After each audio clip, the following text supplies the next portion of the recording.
Fundur settur á Alþingi. Útbýttir á fundinum þingskjali 618, farsímasamband í dreifbýli, skriflegt svar háskóla-, iðnaðar- og nýsköpunarráðherra.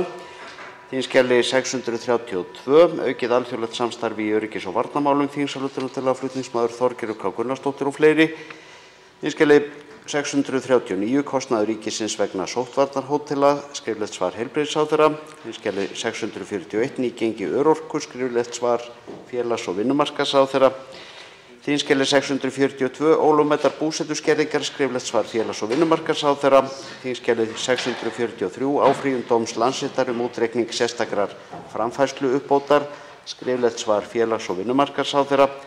Og loks þingskjali 648, málefni innflytjenda, nefndarálit meirihluta velferðarnefndar. Hv. þingmaður Arndís Anna Kristínardóttir Gunnarsdóttir óskar eftir að taka til máls fundarstjórn forseta. Virðulegi forseti, í desember síðastliðnum þegar undirnefnd afgreiðslu umsókna ríkisborgararétt til Alþingis tók til starfa kom nefndin að tómum kofanum. Engar umsóknir hefðu bárist frá Útlendingastofnun eins og vera ber. Þau svör fengust frá stofnuninni að ákveðið hefði verið að breyta verklagi þannig að umsóknirnar bærust einhvern tíma þegar Útlendingastofnun hentar. Það sem allsherjar- og menntamálanefnd Alþingis ákvað að gera til þess að reyna að knýja fram þessi gögn sem þingið og nefndin hafa þörf fyrir til þess að sinna sinni lögbundnu vinnu við það að veita ríkisborgararétt var að kalla eftir þessum gögnum með vísan til 1. málsgreinar 51. greinar laga þingsköp Alþingis sem leggur þá skyldu á stjórnvöld að afhenda þinginu gögn sem þingið fer fram á. Var Útlendingastofnun gefinn frestur til 1. febrúar til þess að afhenda þessi gögn. Ágreiningur hefur komið fram í máli hæstv. ráðherra, dómsmálaráðherra, það að þessi grein bindi alls ekki hendur Útlendingastofnunar í þessu máli. Farið var fram á lögfræðiálit þetta efni hér í þingsal. Lögfræðiálitið er komið í hús. Álitið er skýrt. Hæstv. dómsmálaráðherra, Útlendingastofnun í hans umboði, braut lög þegar hún afhenti Alþingi ekki gögnin sem hún var krafin fyrir 1. febrúar síðastliðinn. Þá tekur til máls fundarstjórn forseta hv. þingmaður Þórhildur Sunna Ævarsdóttir.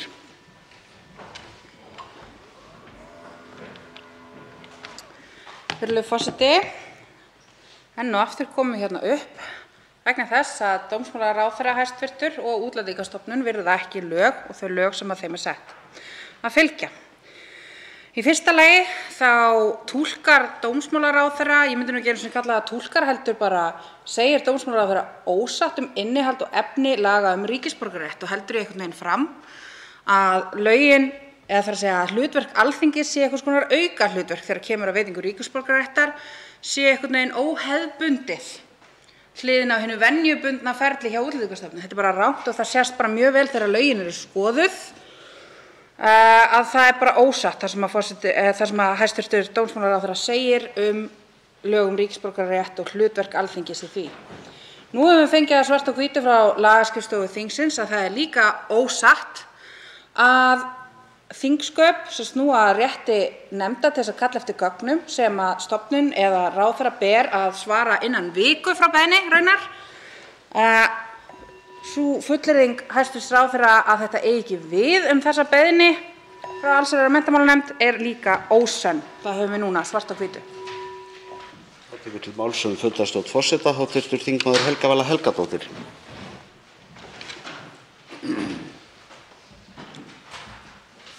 Virðulegur forseti, það gleður mig að lagaskrifstofa Alþingis hafi tekið skýra afstöðu með þinginu og þá hlýtur að vakna sú spurning hvernig verður þessu fylgt eftir af virðulegum forseta.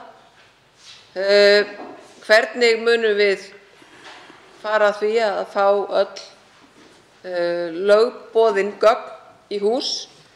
Verður ekki örugglega tryggt að svo verði fyrir vikulok allar umsagnir frá lögreglu, umsagnir frá Útlendingastofnun og svo framvegis. En ég vil líka vekja athygli á því að mér bárust til eyrna í gær að Útlendingastofnun er að synja afgreiðslu á umsóknum ríkisborgararétt vegna þess að frá því að Útlendingastofnun fékk umsóknina í hendur og þar til í dag, tæpt ár sem að umsókn hefur legið á borðinu þar, að þá hafi barn náð 18 ára aldri og fellur því út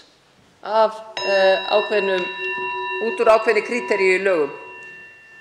Þetta auðvitað algjörlega óboðlegt að stofnun geti beitt sér með þessum hætti. Tekur til máls að nýju hv. þingmaður Arndís Anna Kristínardóttir Gunnarsdóttir.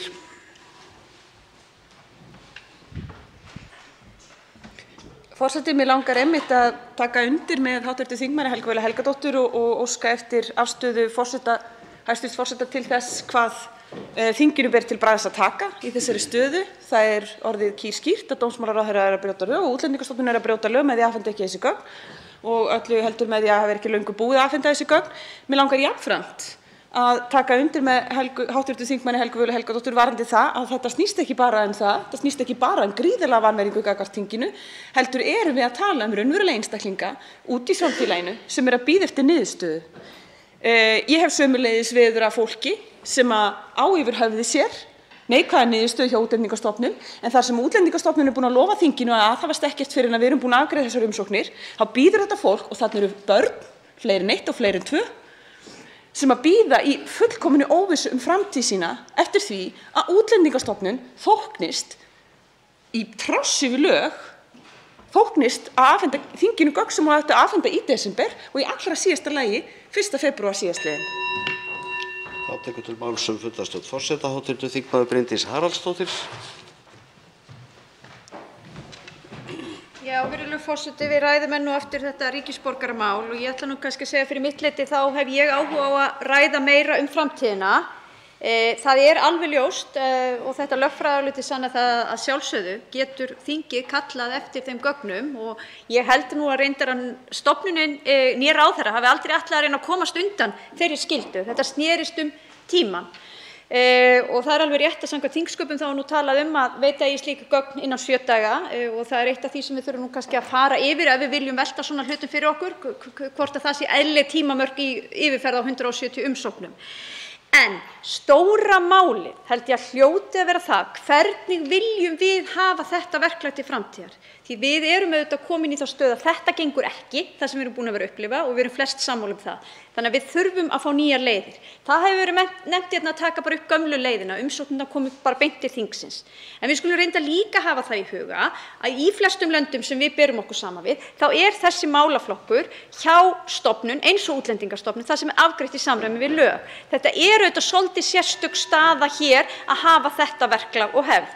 Með því ég ekki að segja sér í mótfellin, en ég held að það sé bara mjög mikilvægt að við komum okkur saman framtíðarverklag, hvernig við ætlum að framkvæma það að veita ríkisborgararétt samkvæmt lögum hér á þingi. Til máls tekur fundarstjórn forseta hv. þingmaður Guðbrandur Einarsson.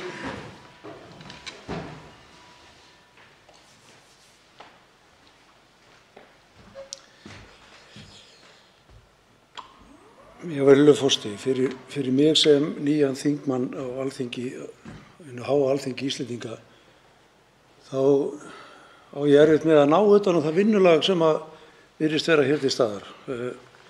Og ég held að ég verð sífellt meira hissa eftir sem að dögunum fjölgar hérna á Alþingi að hlusta á þessa umræðu dag eftir dag og hún kemst ekki áfram.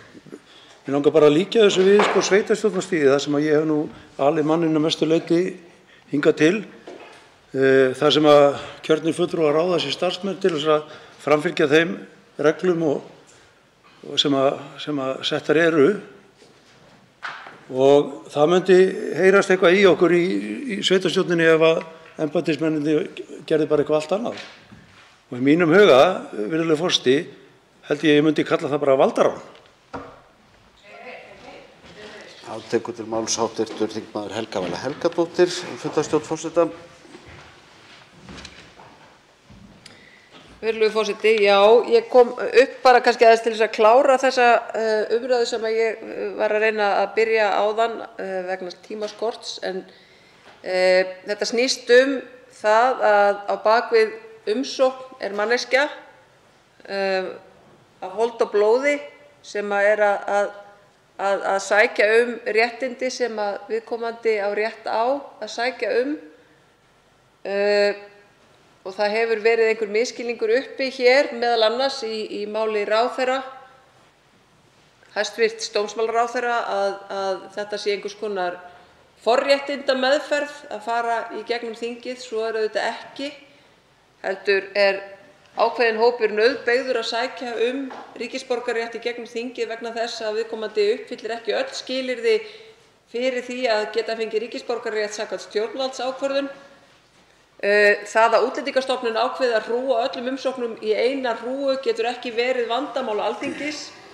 Það eru ákveðnar umsóknir sem eiga að koma hingað. Fólk sækir til Alþingis en ekki samkvæmt stjórnvaldsákvörðun.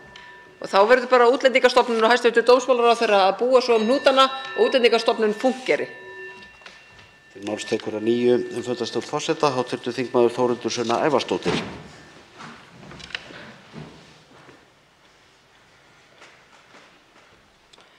Virðulegi forseti, já, ég kem hérna upp kannski einna helst til að bregðast við orðum hv. formanns allsherjar- og menntamálanefndar, hv. þingmanns Bryndísar Haraldsdóttur. Mér fannst einhvern veginn liggja í máli hv. þingmanns að hæstv. ráðherra hefði aldrei sagt eða gefið það út að hann vildi ekki afhenda þessi gögn. Og ég vildi bara árétta það að á opnum fundi með allsherjar- og menntamálanefnd spurði sú sem hér stendur, hæstv. dómsmálaráðherra, hvort að hann teldi sér og Útlendingastofnun ekki skylt að framfylgja beiðni frá allsherjar- og menntamálanefnd samkvæmt 51. grein þingskapalaga. Og hann bar því við að vegna þess að þetta væri ekki eftirlitshlutverk nefndarinnar að þá ætti þessi grein þingskapalaga einfaldlega ekki við þessa beiðni. Hann hélt því fram fullum fetum. Og nú höfum við sem sagt fengið það staðfest sem að við svo sem þóttumst vita fyrir að svo ekki. Síðan má setja ákveðið spurningamerki við það að ráðherra í ríkisstjórn Íslands fara að koma með einhverjar lagatúlkanir til nefnda það hvað þær mega biðja og hvað ekki og hvenær þeirra heimildir til þess að kalla eftir gögnum eiga við og hvenær ekki. En það svo sem ekki annars að vænta frá ráðherra sem búinn að ákveða hvernig Alþingi á að haga sínum umsóknum eða veitingum á ríkisborgararétti. Þá næstur á mælendaskrá hv. þingmaður Gísli Rafn Ólafsson.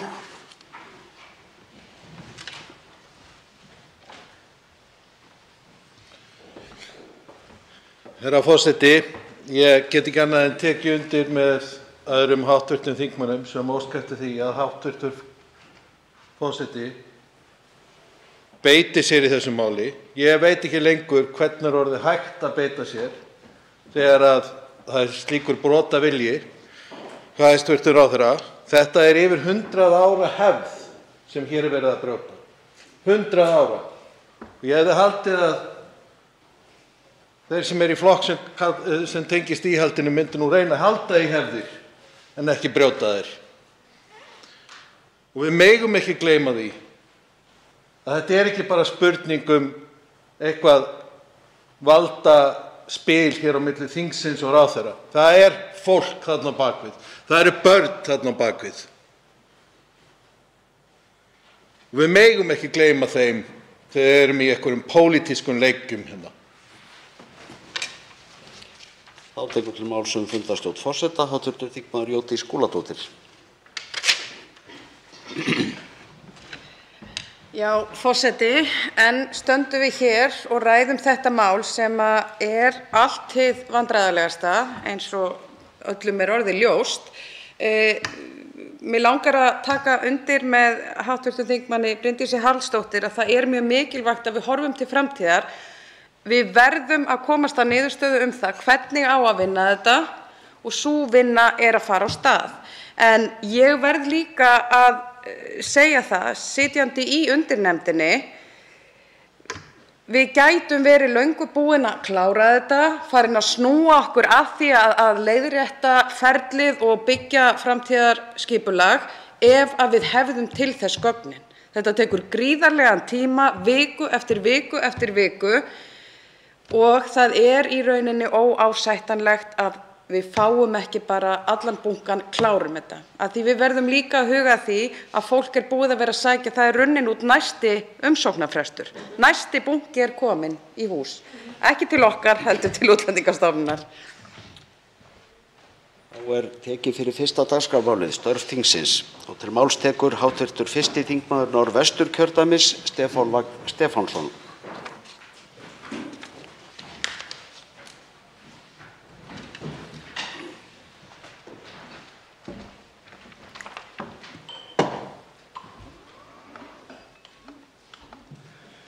Virðulegur forseti, það sem mig langar að ræða hér í dag sú alvarlega staða sem upp komin í íslenskum landbúnaði. Það staðreynd að margt má bæta í rekstrarumhverfi íslenskra bænda. Framleiðsluvilji íslenskra bænda fer dvínandi og þá sérstaklega í kjötframleiðslu.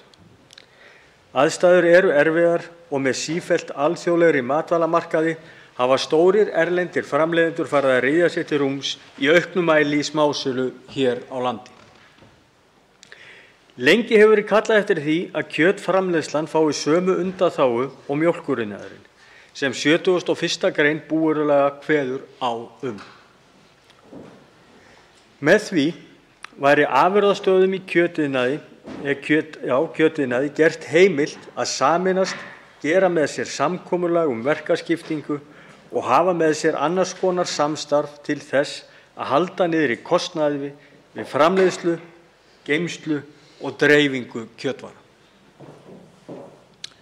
Þetta hefur mjólkuriðnaðurinn fengið að gera og við höfum séð undanfarin 17 ár að slík undanþága hefur verið iðnaðinum til hagsbóta.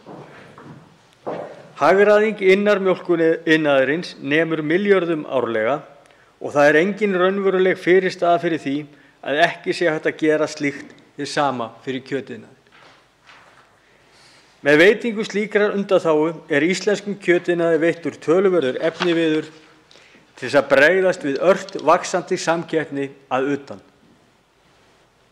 Með því aukum við framleiðslu, gerum rekstrargrundvöll og framleiðsluvilja starfsgreinarinnar betri og stuðlum að sanngjarnari verðlagningu. Ég skora á hæstv. Matvælaráðherra að taka undir ákall íslenskra bænda í þessu og í þá átt. Málið einfaldlega þannig vaxið að það þolir enga bið. Virðulegur forseti, aðgerða þörf strax. Þá næstur mælendaskrá hv. 10. þingmaður Suðurkjördæmis Guðbrandur Einarsson.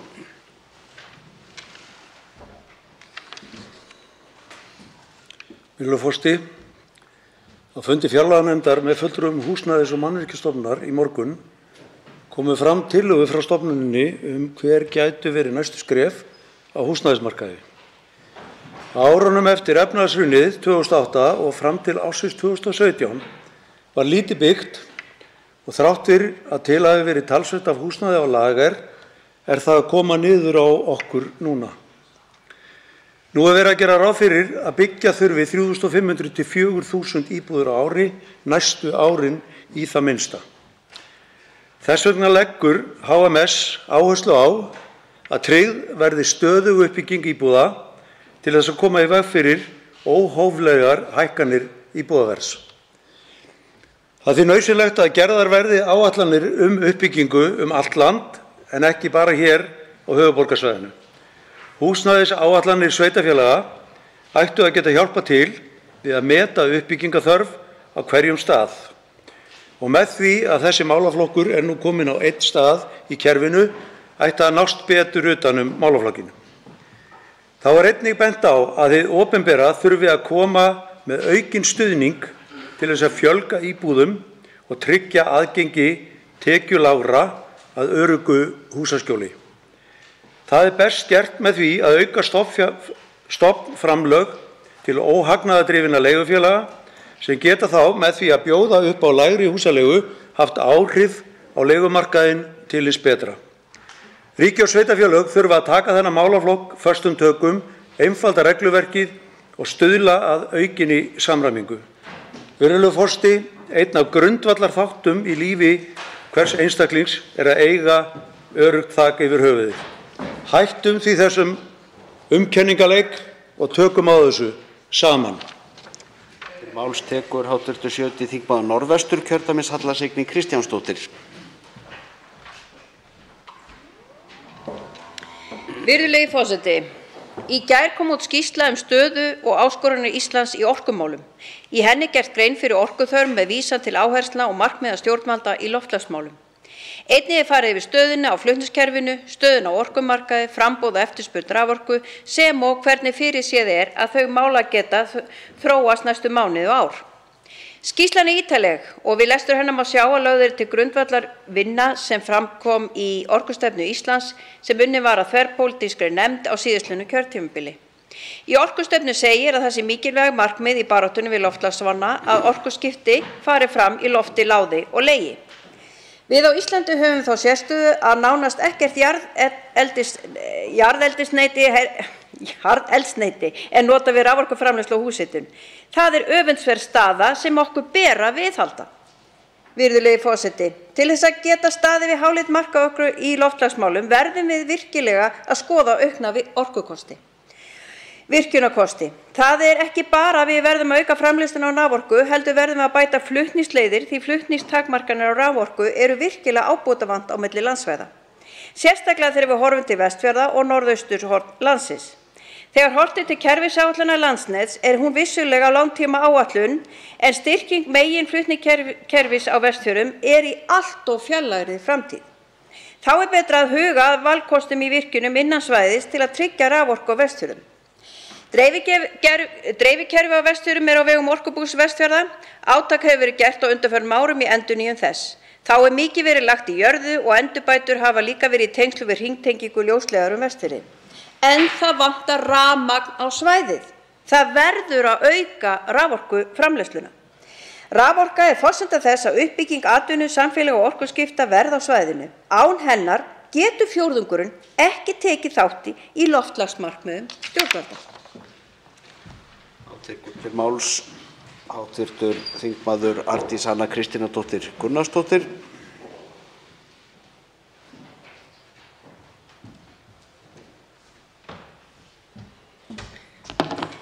Virðulegi forseti, flóttafólk kemur til Íslands og fær hér vernd með tvennum hætti. Ýmist kemur það hingað upp á eigin spýtur, oft eftir langt og hættulegt ferðalag, nær hér landi og sækir vernd. Og hins vegar fólk sem boðið hingað formlega af hálfu ríkisstjórnarinnar í samstarfi við Flóttamannastofnun Sameinuðu þjóðanna. Þessi hópur stundum kallaður því óheppilega nafni kvótaflóttamenn. Aðeins önnur þessara tveggja leiða það sem stundum kallað, þó ég vil kannski ekki taka undir orðalagið, lögleg. Almennt engin lögleg leið fyrir flóttafólk að komast til Evrópu.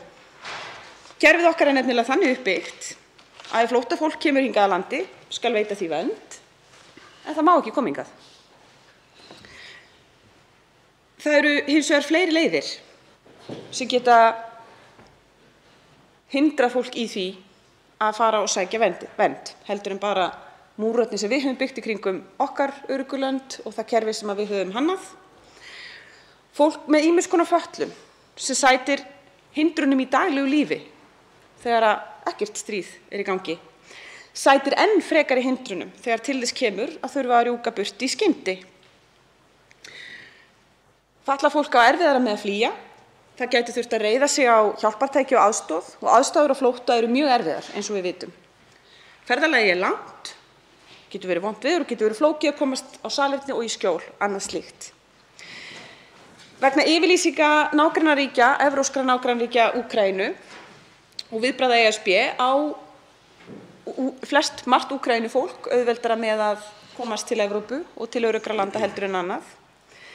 En því vil ég hvetja ríkisstjórnina sérstaklega til þess að virkja ennfremur líka flóttamannanefnd og þá þær leiðir sem við höfum til þess að formlega bjóða flóttafólk hingað, fara og sækja það.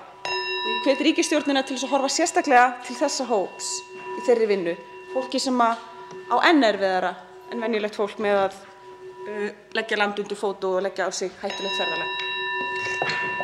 Tekur til máls undir störfum þingsins, hv. þingmaður Vilhjálmur Árnason, 4. þingmaður Suðurkjördæmis.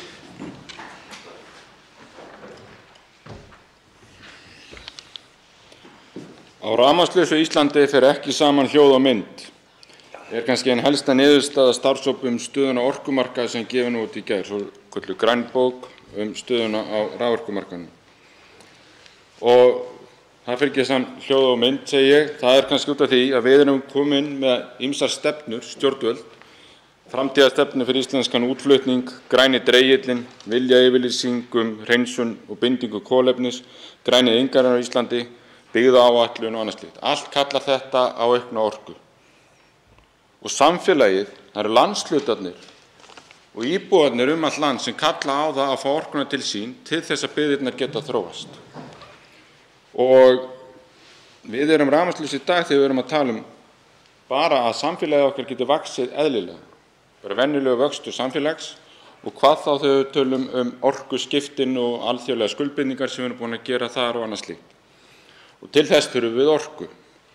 Og við höfum hana ekki og hvað þá við förum að tala svo lengra en stækkun núverandi iðnaðar sem til staðar eða fá nýjan grænan iðnað. Þar eftirspurnin vissulega til staðar, fullt af tækifærum. Og þá ennþá ótalið og var ekki fjallað í skýrslunni einu sinni, var ekki inn í orkuspáþörfinni ef við ætlum að flytja út orku eins og gegnum rafeldsneyti eða aðra slíka þætti. En það kemur líka fram þarna, það hefur verið nefnt eftir þetta, ein virkjun ári upp á 100 megawatt. Sú virkjun getur verið mjög fjölbreytt.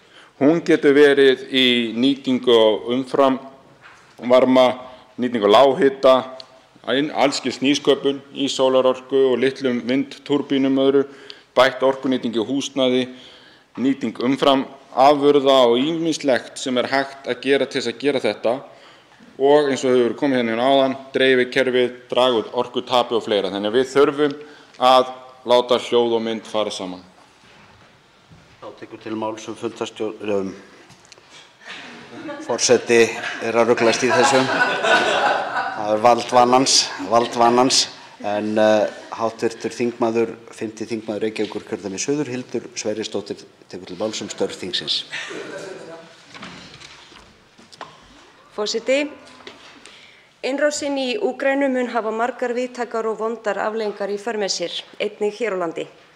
Þó að þær afleiðingar hér verða auðvitað hjóm eitt miðað við hvað fólkið í Úkraínu að gangi í gegnum og við þurfum að sjálfsögðu að taka þátt í því að gera það sem þarf, þá ábyrgðarhluti okkar allra hér að vera vakandi fyrir stöðunni og grípa til allra þeirra aðgerða sem í boði eru. Innflutt verðbólga hér á landi mun til að mynda aukast enn frekar en áður og kynda frekar undir henni. Forsagan meðal annars sú að til að bregðast við heimsfaraldri kórónuveirunnar lækkuðu margir seðlabankar vexti og samhliða juku ríkissjóður útgjöld og drógu úr skattheimtu til að styðja við fjárhag heimila og fyrirtæki í efnahagskreppu. En efnahagsbatinn var bæði skjótari og kraftmeiri en gert var ráð fyrir sem leiddi til aukinnar innlendrar eftirspurnar sem birtist ekki síst á húsnæðismarkaði hérlendis og annars staðar. Forseti, það skýtur því skökku við að hér í þessum sal hefur verið kallað eftir sértækum aðgerðum fyrir heimili í þessari stöðu sem eru kallaðar framboðshvetjandi en eru að mér sýnist miklu frekar eftirspurnarhvetjandi og myndu ýta enn frekari undir þenslu á fasteignamarkaði og kynda undir verðbólgubálið. Þegar við stöndum þvert á móti frammi fyrir þeirri áskorun að draga úr þenslu í hagkerfinu. Seðlabanki Íslands hefur meðal annars það markmið að stuðla að stöðugri og lágri verðbólgu. Aðgerðir Seðlabankans mega sín vissulega lítils gegn verðbólgu sem stafar af verðhækkunum erlendis. Og þó að Ísland verði ekki fyrir jafnbeinum efnahagsáhrifum af stríðinu, til dæmis vegna þess að við þurfum ekki að horfa upp á stór aukinn kostnað við húshitun eins og mörg önnur ríki, munu hér verða afleiðingar þess. Forseti, í öllum þessum áskorunum skiptir máli að það séu teknar yfirvegaðar og skynsamlegar ákvarðanir í þágu heildarinnar til framtíðar en ekki það sem kannski einungis betur kann að hljóma. Þá tekur næstu til máls háttvirtur 9. þingmaður Reykjavíkurkjördæmis norður, Tómas A. Tómasson.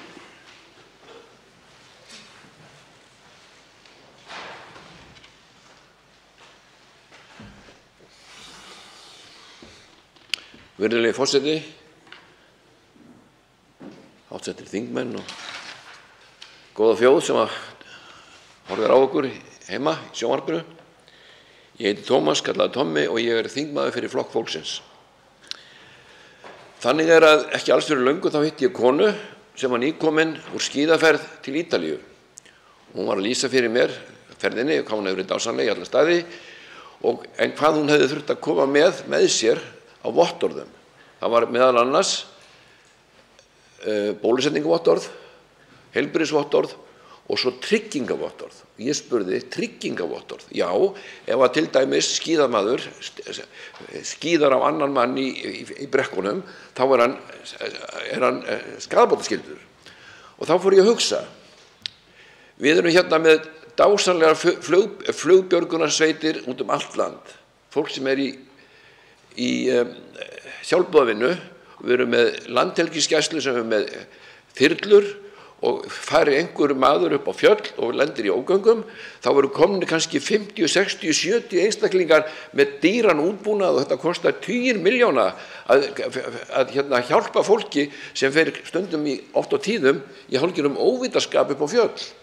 Ég legg til að það verði hugsað alvarlega það að fólk sem kemur hérna, ferðamenn, sem ætla að fara upp á fjöll og njóta náttúrunnar sem er bara ágætt, en samt sem áður, þeir þurfa að bera ábyrgð á því sem þeir eru að gera.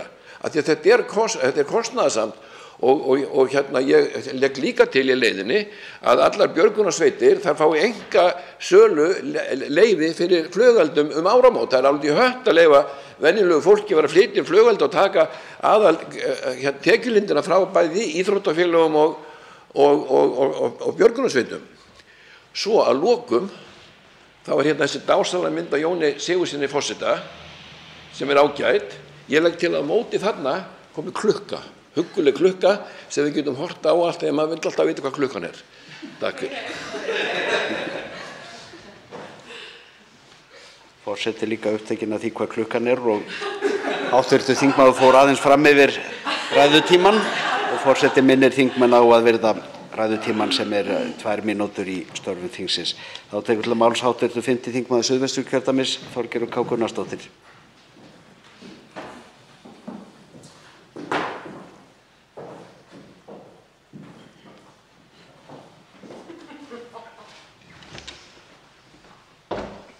Virðulegi forseti, breyttar aðstæður kalla á þéttari samvinnu innan NATO og ESB. Ísland er þar engin undantekning. Við í Viðreisn höfum núna lagt fram þingsályktunartillögu aukið samstarf í öryggis-, utanríkis- og varnarmálum og þetta er mál sem við verðum að fylgja eftir. Við verðum í fyrsta lagi að koma með áætlun aukna þátttöku Íslands í borgaralegum störfum vegna sameiginlegra verkefna NATO. Nú þegar hafa bandalagsríki okkar stóraukið framlög sín til varnarmála og þá er rétt að Ísland leggi sitt af mörkum með okkar hætti. Við þurfum líka að tryggja að varnarsamningur við Bandaríkin taki með ótvíræðum hætti líka til netárása og tryggi líka órofið samband okkar Íslendinga við umheiminn á ófriðartímum, svo sem á sviði flutninga, orkuöryggis og fjarskipta. Við þurfum hér belti og axlabönd því það er óljóst hversu vel varin við erum á þessu sviði eins og bent hefur verið ítrekað á. Og við þurfum að meta hagsmuni okkar algjörlega fordómalaust hvort rétt sé að tryggja hér viðvarandi veru varnarliðs. Það gengur ekki að mínu mati að forsætisráðherra Íslands slái slíka valkosti sjálfkrafa út á borðinu, ekki síst þegar hættan er svona vaxandi víða heim. Og ég spyr sjálfa mig, eru svona yfirlýsingar til heimabrúks til nota innan raða VG eða hefur raunverulega hagsmunamat átt sér stað þegar kemur að þessum þætti? Og síðan þá erum við, virðulegi forseti, við erum að sjá fram á viðhorfsbreytingar hjá almenningi. Nú innan við 10% fólk sem styður það að segja okkur úr NATO, er gegn NATO og samkvæmt nýjustu könnunum þá er helmingur þjóðarinnar fylgjandi aðild okkar að ESB sem er með því mesta á síðari árum og bein andstaða við ESB hefur snarminnkað og er rétt rúmlega 13%. Hér að verða mikla breytingar. Staðreyndin er sú að samvinna öryggis- og varnarmál og viðskiptasamstarf tengjast órjúfanlegum böndum. Það eru 2 hliðar á sama peningi.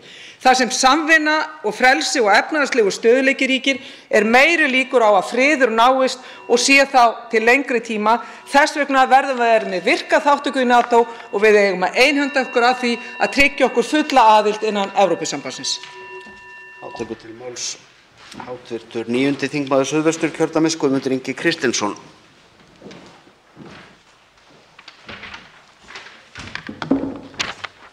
Virðulegur forseti.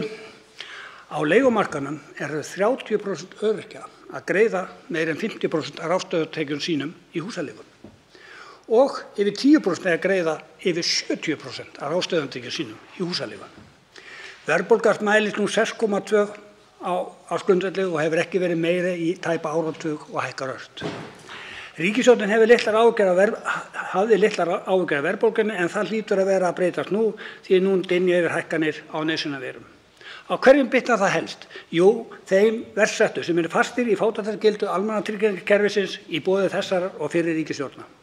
Hækkun verðbólgu kemur verst niður á láglaunafólki en þar undir er fólk á örorku- og endurhæfingarlífeyri, einnig hlut aldraða fólks á lágmarkslífeyri, lífeyrislaunum og þá einnig þeir verst settu sem eru með 10% minna en það og krónu móti krónu skerðingar í boði núverandi ríkisstjórnar.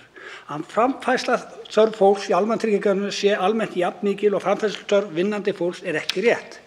Í því sambandi er rétt að benda á að fólk sem reiðir sig á ömurlega bútasaumu almannatryggingakerfi hefur almennt meiri kostnað vegna heilbrigðisþjónustu, lyfja og annarra þjónustu en aðrir hópar í samfélaginu. Að segjast vilja að þeir sem eru komnir á efri ár njóti afrakstur erfiðisins fyrir kosningar en meina það ekki og að stjórnvöld eigi að hlúa að öldruðum en ekki íþynja þeim með ósanngjörnu skattlagningu en gera ekki því er hræsni að verstu gerð. Það er einnig hræsni að segja fyrir kosningar að afnema tekjuskerðingar ellilífeyris en þar er sannlega réttlætismál að ræða en gera síðan þveröfugt. Hvað þýðir það að lágmarksgreiðslur skerða lífeyri 45%? Það þýðir að mannamáli, jú, hann er því 70% skatt á skerðingar. Hvað þýðir það mannamáli? Jú, einstaklingur sem er með 200.000 kr. lífeyrissjóð fær útborgað 64.000 kr. Já, bara 64.000 kr. að 200.000 kr. í almannatryggingakerfinu. Já, ef hann er með krónu á móti krónu skerðingar einnig, þá segi ég bara Guð hjálp honum, því það gerir ríkisstjórnin ekki, heldur þveröfugt.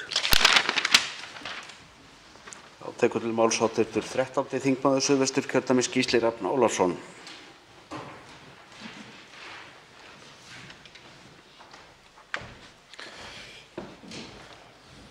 Virðulegi forseti, við sem erum ný á þingi, við sitjum oft hérna inn í þingsal fram eftir eftirmiddagi og stundum kvöldum og það er nefnilega svo gaman að þegar maður er hérna í fámennum hóp þá sér maður oft eina bestu innsýnina inn í hjarta og huga þeirra sem sita hér á Alþingi. Því það er á þessum tíma dags sem svokölluð þingmannamál eru borin upp. Frumvörp og þingsályktanir sem þingmenn flytja annaðhvort einir eða í samstarfi við fólk úr eigin flokk eða jafnvel úr öllum flokkum. Þarna koma oft fram frumvörp sem taka á því ójafnræði og vitleysu sem fyrirfinnst í kerfinu. Eða eru ábendingar það hvar kerfið er árum eða áratugum á eftir þróuninni í samfélaginu. Það sorglega hins vegar er að alveg sama hversu góðar ábendingarnar eru, þá eiga þessi mál sjaldnast neitt líf í þinginu. Flutningsmenn fá að flytja þau og kannski eru einhverjir hérna á þingvaktinni seint að kvöldi sem eru til í að taka undir þau, nú eða kannski mótmæla harðlega, en vaninn er að þessi mál enda inn í fastanefndum þingsins þar sem þau deyja drottni sínum. Eini möguleiki þeirra á að lifna við er að sá þingflokkur sem viðkomandi er í ákveða að semja að þau mál séu hluti af þeim hrossakaupum sem flokkarnir gera hvaða mál verði tekið fyrir áður en að þinginu lýkur. En það er oftast 1 til 2 mál per flokkur. Og þá kannski fá þau að fara inn í þingsal og inn í aðra umræðu. Virðulegi forseti, þessu fyrirkomulagi þarf að breyta því það er ekki hægt að gera ráð fyrir því að allar góðar hugmyndir, breytingar og ábendingar koma einungis í gegnum ráðuneytin og þeim sem þar sitja. Við þurfum að leyfa þeim málum sem þingmenn brenna fyrir að eiga lengra líf og minnstakosti komast í atkvæðagreiðslur innan þingsins. Virðulegi forseti, ég afsaka hvað ég var seinn, en klukkan líður svo hægt seint að kvöldi. Þá tekur til máls hv. 3. þingmaður Reykjavíkurkjördæmis norður, Lenya Rún Taha Karim. Virðulegi forseti, á sama tíma og hæstv. Dómsmálaráðherra tekur á móti úkraínsku flóttafólki laumar hann í samráðsgáttina frumvarpi til að efla svokallaðar forvirkar rannsóknarheimildir lögreglunnar.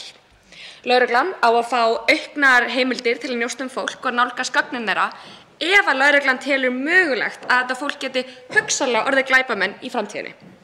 Ráðherra rökstyður þessar breytingar sínar með vísunar til þess hvernig málum háttað í Noregi og Danmörku. Mér hefði því þótt við hæfi að hann myndi líka leggja til að auka eftirlit með störfum lögreglunar í samræmi við það sem tíðkast í Noregi og Danmörku. Því ef lögreglan vill sinna öflugra eftirliti þarf hún sjálf að mæta öflugra eftirliti. Á Íslandi erum við með nefnd sem fær ekki einu sinni upplýsingar eftirlit lögreglu með almennum borgurum nema lögreglan upplýsi það sjálf. Og þegar nefndin kallar eftir gögnum frá lögreglu þá hún treg við að afhenda þau eins og formaður nefndarinnar lýsti í fjölmiðlum í fyrra. Ég sannfærð að auka eftirlit með lögreglu yrði til hagsbóta.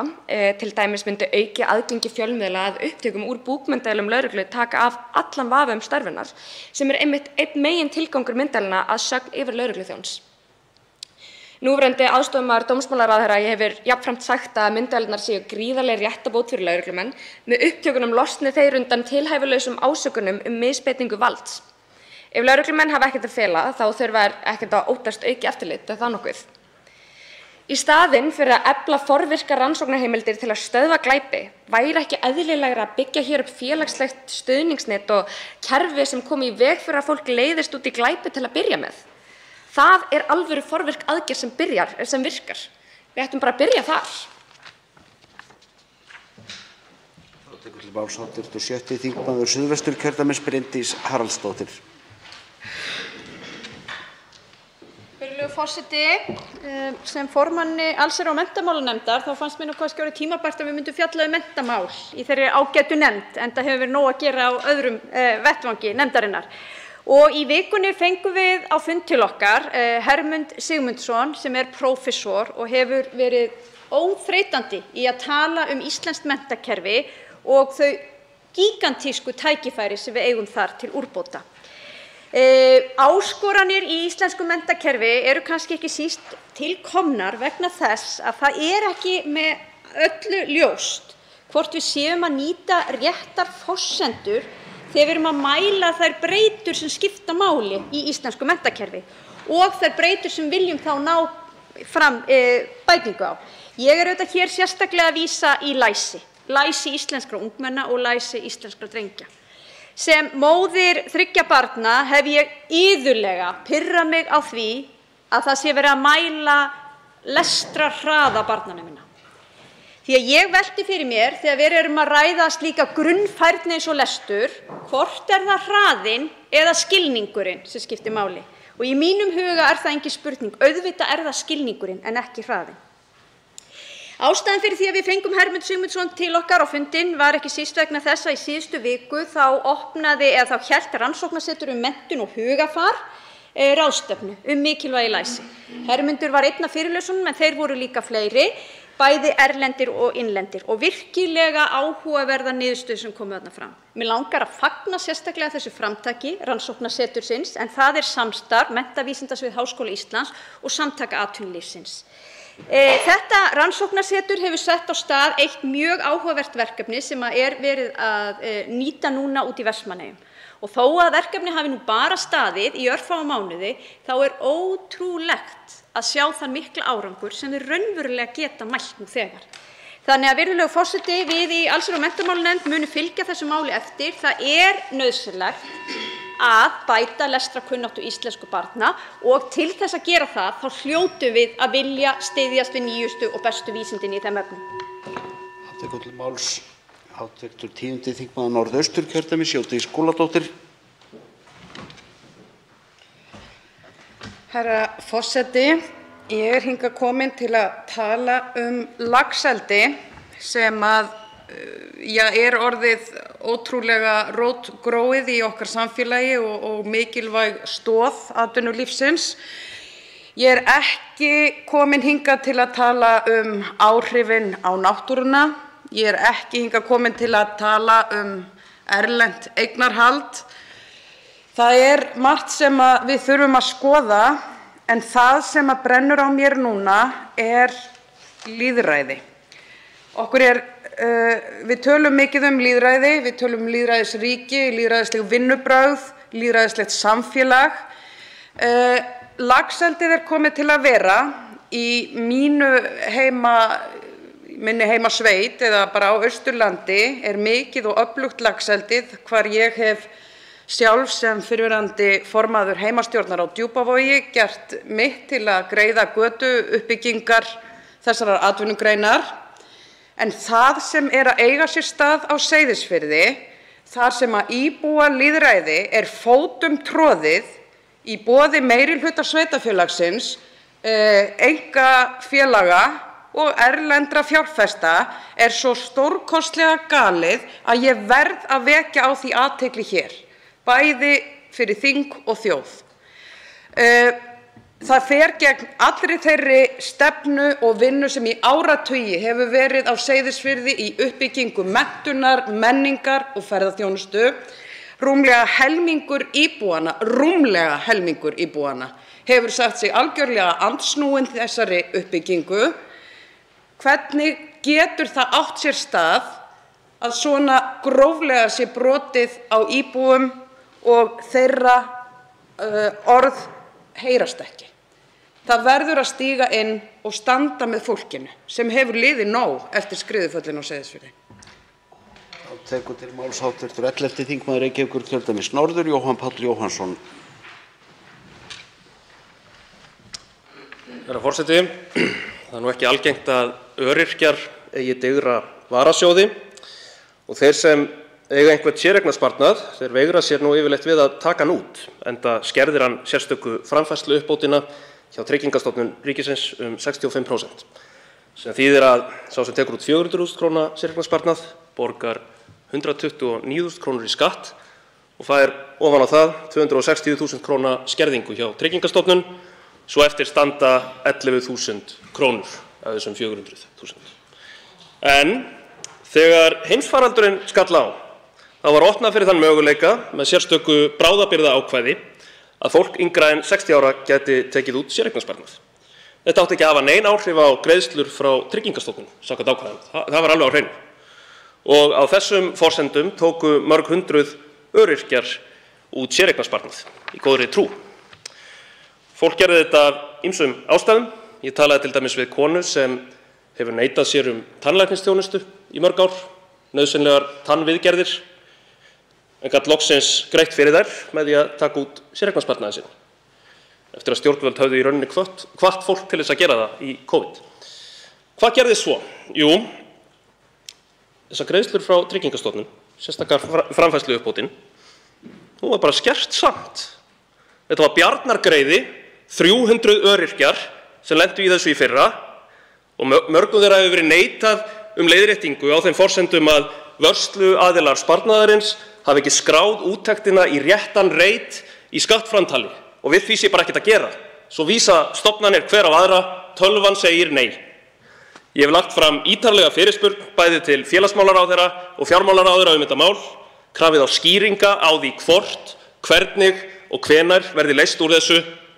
Afstaða okkar í Samfylkingunni er skýr. Íslenska ríkið á að skila þessum peningum. Íslenska ríkið á að skila þessum peningum strax. Tekur til máls hv. 7. þingmaður Norðausturkjördæmis Sigmundur Davíð Gunnlaugsson.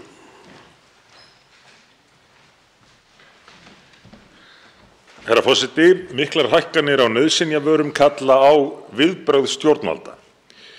Til að mynda er olía og bensín nú komið í hæstu hæðir.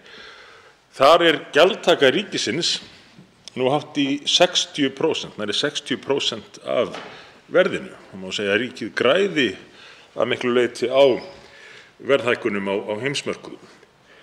Það er því tilefni til að ráðast í endurskoðun á gjaldtöku á eldsneyti, þó ekki væri nema tímabundið, til að draga úr þeim áhrifum sem ella verði á lífskjör almennings í landinu, en skattar eins og þessir virka að miklu leyti eins og nefskattur.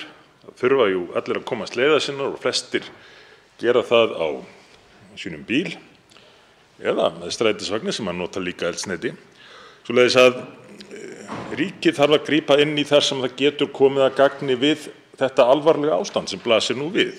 Það sama við á húsnæðismarkaði, fasteignamarkaði. Það sem að er í raun ófremdar ástand. ástand sem kallar á inngrip ríkisins í formi meðal annars lægri gjaldtöku af framkvæmdum til að lækka byggingarkostnað húsnæðis, en svo bætist auðvitað við sá mikli lóðaskortur sem hefur sett verulega strik í reikninginn, sérstaklega hérna í Reykjavík. Ég heyri að þingmenn stjórnarliðsins eru nú hver á eftir öðrum að átta sig á að það þurfi aukna orkuframleiðslu hér samhliða áformum kolefnishlutleysi, orkuskipti. Ég hefði talið eðlilegra að menn skoðuðu það samhliða því að þeir bjuggu til þessar tillögur sínar, en þær voru ekki heildartillögur, þær voru fyrst og fremst kannski ætlaðar til þess að vekja innan gæsalappa jákvæða umræðu. En hér þurfum við á sviði orkumála og sviði fasteignamála að bregðast hratt við. Nú getum við ekki beðið lengur með það, herra forseti. Þá tekið fyrir annað dagskrármálið, sérstök umræða, staða og horfur og þróun í fjarheilbrigðisþjónustu. Málshefjandi hv. þingmaður Bjarkey Olsen Gunnarsdóttir. Hæstv. heilbrigðisráðherra Willum Þór Þórsson verður til andsvara. Hefst nú umræðan og til máls tekur hv. 3. þingmaður Norðausturkjördæmis Bjarkey Olsen Gunnarsdóttir. Já, virðulegi forseti. Ég lít svo á að uppbygging fjarheilbrigðisþjónustu á næstu árum og áratugum verði eitt af stóru framfaramálum okkar tíma þegar litið til byggðajafnréttis og framtíðarbyggðar út allt land. Í dag aðgengi fólks á landsbyggðinni að sérfræðiþjónustu skert þegar það borið saman við höfuðborgarsvæðið. Ekki skert í því tilliti að þjónustan standi þeim ekki til boða, heldur skert vegna fjarlægðar við þær stofnanir sem stærstan hluta sérfræðiþjónustu veita. Og það einmitt megininntakið kannski í þessari umræðu hér í dag. Eins og nafnið gefur til kynna fjarheilbrigðisþjónusta fjarskiptalausn sem nýtt til að veita þjónustu án þess að sjúklingur og heilbrigðisstarfsmaður séu á sömu heilbrigðisstofnun eða í sama herbergi og opnar þannig á ótal tækifæri sem ekki eru til staðar í hinu hefðbundna fyrirkomulagi. Þetta þýðir að sækja má þjónustu sem ekki veitt utan höfuðborgarsvæðisins á heilsugæslum og sjúkrahúsum, hjúkrunarheimilum og jafnvel heimilum fólks, gerist þess þörf hvar sem á landinu. Tæknilausnum í fjarheilbrigðisþjónustu í heimahúsum hefur vaxið fiskur hrygg og með þeim að veita fjölbreyttari heilbrigðisþjónustu eins og ég sagði áðan inn á heimilum fólks. Þannig geta samskipti við lækna, hjúkrunarfræðinga og jafnvel ljósmóður átt sér stað í stofunni heima með tilheyrandi þægindum fyrir skjólstæðinga þjónustunnar. Vert þó að minnast á það að stundum getur fólk þurft að hitta sérfræðilækni sinn í fyrsta sinn í raunheimum en fengið eftirfylgni í framhaldinu. Með því að innleiða í meira mæli fjarheilbrigðislausnir út allt land sparast tími og peningar sem annars hefði farið í langferðir landshornanna á milli og ég tel að þetta greiðara aðgengi muni auka aðsókn í læknaþjónustu og tel það vel fyrir heilsu landsmanna. Sömuleiðis minnkar álagið á heilbrigðisstofnunum vegna gestakoma eða öllu heldur dreifist á fleiri hendur á fleiri stöðum. Í því samhengi mikilvægt að við skoðum vel hvernig breyta þarf núverandi greiðslulíkani og skiptingu kostnaðar milli stofnana en fé til heilbrigðisstofnana misjafnt eftir umfangi eins og gefur að skilja.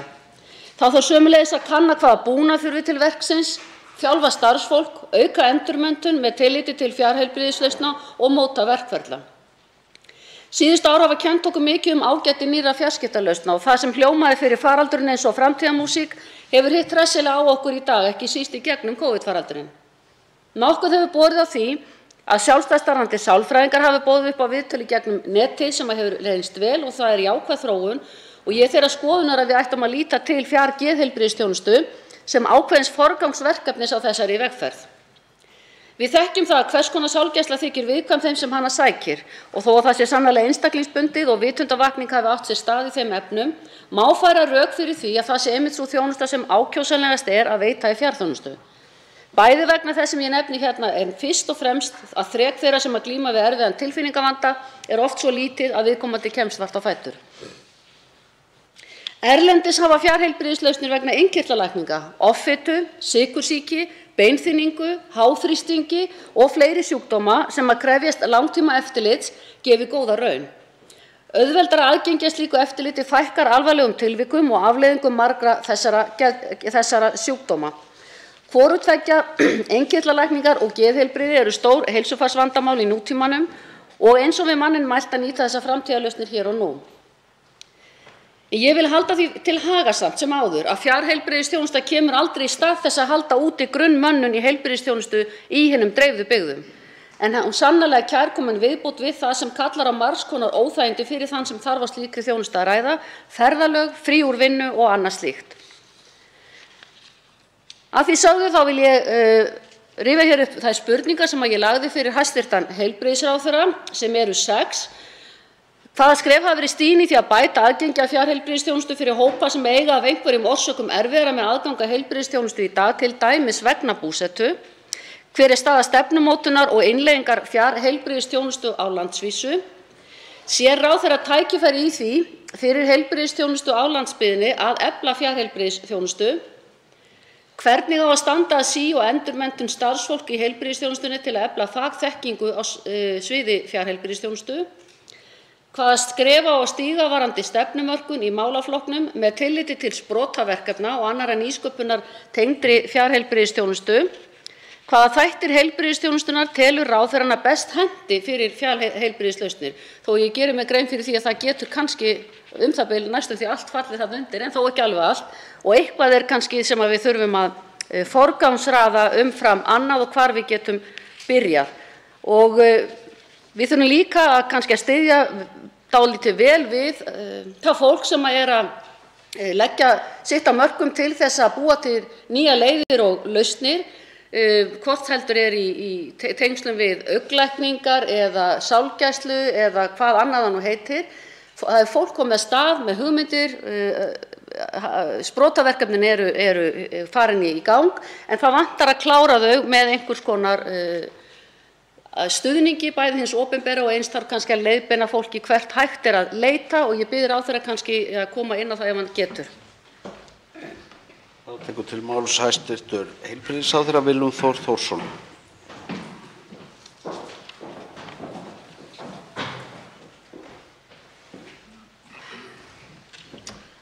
Hæstv. forseti, byrjaði að þakka hv. þingmanni Bjarkeyju Olsen Gunnarsdóttur fyrir þessa umræðu hér fjarheilbrigðisþjónustu, og sem auðvitað mjög víðtækt mál og hluti af því að mæta þeim áskorunum sem við stöndum frammi fyrir í heilbrigðiskerfinu á komandi árum að veita góða þjónustu og ekki síst að vinna saman við þá mönnunarvanda sem blasir við okkur og breyttu aldurssamsetningu og þjónusta íbúa þessa lands.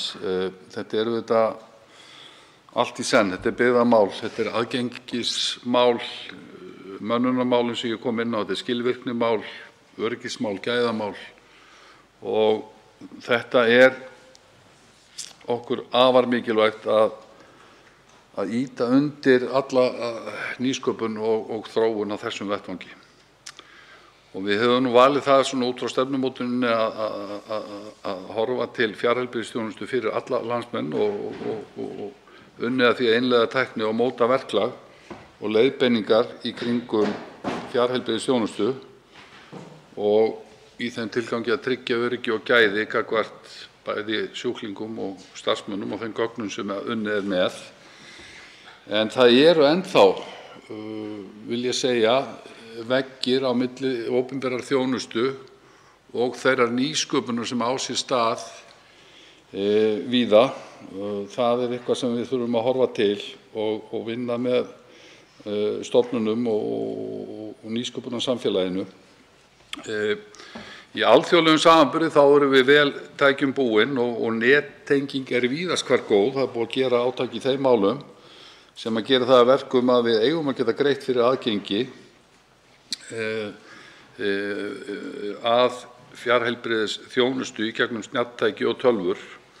En vissulega, eins og hv. þingmaður kom hér inn á í sinni framsögu, þá er getan til að tileinka sér tækni mismunandi á milli hópa og við þurfum að vinna í því.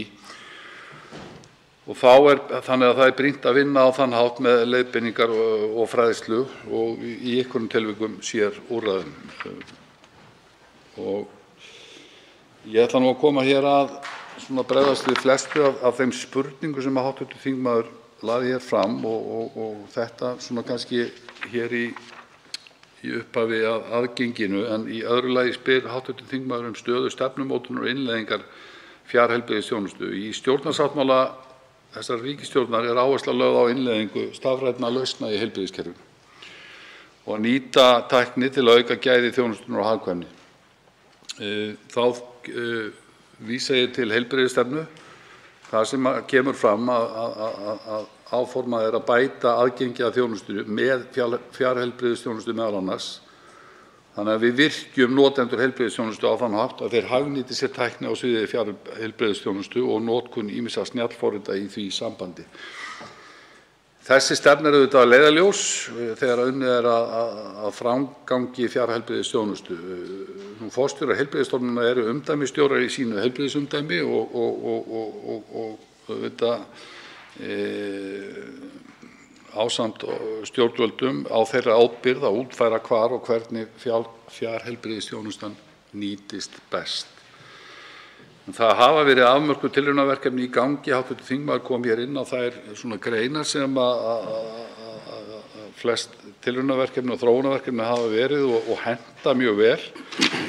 Hvar og hvernig er best að hafa framkvæmt. Það er líka mikilvægt að draga fram að fjarheilbrigðisþjónusta getur nýst okkur mjög vel líka í því að stýra flæðinu, að við séum með réttan, að sjúklingurinn sé á réttum stað á réttum tíma í kerfinu og það er eitthvað sem hangir saman með þær áskoranir sem við erum að horfa til í heilbrigðisþjónustunni. Það hafa markviss skref verið stigin til að greiða fyrir þessari þróun hvað varðar lagaumgjörð og innleiðingu á nýrri tækni, en þetta er að gerast mjög hratt. COVID hefur hraðað mjög mörgu. Ég get nefnt hér dæmi til að mynda í COVID-göngudeildarþjónustunni þar sem er alveg með ólíkindum hratt unnið og snjalltæknin nýtt og hugvitið í þeim efnum. En ég held áfram hér í seinni ræðu að koma inn á og bregðast við þessum spurningum. Þá tekur til máls hv. 8. þingmaður Suðurkjördæmis, Oddný G. Harðardóttir.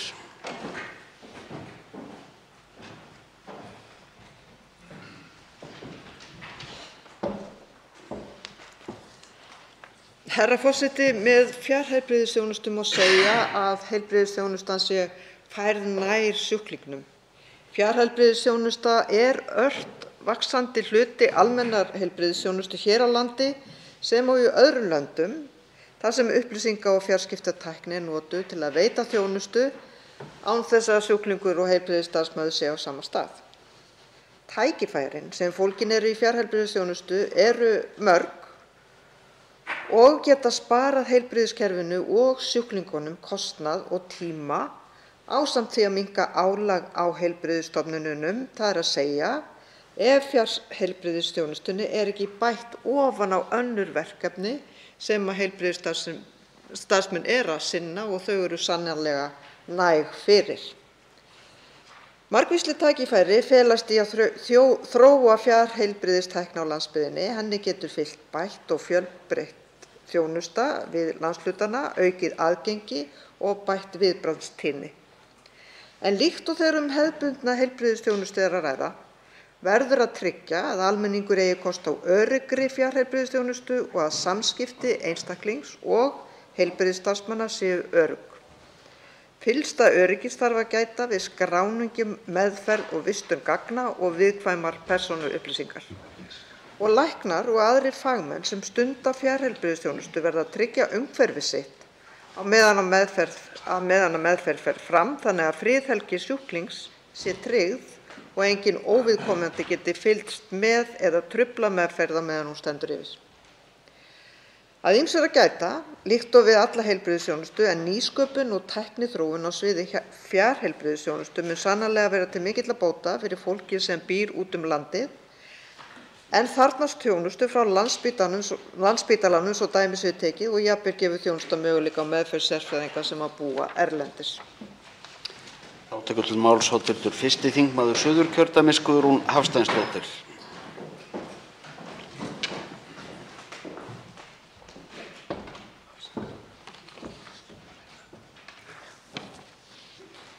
Virðulegur forseti. Þann 11. júní 2018 var samþykkt hér á Alþingi þingsályktun um stefnumótandi byggðaáætlun fyrir árin 2018 til 2024. Þar er sérkafli fjárheilbrigðisþjónustu þar sem leitast verði við að jafna aðgengi almennings að almennri sem og sérhæfðri heilbrigðisþjónustu og átti að fara 140 milljónir til þessa verkefnis úr byggðaáætlun. Framsæknir læknar og vísindamenn á Landspítala hafa sótt styrk til heilbrigðisráðuneytisins til að þróa fjárheilbrigðisverkefni fyrir augnskoðanir sykursjúkra. Verkefnið er samstarfsverkefni Landspítala og 3 heilbrigðisstofnana á landsbyggðinni og samræmist markmiðum og heilbrigðisstefnu yfirvalda fjárheilbrigðisþjónustu samanber byggðaáætlun. Styrkbeiðni þessari hefur verið hafnað af heilbrigðisráðuneytinu og þykir mér það undrum sæta. Verkefnið er samstarf Þekkingarseturs Vestmannaeyja, Háskóla Reykjavíkur og 4 heilbrigðisstofnana Landspítalans, Heilbrigðisstofnunar Suðurlands í Vestmannaeyjum, Sjúkrahússins á Akureyri og Heilbrigðisstofnunar Suðurnesja. Tilgangur þess er að setja upp skimun fyrir íbúa í Vestmannaeyjum, á Suðurnesjum og Norðurlandi eystra. Er að ræða fyrsta skref í átt að uppbyggingu samræmdar þjónustu við fólk með sykursýki óháð búsetu þeirra. Þessi þjónusta er nýjung hér á landi og má gera ráð fyrir talsverðum sparnaði fyrir heilbrigðiskerfið, meðal annars vegna lækkunar á ferðakostnaði sjúklinga. Auk þess mun sjálfvirknivæðing lækka kostnað vegna aflesturs myndgreininga sem hefur á öllu jöfnu verið framkvæmd af sérfræðilæknum. Ég vil hér hvetja ráðherra til að skoða þetta verkefni með jákvæðum huga, enda yrði þetta mikið framfara skref í fjarlækningum á Íslandi. Tekur til máls hv. 8. þingmaður Norðausturkjördæmis Jakob Frímann Magnússon.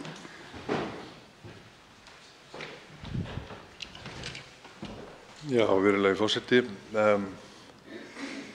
Ég er þeirrar skoðunar að fjarlækningar og ráðgjöf gegnum netið sé kærkomin viðbót við heilbrigðiskerfi sem fyrir en þó engan veginn til að koma í staðinn fyrir þá lækningaþjónustu sem að við höfum búið að í gegnum tíðina og viljum búa við áfram. Þetta á við sálfræði aðstoð eða geðlækningar aðstoð eða ráðgjöf. Við þurfum að tryggja öllum Íslendingum hvar sem þeir búa á landinu aðgengi að læknum og þá ekki bara í gegnum símaskilaboð eða netskilaboð eins og því miður þróunin er að fara í þá átt. Maður fær ekki að tala við gamla heimilislækninn sinn eins og maður gerði hér árum og áratugum saman. Maður þarf að senda honum einhvers konar skilaboð gegnum heilsuveru og hann hringir ekki í dag, hann hringir ekki á morgun, hann hringir eftir 2 daga og þá er það kannski of seint. Og ég er þeirrar skoðunar að það sé ákveðin afturför hafi átt sér stað í því að það sé ekki sjálfsagt að geta hitt lækninn sinn sem hefur þróað vonandi eins og í tilfelli míns heimilislæknis sem hreinlega bjargaði lífi mínu með því að vera með eðlisávísun og segja hreint út: ég treysti ekki bráðadeild Borgarspítalans, komdu hingað beint og komdu í skimun strax. Ég var á leið til útlanda, hefði ekki þessi eðlisávísun uppbyggð í gegnum tíðina verið til staðar, þá væri ég ekki hér í dag. Svo einfalt er það. Og það kemur ekkert í staðinn fyrir góðan heimilislækni sem hefur kynnst þér og verið með þér í gegnum tíðina. Og þess vegna segi ég, gætum okkur á því að tæknin er ágæt svo langt sem hún nær, en hún kemur aldrei í staðinn fyrir mannlega þáttinn og mönnunarvandi íslenskra sjúkrahúsa og læknis og heilbrigðisstofnana, hann þarf að laga, ef ekki með íslensku starfsfólki þá með erlendu. Það er nóg framboð. Til máls tekur hv. 13. þingmaður Suðvesturkjördæmis Gísli Rafn Ólafsson.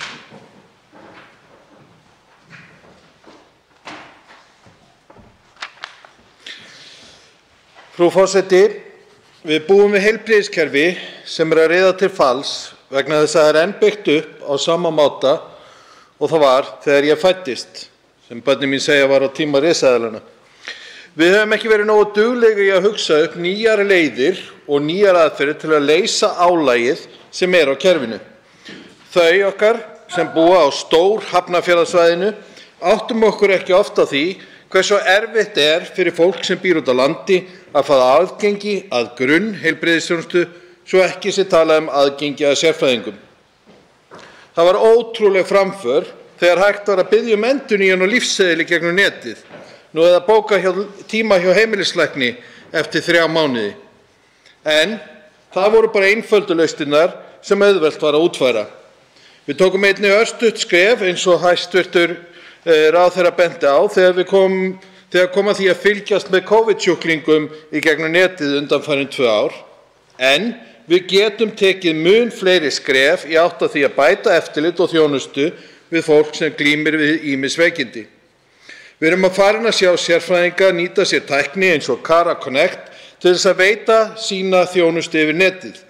Þar eru fjölmörg sóknartækifæri, til dæmis á sviði geðheilbrigðisþjónustu. En einnig má finna leiðir til þess að nýta fjarheilbrigðistæknina á mun fleiri sviðum. Og þar þurfum við að passa að úrelt gömul vinnubrögð og reglur sé ekki að stoppa okkur í því að nýta okkur þessi tækni.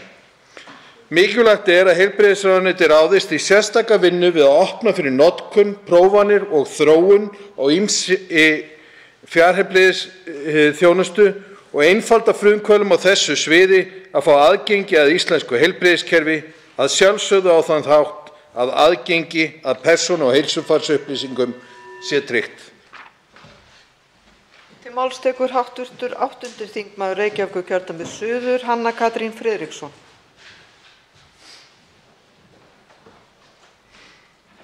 Frú forseti, ég held að við getum öll verið sammála það að það fá byggðamál eins mikilvæg og aðgengi að heilbrigðisþjónustu. Fólk á ekki að þurfa að setja líf sitt og heilsu barna sinna í óvissu við það eitt að kjósa að búa utan þéttbýlissvæða, utan höfuðborgarsvæðisins jafnvel. Og þess vegna þessi umræða brýn og ég þakka hv. þingmanni Bjarkeyju Olsen Gunnarsdóttur fyrir að hefja hana í þetta skipti. Við höfum rætt þessa hluti hér áður. Og það ánægjulegt að heyra í hæstv. Ráðherra að hann að taka málið alvarlega. Það nefnilega alveg ljóst að í fámennu landi er ekki hægt að byggja upp sömu sérþekkingu og aðstöðu á hverju byggðu bóli. Við höfum Landspítalann og Sjúkrahúsið á Akureyri sem hafa sérstökum skyldum að gegna, en fólk utan þessara byggðakjarna þarf að sitja við sama borð. Við þurfum á þess að halda ef við ætlum að byggja upp landið allt. Við höfum í Viðreisn þess vegna lagt áherslu á að skilgreind verði betur réttindi almennings varðandi aðgengi að heilbrigðiskerfinu sem taki mið af fjarlægð frá þjónustu. Þetta mikilvægt atriði inn í þessa vinnu og svo það hitt að við höfum mikið svigrúm til að bæta þjónustuna og ég saknaði þess að í heilbrigðisstefnu ríkisstjórnarinnar til ársins 2030 voru ekki sett skýr markmið hvernig verði staðið að þessu. Ég hef ákveðnar skoðanir á því að þar hafi komið inn fordómar ríkisstjórnarinnar gagnvart nýsköpun, einkaframtaki og aðilum utan hinna hefðbundnu opinberu stofnana í heilbrigðiskerfinu sem var gegnumgangandi allt síðasta kjörtímabil. Ég bind vonir við það að nýr ráðherra breyti því, sérstaklega þegar hann talar á viðurkennur að það eru veggir á milli opinberu þjónustunnar og nýsköpunar eins og hann talaði hér í upphafsræðu sína áfram. Vegna þess að við þurfum á því að halda að nýta okkur hugmyndir, hugsjónir, þekkingu þess fólks sem getur fleytt okkur áfram og samstarf hins opinbera og einkaaðila alltaf mikilvægt, en ég þess fullviss að við náum ekki markmiðum okkar í þessum mikilvægu hluta heilbrigðisþjónustunnar nema að tryggja að svo verði. Til máls tekur hv. 10. þingmaður Norðausturkjördæmis Jódís Skúladóttir. Já, frú forseti, ég vil byrja á því að þakka þessa góðu og mikilvægu umræðu, þakka hv. þingmanni Bjarkeyju Olsen fyrir að vekja athygli á þessu. Ég tek undir með hv. síðasta ræðumanni hversu stórt byggðamál þetta er. Mig langaði að vekja einnig athygli á því að við horfum svolítið á þetta eðlilega sem höfuðborg landsbyggð og komandi úr Norðausturkjördæmi þekki ég vel þær flækjur sem geta fylgt því að sækja alla sérfræðiþjónustu langan veg, ýmist til Akureyrar eða Reykjavíkur. En annað sem að mér finnst mikilvægt í þessari umræðu varðandi fjarheilbrigðisþjónustuna eru stækkandi sveitarfélög, mörg hver fjölkjarna sveitarfélög, þar sem að erfitt getur verið að hafa og erfitt er að manna viðveru heilbrigðisstarfsfólk á öllum stöðum. Þar held ég að slík fjarþjónusta geti líka nýst. En svo vil ég nota hérna þær sekúndur sem ég á eftir til að ítreka það sem þó áður hefur komið fram. Bæði bráða og langtíma mönnunarvandi, læknaskortur á landsbyggðinni er gríðarlega alvarlegt mál og við leysum hann ekki með fjarheilbrigðisþjónustu. Eins og hv. þingmaður Bjarkey Olsen sagði, þá verður fjarþjónustan aldrei annað en viðbót, kærkomin viðbót, en á staðnum verður auðvitað vera grunnur til að byggja á og tryggja öryggi íbúa allra í öllum landsbyggðum. Til máls tekur hv. 4. þingmaður Norðausturkjördæmis, Líneik Anna Sævarsdóttir. Virðulegi forseti. Notkun fjarheilbrigðisþjónustu skapar ótal tækifæri til að bæta þjónustu og jafna aðgengi.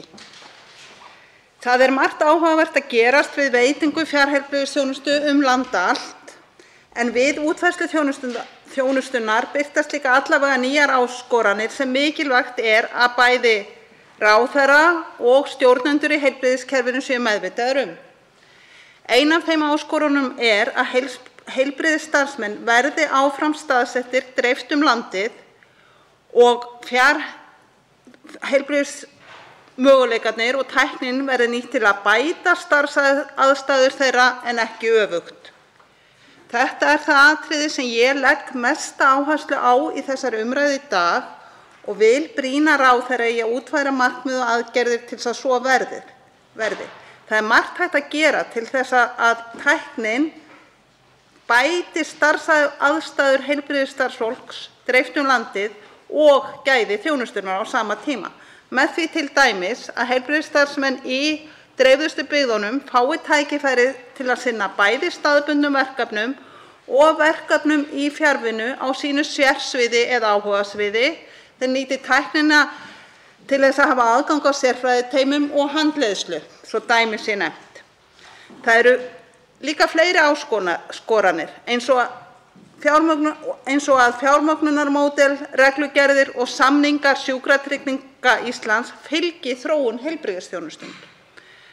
Fyrir skemmstu funduðum við þingmenn í Norðausturkjördæmi með stofnunum sem veita heilbrigðisþjónustu á svæðinu og auðheyrt var að margt áhugavert er á sér stað í fjarheilbrigðisþjónustu þar, en í því sambandi velti ég fyrir mér hvort einhverjir einstaklingur eða teymi hafi sérstakt forystuhlutverk á landsvísu eða byggist þróunin meira á frumkvæði einstaklinga og teyma innan stofnana.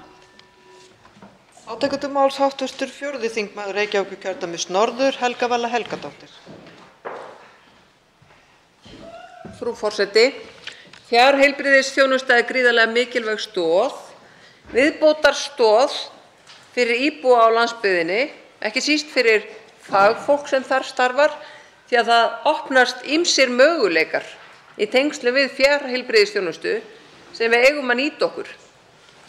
En fjarheilbrigðisþjónusta gagnast líka hér á höfuðborgarsvæðinu og í stórum þéttbýliskjörnum, einmitt til þess að liðka fyrir, til þess að þeir sem að þurfa að leita ráða hjá lækni, hjúkrunarfræðingi eða öðrum heilbrigðisstarfsmönnum leita þjónustu, að það kann að vera að það þurfi ekki að bóka heilan tíma á starfsstöð viðkomandi heilbrigðisstarfsmanns. Við eigum að nýta þessa þjónustu miklu betur, hvort tveggja fyrir landsbyggðirnar en líka fyrir þéttbýliskjarnana hér á höfuðborgarsvæðinu. Norðurlöndin og önnur nágrannaríki eru langt á undan okkur þegar kemur að þróun fjarheilbrigðisþjónustu. En við höfum einhvern veginn talað svolítið þetta undanfarin ár en gert miklu minna í að framkvæma það sem að þarf að gera. Ég man eftir á síðasta kjörtímabili að hafa heyrt í læknum sem kvörtuðu undan því á Covid-tímum, þegar þeim var gert að auka mjög fjarheilbrigðisþjónustu, að kerfið gerði ekki ráð fyrir að það væri hægt að rukka fyrir fjarheilbrigðisþjónustuna. Sjúkratryggingarnar voru ekki tilbúnar til þess að greiða fyrir þá þjónustu sem læknunum var þó uppálagt að inna af hendi. Við þurfum að láta allt kerfið ganga upp.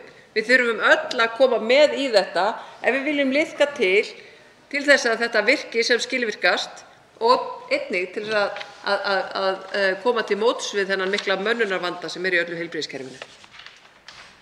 Þá tekur til máls hv. 5. þingmaður Reykjavíkurkjördæmis suður, Hildur Sverrisdóttir. Forseti, ég þakka þessa góðu umræðu.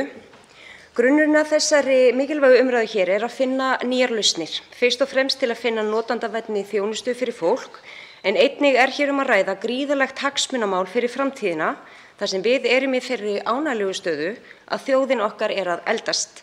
Við lifum lengur og erum heilbrigðari lengur, en það kallar á nýja nálgun svo við getum staðið skammlaust undir þeirri þjónustu sem við viljum svo gjarnan gera í þágu allra þeirra sem þess þurfa. Á síðasta kjörtímabili var sett fjármagn í að stuðla að auknum tæknilausnum og nýsköpun í heilbrigðiskerfinu. Slíkur fókus fær einnig stað í stjórnarsáttmála núverandi ríkisstjórnar og nýsköpunarráðherra hefur lýst yfir miklum áhuga og metnaði að í ráðuneyti hennar verði komið á skilvirku samstarfsumhverfi sprotafyrirtækja og stofnana á sviði heilbrigðisþjónustu. En forseti, til að svo megi verða lykilatriði á opinberu kerfinu okkar opni fyrir slíkar nálganir, en séu ekki þróuð einhvers staðar út í samfélaginu sem síðan fá ekki hljómgrunn í innviðum hins opinbera. Í því ljósi bárust vondar fréttir á dögunum þegar kom í ljós að innkaup landlæknis á þróun heilbrigðisnets, heilsuveru og fjarfundalausna á heilbrigðissviði hafi verið ólögmæt í andstöðu við lög opinber innkaup. Í þessu tilfelli að ræða inngrip í samkeppni á sviði nýsköpunar sem hefur gríðarlega neikvæð áhrif á nýsköpunarumhverfið. Forseti, í ljósi þessara frétta vona ég og treysti að hæstv. Ráðherra verði vakandi fyrir því að aðilar og stofnanir sem undir hann heyra falli ekki í þá gryfju vanans að það þurfi ekki að passa mikið upp á áheyrn mikilvægra nýjunga og samkeppni annarra aðila. En að áherslan verði þvert á móti lögð á að móta vettvang og umhverfi sem gefi frumkvöðlum og sprotafyrirtækjum kost á að kynna sínar lausnir og að til staðar verði faglegt kerfi fyrir kynningu, mat og innleiðingu nýrra lausna. Máls tekur hv. 9. þingmaður Suðvesturkjördæmis Guðmundur Ingi Kristinsson. Virðulegur forseti, við erum hér að fjalla fjarheilbrigðisþjónustu og fjarheilbrigðisþjónustu kynntist ég eiginlega það flottasta sem ég séð í fjarheilbrigðisþjónustu kynntist ég á Grænlandi. Grænlendingar, það urðu að eins og maður segir, neyðin kenni nektur konu að spinna, þeir urðu að leysa máli sín. Það var hvorki veginni flug á marga staði þar og við vitum hvernig aðstæður geta verið á Grænlandi. Og þeir útbjuggu neyðarvagna sem þeir nota og sem var algjör snilld, og ef við ætlum að læra eitthvað þá ættum við bara að læra hjá þeim. Þeir eru búin að leysa flest þau vandamál sem þar kom upp. En fjarheilbrigðisþjónusta á auðvitað að vera bara neyðarúrræði.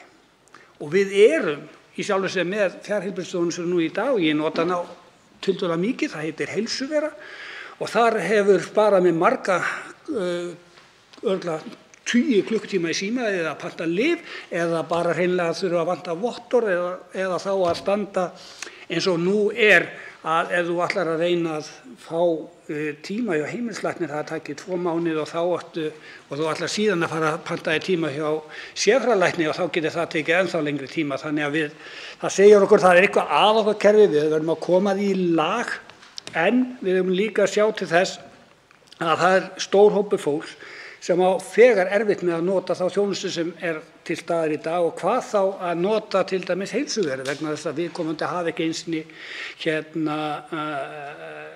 tölvu eða aðra nauðsynlega tækni sem þarf til þess að fara inn á til dæmis bara Heilsuveru með þeim leyniorðum eða númerin sem þarf til þess að komast inn. Þannig að við eigum að sjá til þess að allir geti nýtt þá þjónustu sem þarf í næsta umhverfi og sjá til þess að fólk út á landi að við séum að bæta heilsugæslu og nærsjúkrahús þannig að fólki fái þá þjónustu í sínu nær umhverfi sem þarf á þeirri þjónustu að halda. Þá tekur til máls hv. 7. þingmaður Reykjavíkurkjördæmis suður, Björn Leví Gunnarsson. Forseti, ég tel að það þurfi meiri nýsköpun í kerfið, utan kerfis líka að sjálfsögðu en líka innan kerfisins. Að það sé tækifæri til þess að reyna og prófa nýja hluti, að grípa tækifærin í tækniþróun á lofti og að hlaupa áfram með þau. Tek þannig svona hálft í hvoru undir með því sem að hv. þingmaður Hildur Sverrisdóttir sagði hérna áðan. En vandinn þar í því dæmi sem við verðum að lýsa er eignarhaldið. Þegar hið opinbera er að kaupa einhverjar lausnir, fjarheilbrigðislausnir eða ýmislegt svoleiðis af einkaaðilum, að þá verður að passa upp á það að það sé verið að kaupa eitthvað sem að hið opinbera á síðan. Þannig að við læsumst ekki inn í einhverjum spenum fram og tilbaka og þegar að lausnin úreldist eða þarf að bæta við eða eitthvað svoleiðis að það kosti formúur að breyta og bæta eins og ítrekað hefur gerst hérna í svona umsjón hins opinbera á undanförnum árum.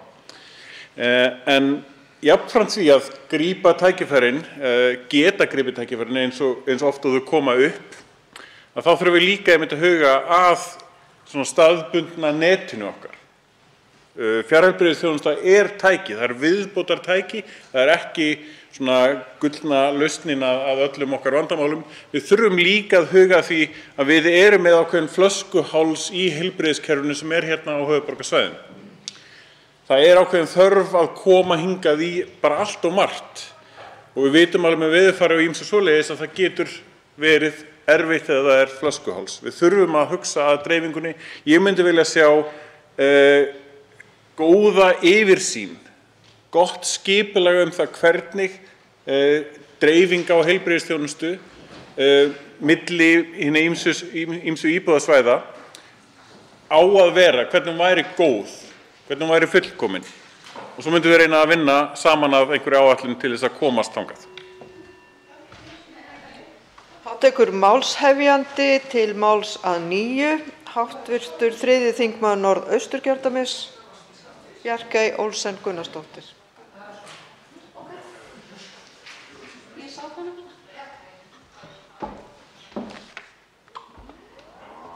Já, virðulegi forseti, ég vil þakka hæstv. Ráðherra fyrir hans svör og þeim sem hér hafa tekið þátt í umræðunni. Þetta er afar mikilvægt verkefni sem við erum hér með í höndunum og ástæða til þess að einmitt að reyna að fá einhverja yfirsýn yfir það. Við erum með þjónustukort hjá Byggðastofnun sem sýnir okkur hvar tiltekna þjónustu er að hafa. Það er auðvitað ekki fullkomið en sannarlega eitthvað til að byggja á og ég held að það sé eins og hæstv. Ráðherra sagði að það eru ýmis leiðarljós sem eru hér til staðar sem að kosta tíma og kosta fjármuni en það er auðvitað mjög mikilvægt að spara krónuna og fara vel með fjármuni í þessu kerfi okkar sem við erum alltaf að reyna og nýta það og ég held að það sé almennt ef við getum sagt sem svo að það sé framtíðarsparnaður fólginn í því að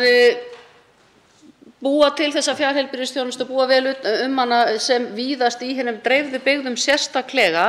Sannarlega eins og hér á komið inn á er þörf fyrir hann í þéttbýlinu líka.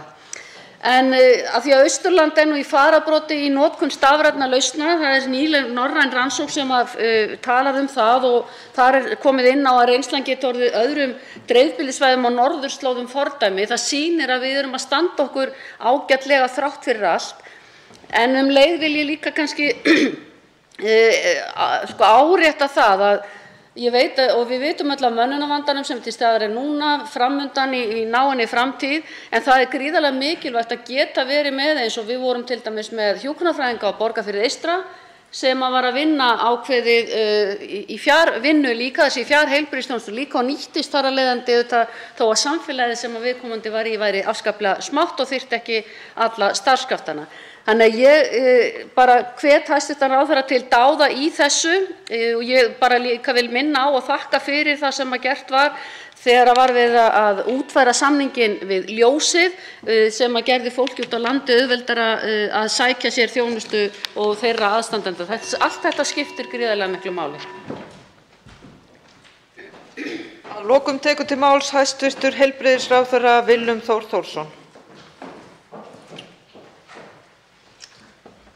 Hæstv. Forseti, ég vil ítreka þakkir fyrir þessa þörfu og góðu umræðu. Eins og gjarnan að þá kemst maður ekki yfir helminginn af því sem maður vildi koma inn á hér og þetta svona þróast yfirleitt með þeim hætti að þær góðu ábendingar sem hafa komið hér í fjölmörgum mjög góðum ræðum væri gott að geta brugðist við. Ég á eftir að svara hér 3 spurningum frá hv. framsögumanni Bjarkeyju Olsen Gunnarsdóttur sí- og endurmenntun og stefnumörkun og svona í hvaða greinum þetta svona getur helst gagnast okkur. Mig langar aðeins að taka saman hér í samhengi við þetta því ég kom inn á í minni fyrri ræðu þessa veggi sem að blasa við mér.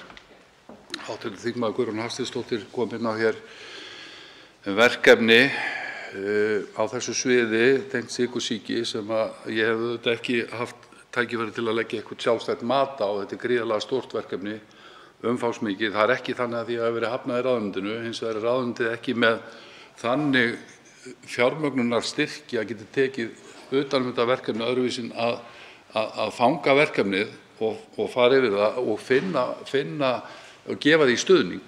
Það eru svona litlir nýsköpunarstyrkir sem eru veittir í heilbrigðisráðuneytinu. En þetta minnir okkur á það því ég var nú framsögumaður hér á þingsályktunartillögu opinbera klasastefnu sem snýr að vistkerfi nýsköpunar. Það er verkfæri sem að nýsköpunarráðherra á að nýta sér. Það er verkfæri sem að brýtur niður þessa múra. Það er verkfæri sem skapar tengin til að stinga í samband akkúrat fyrir svona verkefni.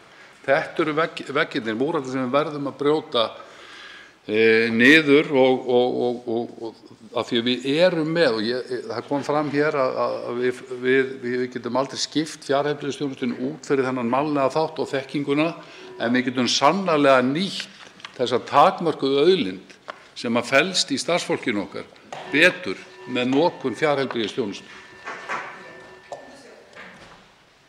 Sérstakri umræðu er lokið. Til máls tekur fundarstjórn forseta hv. þingmaður Arndís Anna Kristínardóttir Gunnarsdóttir. Virðulegi forseti, ég nú bara komin hingað upp til þess að ítreka spurningu sem ég bar upp ásamt fleiri hv. þingmönnum hér fyrir í dag sem var beint til forseta Alþingis varðandi það til hvaða bragðs þingið getur og mun taka til þess að bregðast við því að nú hefur verið staðfest að undirstofnun dómsmálaráðuneytisins samkvæmt fyrirmælum og undir verndarvæng hæstv. Dómsmálaráðherra gegn lögum braut lög og að brjóta lög í þessum töluðu orðum með því að afhenda Alþingi ekki þau gögn sem að þingið fór fram á með beiðni á grundvelli 51. gr. laga um þingsköp Alþingis í lok desember síðastliðnum. Og þannig að ég ítreka bara spurninguna og óska eftir því að heyra svar forseta við henni. Til máls tekur fundarstjórn forseta hv. 7. þingmaður Suðvesturkjördæmis Þórhildur Sunna Ævarsdóttir. Já, virðulegur forseti, þetta er auðvitað orðið mjög þreytt að þurfa endurtekið að koma upp til þess að ítreka spurningar til hæstv. forseta vegna þess að hann svarar ekki þeim spurningum sem að honum er beint undir riðlinum fundarstjórn forseta.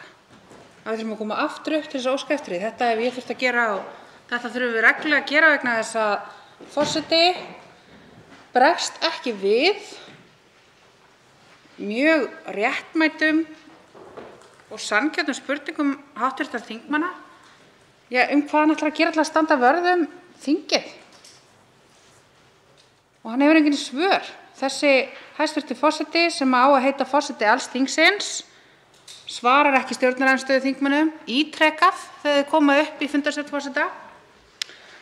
Það leið langur tími frá því að við óskuðum eftir þessu lögfræðiáliti þangað til að það kom og nú er það loksins komið og enn bólar ekkert á neinum viðbrögðum af hálfu forseta. Það eina sem við heyrum er að hann ætla að fylgjast með þróun mála. Þetta er ekki boðlegt virðulegi forseti. Kalla eftir því að hæstv. Forseti beiti sér með skýrari hætti fyrir hönd þingsins. Til máls tekur hv. 4. þingmaður Reykjavíkurkjördæmis norður, Helga Vala Helgadóttir, fundarstjórn forseta. Frú forseti, ég tek undir það sem fram hefur komið hér hjá hv. þingmönnum að þingið eftir allan þennan langa leiðangur sem orðið hefur vegna þessara gagna sem undirstofnun hæstv. Dómsmálaráðherra hefur neitað að afhenda í þökk hæstv. ráðherra, að þá hljótum við eftir allan þann langa tíma sem liðinn er frá því að kallað var eftir inngripi forseta, að þegar skýrt lögfræðiálit sem forseta var auðvitað kunnugt löngu áður, má ætla, þegar það loksins liggur fyrir, að þá hljótum við að kalla eftir skýrum viðbrögðum hæstv. forseta. Hvað hyggst hann gera til þess að knýja á að þingið geti starfað samkvæmt lögum? Ég held að þetta sé ekki til of mikils mælst að forseti stígi með kröftugum hætti inn í þetta klúður sem við höfum verið að horfa á hér í mánuð eða svo. Til máls tekur fundarstjórn forseta hv. 8. þingmaður Reykjavíkurkjördæmis suður, Hanna Katrín Friðriksson.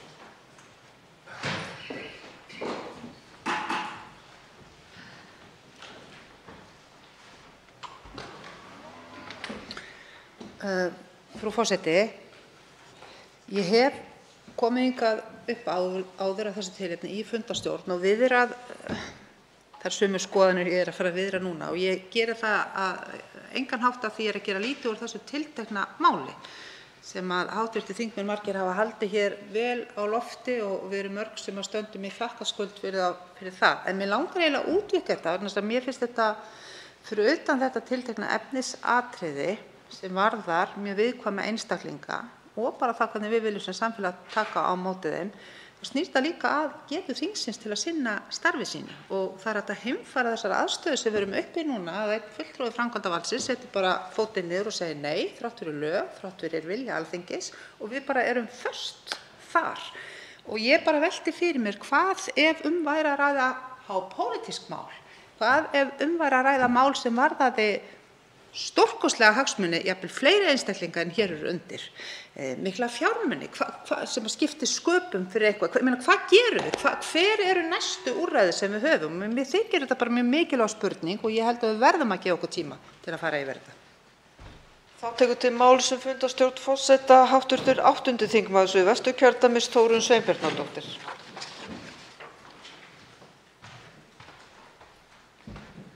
Frú forseti, ég hef líkt og margir aðrir í þessum sal fylgst með vaxandi forundran með þessu máli sem hér er verið að ræða undir fundarstjórn. Nú liggur fyrir að hæstv. Dómsmálaráðherra hefur brotið lög, fyrir liggur að lagaskrifstofa Alþingis metur það með þeim hætti.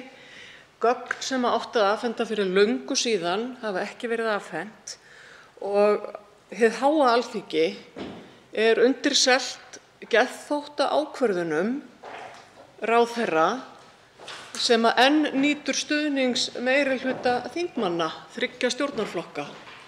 Ég velti fyrir mér hvort að allir hv. þingmenn VG, Framsóknarflokksins og Sjálfstæðisflokksins séu ánægðir með þetta framferði og þessar geðþótta ákvarðanir og hvort að fólk hafi almennt íhugað hvaða afleiðingar það hafi fyrir störf þingsins í framhaldinu.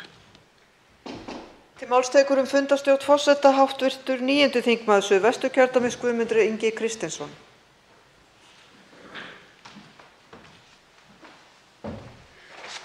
Virðulegur forseti, ég vil bara taka undir með þeim sem undan hafa komið.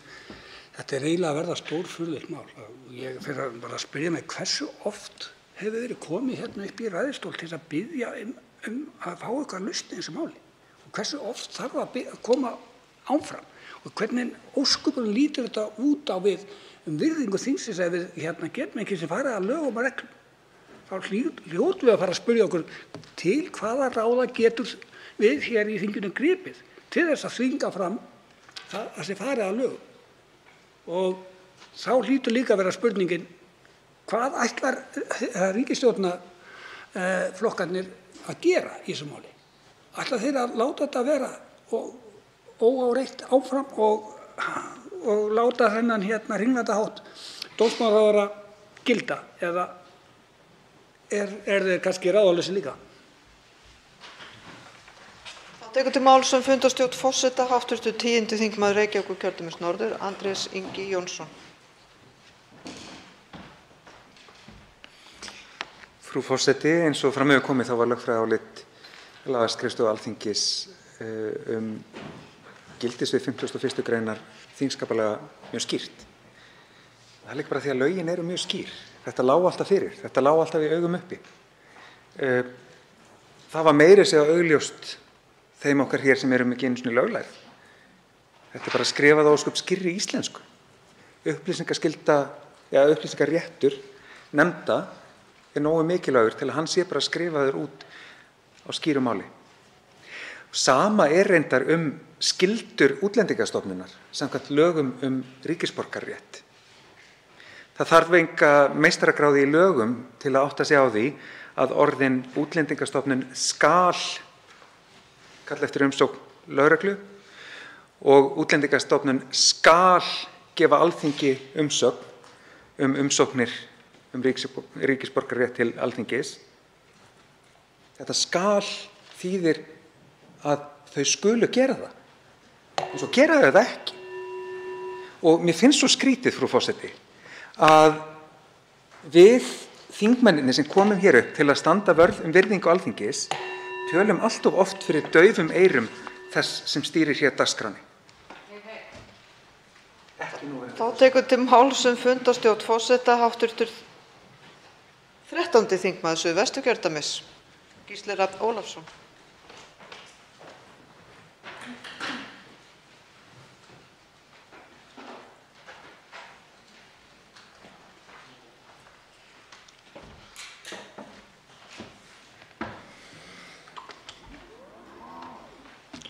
Frú forseti, já, það er slæmt að við skulum þurfa að koma hér síendurtekið upp í ræðustól Alþingis til þess að biðja hæstv. forseta Alþingis, ekki frú forseta sem situr hér, heldur þannig hefur það embætti, svör það að það sé verið að virða yfir 100 ára hefð til þess að gera þetta, að veita ríkisborgararétt, virðingu Alþingis. Nú er komið alveg á hreint að dómsmálaráðherra og Útlendingastofnun hafa verið að brjóta lög gagnvart Alþingi og það er ekkert svarað fyrir það hér úr forsetastól. Það er bara allt í lagi. Ég spyr sjálfa mig eins og hv. þingmaður gerði hér áðan, hvað ef þetta væri eitthvað annað mál sem kannski snerti hjarta Sjálfstæðisflokksins aðeins meira? Hvað ef þetta væri frelsi til vínverslunar eða eitthvað? Þá tekur til máls fundarstjórn forseta hv. 3. þingmaður Reykjavíkurkjördæmis norður, Lenya Rún Taha Karim. Forseti. Við erum ekki í fundarstjórn í fyrsta skipti og við erum ekki í fundarstjórn greinilega í síðasta skiptið varðandi þetta tiltekna mál. Mér sýnist engin lausn vera til staðar af því að hæstv. dómsmálaráðherra neitar að hlusta á löggjafarvaldið. Ég þarf ekki að minna á þrískiptingu og ég þarf vonandi ekki að minna á það að það er hlutverk Alþingis að hafa eftirlit og aðhald með framkvæmdarvaldinu. En sú staða sem liggur uppi er bara frekar sorgleg. Hér hafa lög verið brotin og hæstv. Dómsmálaráðherra neitar að axla ábyrgð og fara eftir lögum. Og ég legg bara til að við höldum áfram að koma upp í fundarstjórn þangað til að lögin verði virt. Þá tekur til máls fundarstjórn forseta öðru sinni hv. þingmaður 4. þingmaður Reykjavíkurkjördæmis norður Helga Vala Helgadóttir.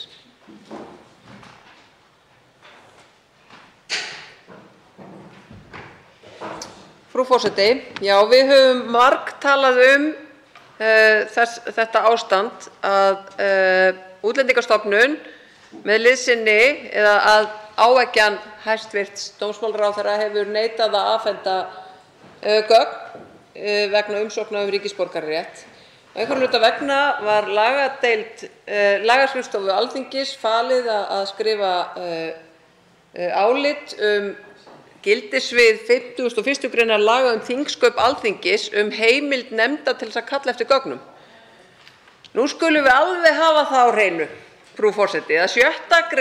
laga ríkisborgararétt segir einfaldlega að Alþingi skuli veita ríkisborgararétt með lögum og áður en umsókn ríkisborgararétt er lögð fyrir Alþingi skuli Útlendingastofnun fá hana umsögn lögreglustjóra og skuli Útlendingastofnun gefa umsögn umsóknina. Þetta er ekkert spurning einhvern vilja.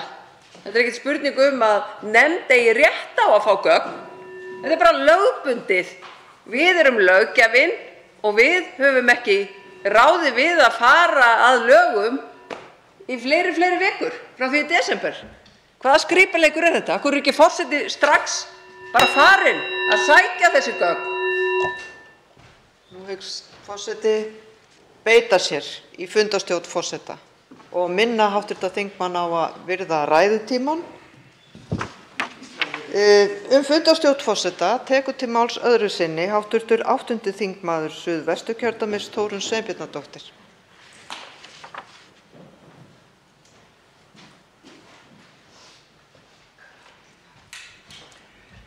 Frú forseti, ég held að það sé ekki annað að gera hér en að gera hlé á þessum fundi og kalla saman fund í hv. forsætisnefnd og fara yfir málið og fara yfir lagaálit lagaskrifstofunnar og taka skref sem eru sæmandi virðingu og ábyrgð hins háa Alþingis. Hér hefur hæstv. ráðherra, hæstv. dómsmálaráðherra, orðið uppvís að lögbroti. Það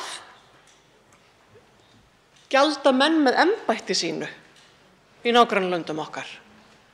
Og ég skora á þingmenn þá sem að styðja ríkisstjórn Katrínar Jakobsdóttur að koma nú hér upp og segja okkur hvort að þeir styðji hæstv. Dómsmálaráðherra Jón Gunnarsson ennþá í embætti. Þá tekur til máls fundarstjórn forseta öðru sinni hv. 8. þingmaður Reykjavíkurkjördæmis suður Hanna Katrín Friðriksson.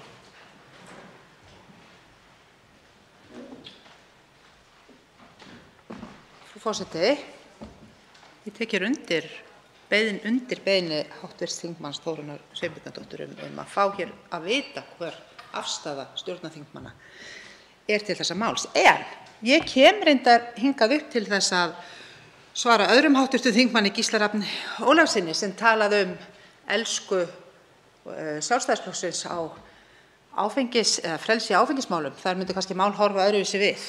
Og mér fannst þetta eiginlega fyndið þar til ég áttaði mig á því að þetta er sami flokkur og hefur setið hér í stjórn stóran hluta lýðveldistímans og hefur talað fyrir þessu máli en gert nákvæmlega ekki neitt.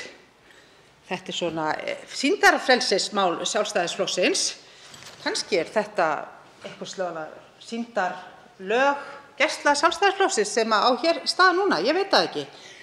En sýndarmennska er það sannarlega.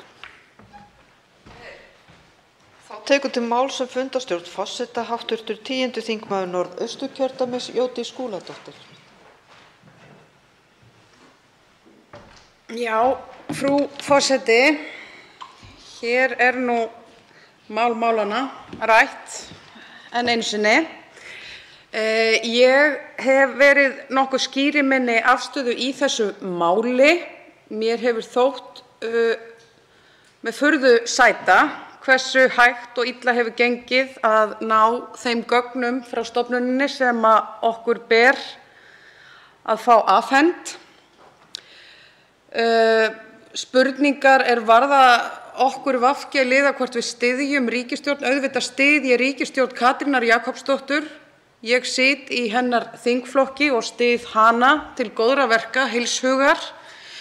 Ég þó ekki sammála öllu því og ég held að það sé nú þvert á flokka. Við getum verið ósammála ýmsar birtingarmyndir. Ég flagga því bara hér að VG hefur staðið fyrir mannréttindum, flóttafólki. Við viljum gera vel á þessum vettvangi og til þess bauð ég mig fram á þing til þess að geta sinnt þeim málaflokkum. Til máls tekur hv. 5. þingmaður Suðvesturkjördæmis Þorgerður K. Gunnarsdóttir.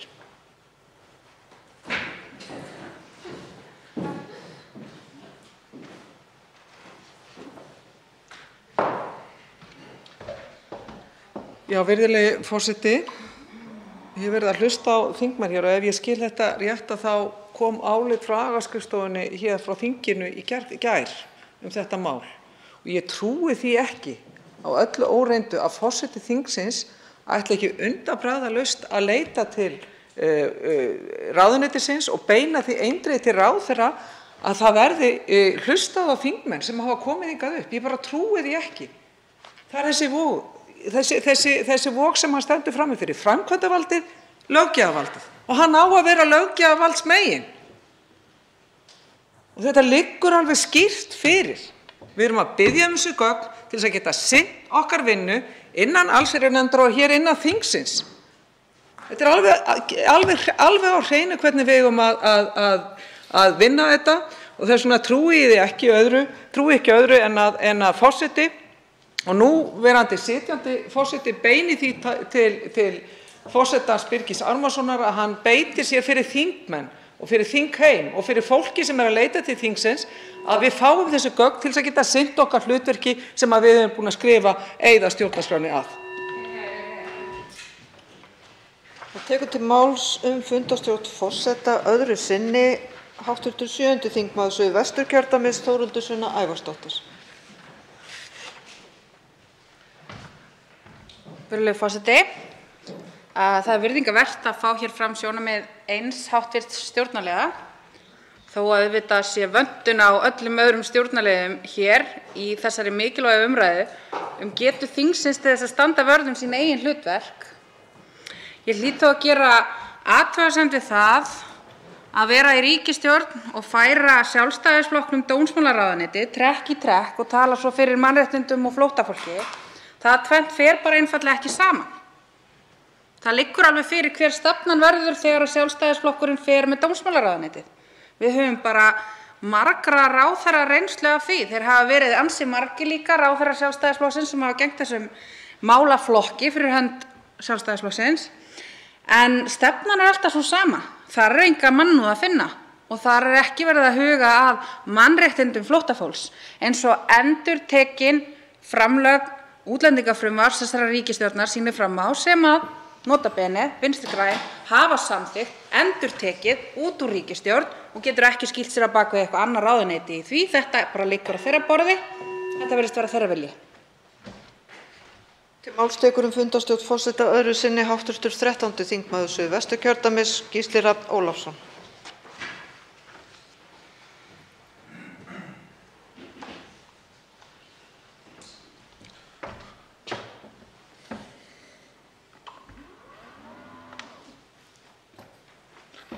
Frú forseti, mig langar að byrja á því að taka undir tillögu hv. þingmanns Þórunnar Sveinbjarnardóttur að gert sé hlé á fundum þingsins svo að forsætisnefnd þingsins geti komið saman. Ég held að hér í salnum séu 3 meðlimir í þeirri nefnd og geti þar af leiðandi óskað eftir því að fundur verði haldinn. Því þetta algjörlega fyrir neðan allar hellur, hvernig þetta komið. Og ef að Vinstri grænir ætla að standa með fólki í minnihlutahópum, þar með talið flóttamönnum, þar með talið þeim sem sækja hér ríkisborgararétt, þá þurfa þau að sýna það í verki en ekki bara í orði. Það tekur til máls fundarstjórn forseta öðru sinni hv. 3. þingmaður Reykjavíkurkjördæmis norður, Enja Rún Taha Karim. Forseti, ég verð að fá að taka undir með öllum sem að koma hér á undan og þá sérstaklega hv. þingmanni Þorgerði Katrínu. Ég vil ítreka það að forseti Alþingis starfar í þágu Alþingis, sem sagt okkar sem að sitjum hér og erum ekki að sinna störfum framkvæmdarvaldsins. Þetta mál er í sjálfu sér galið. Ég veit ekki alveg hvernig þetta hefur þróast í þessa átt. Ég man þegar þetta var ennþá bara ein og ein frétt, en þetta er orðið daglegt brauð núna að koma hér upp í fundarstjórn og biðja hæstv. Ráðherra að afhenda þessi gögn. Í hvert einn skipti sem við nefnum þetta, þá verða þingmenn stjórnarinnar lúpulegir, en ég bara einhvern veginn, þingmenn meina vel og ég held að hv. þingmaður Jódís Skúladóttir meini vel, en þá þið verðið að hafa raunverulegt aðhald með Sjálfstæðisflokknum innan stjórnarsamstarfsins.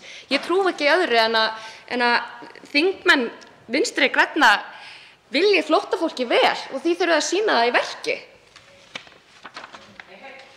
Til máls tekur fundarstjórn forseta öðru sinni hv. 10. þingmaður Reykjavíkurkjördæmis norður, Andrés Ingi Jónsson.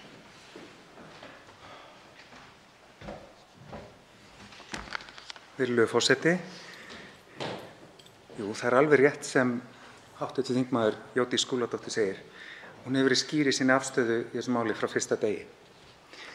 Mér sýnist að það hafi verið 25. janúar sem við ræddum það sem að hv. þingmanni þótti vera glórulaust verklag, óboðlegt og galin framkvæmd hjá ráðuneytinu, ég tek undir hvert orð. 2 dögum seinna notaði hv. þingmaður frasana að þetta væri með ólíkindum og óboðleg vinnubrögð, hjartanlega sammála því líka.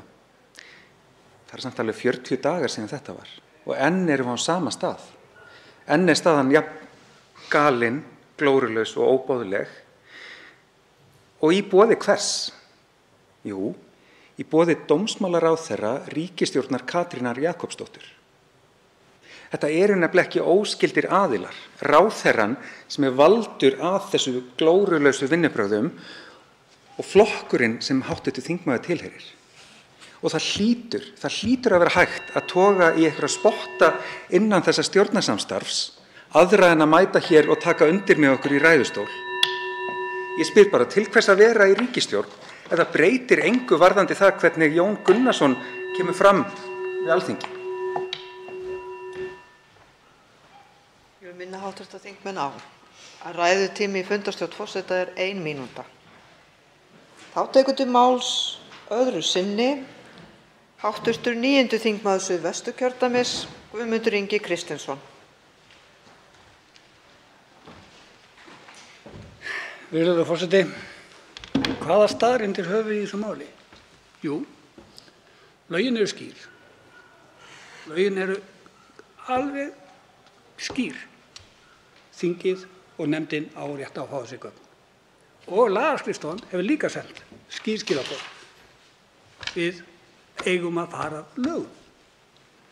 En lögleysan, hún virðist ráða og það er algjörlega á ábyrgð ríkisstjórnarinnar.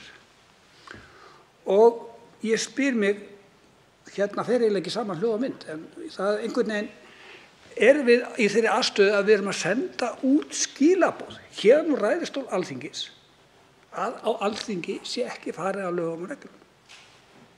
Það er þetta grafalvarlegt mál. Og það hlýtur að vera spurning hvort að ríkisstjórnin getur bara yfirleitt setið þegar hún getur ekki einu sinni farið að lögum og reglum. Þá tekur til máls fundarstjórn forseta öðru sinni hv. 10. þingmaður Norðausturkjördæmis, Jódís Skúladóttir.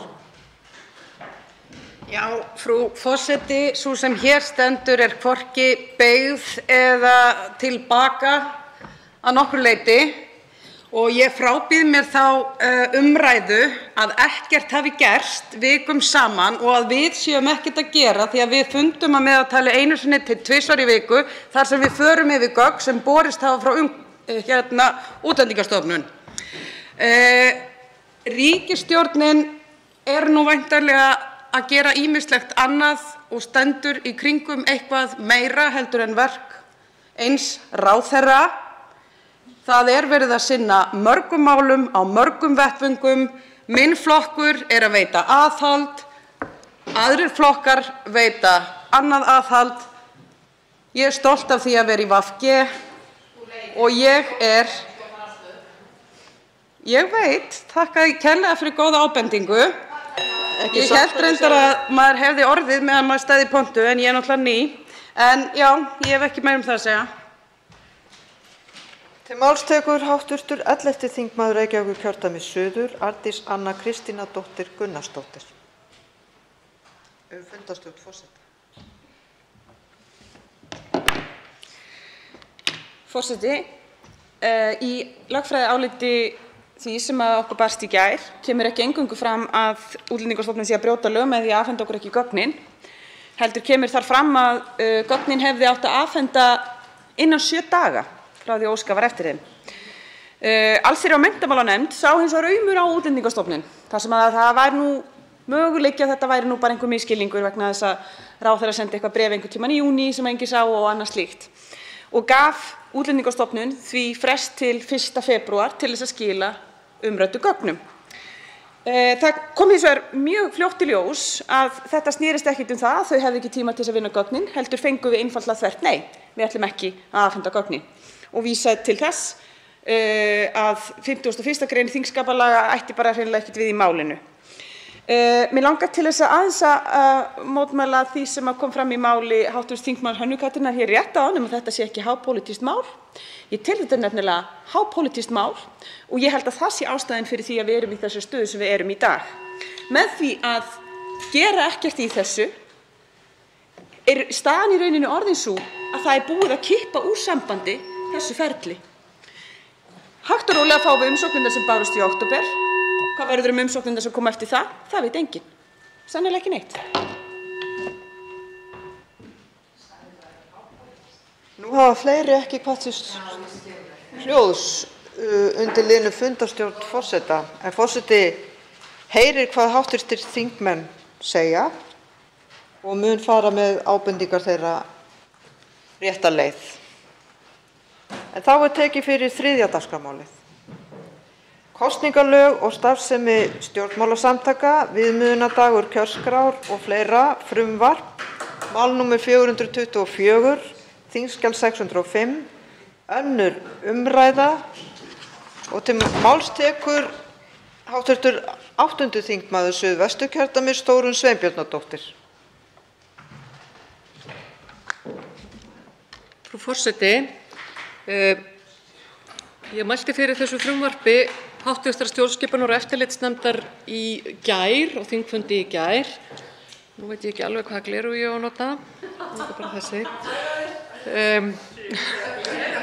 Og að öllu gríni sleftu þá var það samhljóða niðurstaða í stjórnskipunar- og eftirlitsnefnd háttvirtri að flytja þetta mál enda nauðsynlegt að gera þessar lagfæringar á kosningalögum sem eru lög sem voru samþykkt á síðasta ári, lög nr. 112/2021 hér á hinu háa Alþingi. Við ræddum það og það kom fram við fyrstu umræðu í gær, meðal annars í máli hv. þingmanns Lenju Rúnar Taha Karim, að það væri auðvitað einkennilegt að við stæðum í þessum sporum svona stuttu eftir að heildarlögin eða lagabálkurinn fékk afgreiðslu hér á Alþingi og ég get tekið undir það líkt og ég gerði í gær. En breytingarnar þarf að gera og ég held að allir séu meðvitaðir það hér á hinu háa Alþingi að breytingarnar þarf að gera svo að hægt sé að framkvæma sveitarstjórnarkosningar í vor og standa þannig að þeim að enginn vafi leiki á lögmæti þeirra og við höfum því miður nýleg dæmi sem að gera okkur það ljóst að það verður ekki of varlega farið í því máli. Í greinargerð þessa frumvarps stendur, frú forseti, að hinn 1. janúar 2022 tóku gildi ný kosningalög númer 112/2021 eins og áður hefur komið fram. Með þeim lögum voru gerðar miklar breytingar á því fyrirkomulagi sem verið hefur á framkvæmd kosninga. Með lögunum var sett á fót sjálfstæð stjórnsýslunefnd, landskjörstjórn, sem nú hefur yfirumsjón með framkvæmd kosninga og kosningalaga í stað dómsmálaráðuneytisins áður. Ráðherra skipaði landskjörstjórn og hún tók til starfa 1. janúar síðastliðinn og eins og allir hv. þingmenn vita þá er þetta grundvallarbreyting á því hvernig við framkvæmum kosningar. Í vinnu við undirbúning sveitarstjórnarkosninga sem fram fara 14. maí næstkomandi hafa komið í ljós ágallar á lögunum sem fengu hér afgreiðslu í fyrra, sem óhjákvæmilegt er að lagfæra án tafar. Hafa ábendingar slíkt meðal annars borist frá dómsmálaráðuneytinu, frá undirbúningsnefnd nýrra kosningalaga og yfirkjörstjórn Reykjavíkur. Þá hefur landskjörstjórn fjallað málið og var niðurstaða hennar að afar mikilvægt væri að nauðsynlegar lagabreytingar næðu fram að ganga sem allra fyrst og eigi síðar en fyrri hluta marsmánaðar. Og eins og við öll vitum þá er í dag 9. mars á því herrans ári 2022. Einnig hefur yfirkjörstjórn í Reykjavík sent áskorun frumvarp nauðsynlegar breytingar á kosningalögum kjörskrá, viðmiðunardag kjörskrá og fresti verði lagt fram sem fyrst. Helsti ágallinn, eins og fram kom hér við 1. umræðu, er misræmi í dagsetningum hvað varðar viðmiðunardag kjörskrár og hvenær framboð skuli tilkynnt. Þetta misræmi gerir það að verkum að þegar framboð hefur verið tilkynnt 36 dögum fyrir kjördag liggur ekki fyrir kjörskrá, sem er þó forsenda þess að yfirkjörstjórn geti kannað hvort meðmælendur með framboðslistum séu kjósendur í hlutaðeigandi sveitarfélagi og þar með hvort skilyrði fyrir framboði séu uppfyllt. Ef horft er til komandi sveitarstjórnarkosninga þá skal tilkynna öll framboð til yfirkjörstjórnar eigi síðar en klukkan 12 á hádegi föstudaginn 8. apríl 2022 en viðmiðunardagur kjörskrár er klukkan 12 á hádegi mánudaginn 11. apríl 2022. Þá skal þjóðskrá auglýsa að kjörskrár hafi verið gerðar eigi síðar en fimmtudaginn 14. apríl næstkomandi og framboðslista skal auglýsa eigi síðar en fimmtudaginn 14. apríl 2022. Ljóst er að nauðsynlegt er að færa viðmiðunardag kjörskrár þannig að hann sé áður en framboðsfresti lýkur. Þetta er auðvitað grundvallaratriði. Til samræmis þarf jafnframt að breyta þeim fresti sem námsmenn á Norðurlöndum hafa til að tilkynna sig á kjörskrá og þeirri dagsetningu þegar Þjóðskrá Íslands skal í síðasta lagi auglýsa að kjörskrá hafi verið gerð. Í frumvarpinu er lagt til að þessar viðmiðunardagsetningar breytist sem gerir það að verkum að sveitarstjórnarkosningar á komandi vori að viðmiðunardagur kjörskrár gerir það að verkum við sveitarstjórnarkosningar á komandi vori að viðmiðunardagur kjörskrár yrði klukkan 12 á hádegi miðvikudaginn 7. apríl 2022. Umsóknir íslenskra námsmanna á Norðurlöndunum þurfa að berast Þjóðskrá Íslands eigi síðar en 4. apríl 2022 og eigi síðar en föstudaginn 8. apríl 2022 skal Þjóðskrá Íslands auglýsa að kjörskrár hafi verið gerðar. Breytingin hefur ekki áhrif á það hvenær framboðsfrestur rennur út eða hvenær yfirkjörstjórnin skuli auglýsa framboðslista. Það er líka mikilvægt. Tillögurnar í þessum frumvarpi eru lágmarkstilfæringar á dagsetningum.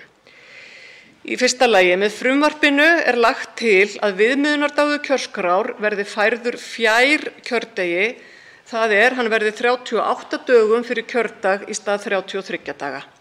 Til samræmis er síðasti dagur sem námsmenn á Norðurlöndum hafa til að skrá sig á kjörskrá einnig færður til, þannig að hann verður 40 dögum fyrir kjördag. Jafnframt er síðasti dagur til að auglýsa kjörskrá færður til þannig að hann verður 36 dögum fyrir kjördag í stað 30 daga. Í öðru lagi er kveðið á nauðsynlegar lagfæringar á nokkrum atriðum, bæði í kosningalögum og í lögum starfsemi stjórnmálasamtaka. Til dæmis hafa málsliðir fallið niður, tilvísanir til laga eru ekki réttar og láðst hefur að fella niður tilvísun til atriða sem voru í frumvarpi til kosningalaga en breyttist í meðförum þingsins. Hér hefur sem sagt skort á almennilegan samlestur. Í þriðja lagi er lagt til að bráðabirgðaákvæði að heimilt verði í sveitarstjórnarkosningunum 14. maí næstkomandi að senda atkvæðisbréf sem greidd eru utan kjörfundar áfram til sýslumanns í því umdæmi þar sem kjósandi telur sig vera á kjörskrá, auk þess sem taka skuli til greina og ekki meta atkvæði greitt utan kjörfundar ógilt þótt notuð séu eldri kjörgögn. Einnig mjög mikilvægt til þess að virða réttindi kjósenda. Í fjórða lagi er lagt til í frumvarpinu að fjöldi þingsæta í Norðvesturkjördæmi og Suðvesturkjördæmi breytist í samræmi við auglýsingu landskjörstjórnar nr. 1108/2021 frá 1. október 2021. Og sú breyting kveður á það að í næstu alþingiskosningum verði 7 þingsæti í Norðvesturkjördæmi og 14 þingsæti í Suðvesturkjördæmi. Í 5. lagi er lagt til að við lögin bætist nýtt ákvæði til bráðabirgða þar sem kveðið er á lagaskil eftir að ný kosningalög hafa tekið gildi og útgáfu kjörbréfa af hálfu landskjörstjórnar verði hætt. Í ákvæðinu er kveðið á að landskjörstjórn skuli gefa út tilkynningar til þeirra varaþingmanna sem ekki fengu útgefin kjörbréf eftir alþingiskosningarnar 25. september síðastliðinn og senda nöfn alþingismanna og varaþingmanna til birtingar í stjórnartíðindum í samræmi við breytt fyrirkomulag 113. greinar kosningalaga.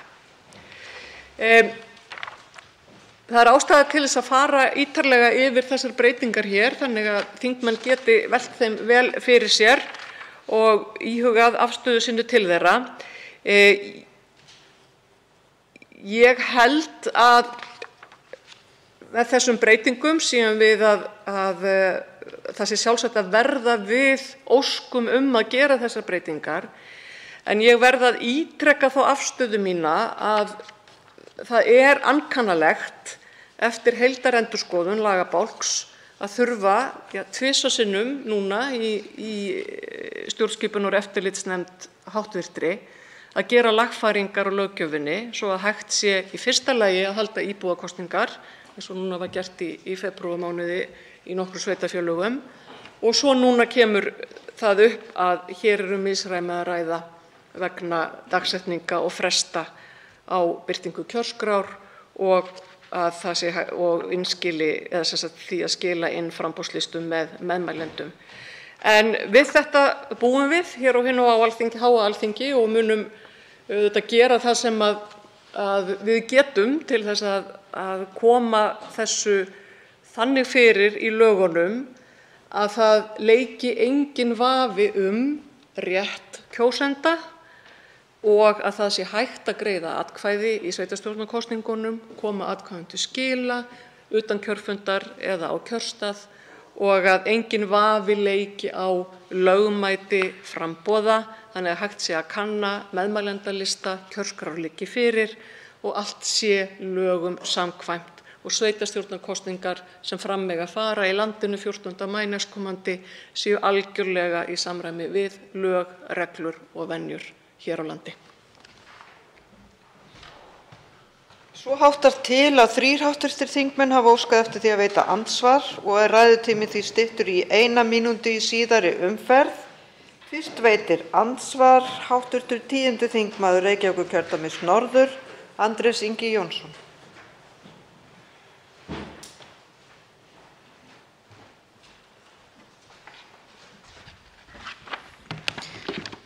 Frú forseti, ég vil byrja að þakka hv. þingmanni greinargóða yfirferð yfir þetta frumvarp og tek undir með henni að það sé ankannalegt að við séum að breyta heildarendurskoðuðum lögum svo oft, svo stuttu eftir að þau eru samþykkt.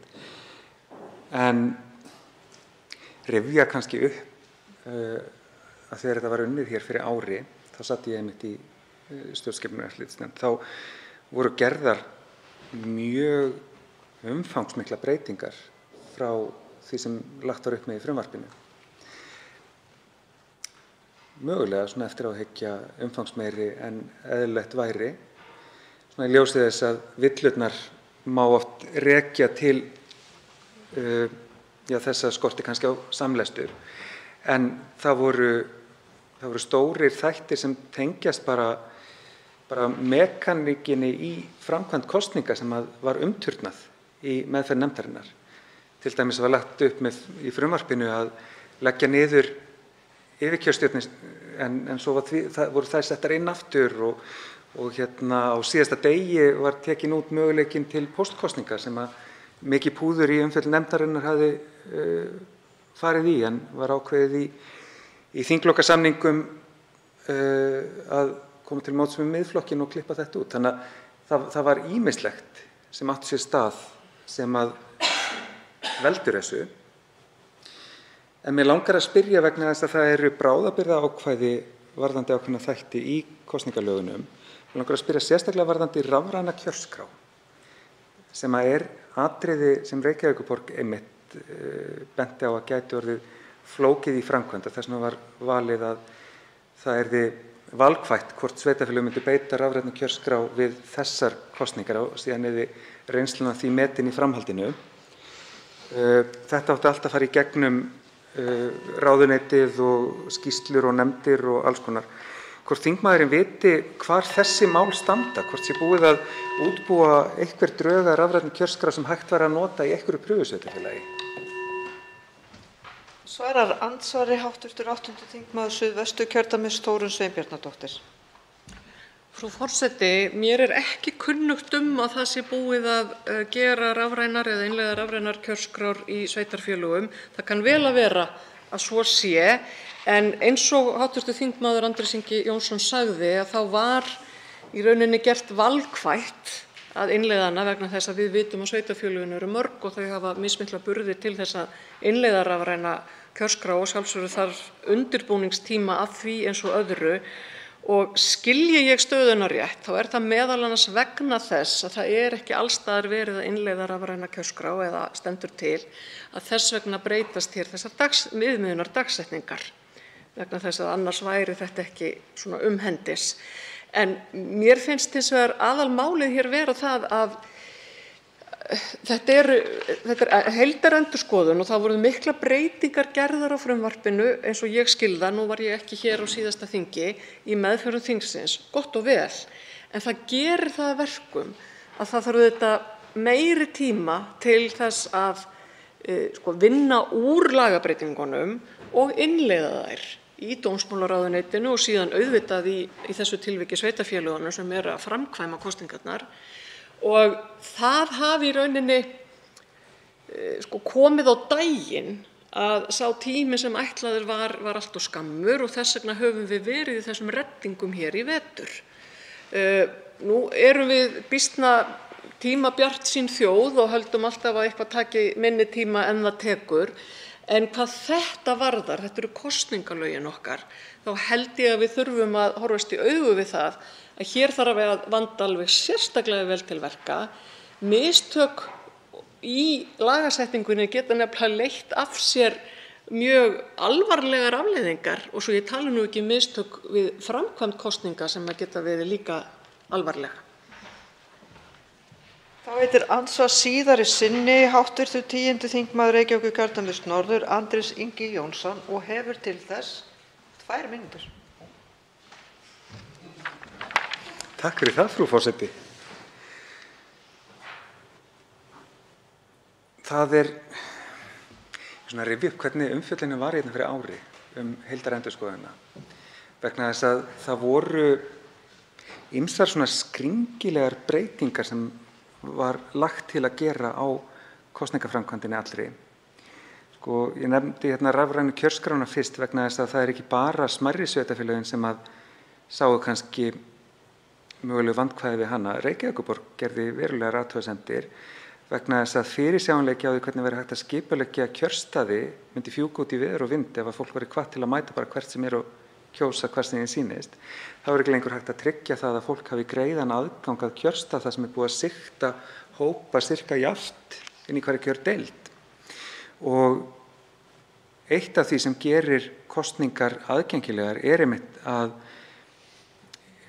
íslenski kjósendur geta gengið að því vísu nánast að þurfa ekki að standa í röð. Fólk bara mætir á kjörstað, 2-3 mínútum þetta búið. Og ég meina við sáum bara hvernig innleiðing á rafrænum ökuskírteinum gekk í kosningunum í haust. Það var nú ekki þrautalaust og olli töfum víða. Of skammur tími til innleiðingar. Ég tek líka fyllilega undir það. Og sem betur fer erum við ekki með sumar af skrýtnustu breytingunum inn í lögunum. Við til dæmis felldum út ákvæði að það ætti að stimpla kjörseðil áður en hann yrði settur í kjörkassa, sem hefði breytt kosningaathöfninni það mikið að traust fólks á tryggri framkvæmd væri kannski fokið út í veður og vind og hefði kannski orðið til þess að það yrði bara massa ógilding á heilum haugum af atkvæðum.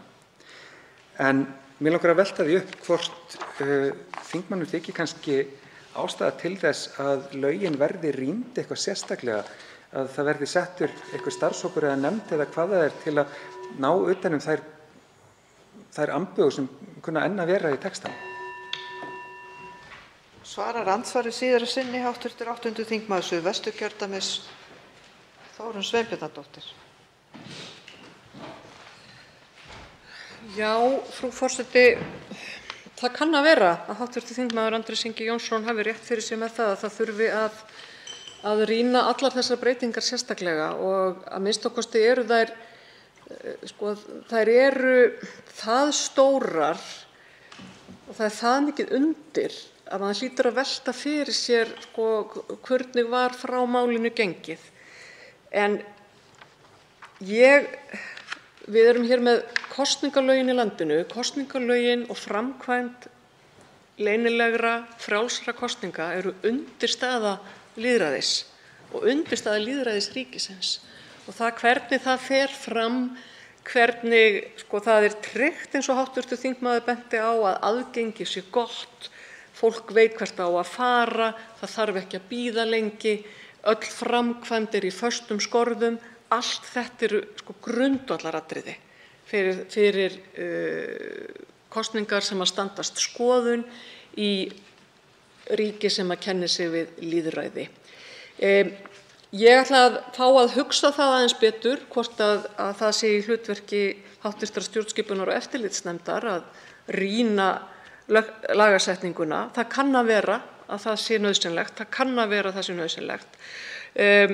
Og þessar reddingar sem að við höfum tekið á okkur að gera hér, núna þetta í annað skiptið í vetur, séu kannski merki að það kunna að vera fleira í þessum lagabálki sem að þurfi að rýna í gegn og jafnvel koma með breytingartillögur eða frumvörp hér inn til þess að allt sé í samræmi og eins og við viljum hafa það.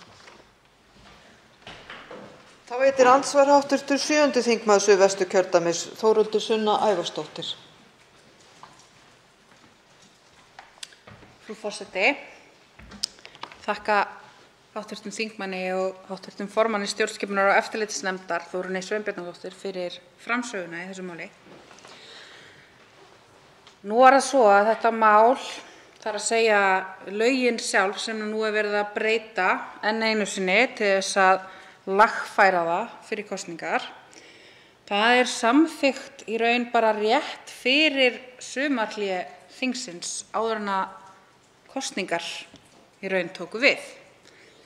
Og það að kosningarnar hafa verið að hausti held ég að hafi líka heilmikið það að segja hversu seint við erum að grípa þessi mistök, vegna þess að þegar að kosningar eru svona á leiðinni, þá er fátt annað sem kemst að og margt sem fer í bið líka inn í ráðuneytunum. Og svo þegar það tekur fleiri vikur að greiða úr einmitt kosningaskandölum og fleiri vikur að mynda sömu ríkisstjórn aftur og var búið að mynda áður, að þá eykst þessi tími sem að fer í að gera ekki neitt og minnkar sá tími sem við höfum til þess að vinna vinnuna okkar. Ég vil einmitt velta þessu upp að þessar haustkosningar hafi alveg haft margvíslegar neikvæðar afleiðingar í för með sér og þar á meðal þessa að við erum að nálgast sveitarstjórnarkosningar bara mjög óðfluga. Og það alls ekki gott mót að vera að breyta kosningalögum svona stuttu fyrir kosningar, fyrir utan hvað það auðvitað stórkostlega skrítið og svona, mér finnst það ekki gott mót að hafa alþingiskosningar og sveitarstjórnarkosningar svona ótrúlega nálægt hvert öðru. Ég er kannski ekki með beina spurningu til hv. þingmanns nema þetta að haustkosningarnar séu að setja aukið álag á nefnd hv. þingmanns sem hún í formennsku fyrir. Svarar andsvari hv. 8. þingmaður Suðvesturkjördæmis Þórunn Sveinbjarnardóttir. Frú forseti, ég þakka hv. þingmanni Þórhildi Sunnu Ævarsdóttur þessar hugleiðingar af því að þær eru mjög mikilvægar. Og það þannig að kosningalögin voru afgreidd hér á hinu háa Alþingi 25. júní 2021. Nákvæmlega 3 mánuðum síðar fara fram alþingiskosningar og svo líða 2 langir mánuðir áður en að þing tekur til starfa. Þannig að í 5 mánuðina eftir setningu þessa laga var Alþingi ekki að störfum og við svo sem hér inni vitum hvað var að gerast þessa mánuði, en ég held að það sé engin spurning að það hafi haft áhrif á starf Stjórnarráðsins, að það voru að koma haustkosningar. Við vitum hvernig það þegar ráðherrar þurfa svolítið að stýra sínum ráðuneytum í aðdraganda kosninga. Þeir reyna að þræta fyrir það, en það nú samt þannig. Og það hvernig ég á að orða það, það rétt rúmir 2 mánuðir til sveitarstjórnarkosninga núna. Það 9. mars og það verður kosið miðjan maí. Og ég hygg að við séum líka að lenda í því hér að ekki aðeins var þetta langa hlé á þingstörfunum á síðasta ári og síðan tók þing til starfa og hér var afgreitt fjárlagafrumvarp og fleiri dagsetningar mál fyrir áramót og í byrjun janúar. En ekki síður það að gerast núna að samkvæmt ákvörðun meirihluta þingsins þá voru gerðar hér mjög miklar breytingar á Stjórnarráðinu. Það líka verið að stokka upp í ráðuneytum og mín tilgáta til dæmis að það sé ekki verið að svara skriflegum fyrirspurnum þingmanna og biðja fresti sé meðal annars afleiðing þess að starfsfólk Stjórnarráðsins, að sjálfsögðu alltaf reyna að gera sitt besta, það bara á kafi í skipulagsbreytingum. Fyrst kemur langt hlé og síðan allir á kafi í skipulagsbreytingum. Það veitir andsvar síðar að sinni hv. 7. þingmaður Suðvesturkjördæmis Þórhildur Sunna Ævarsdóttir.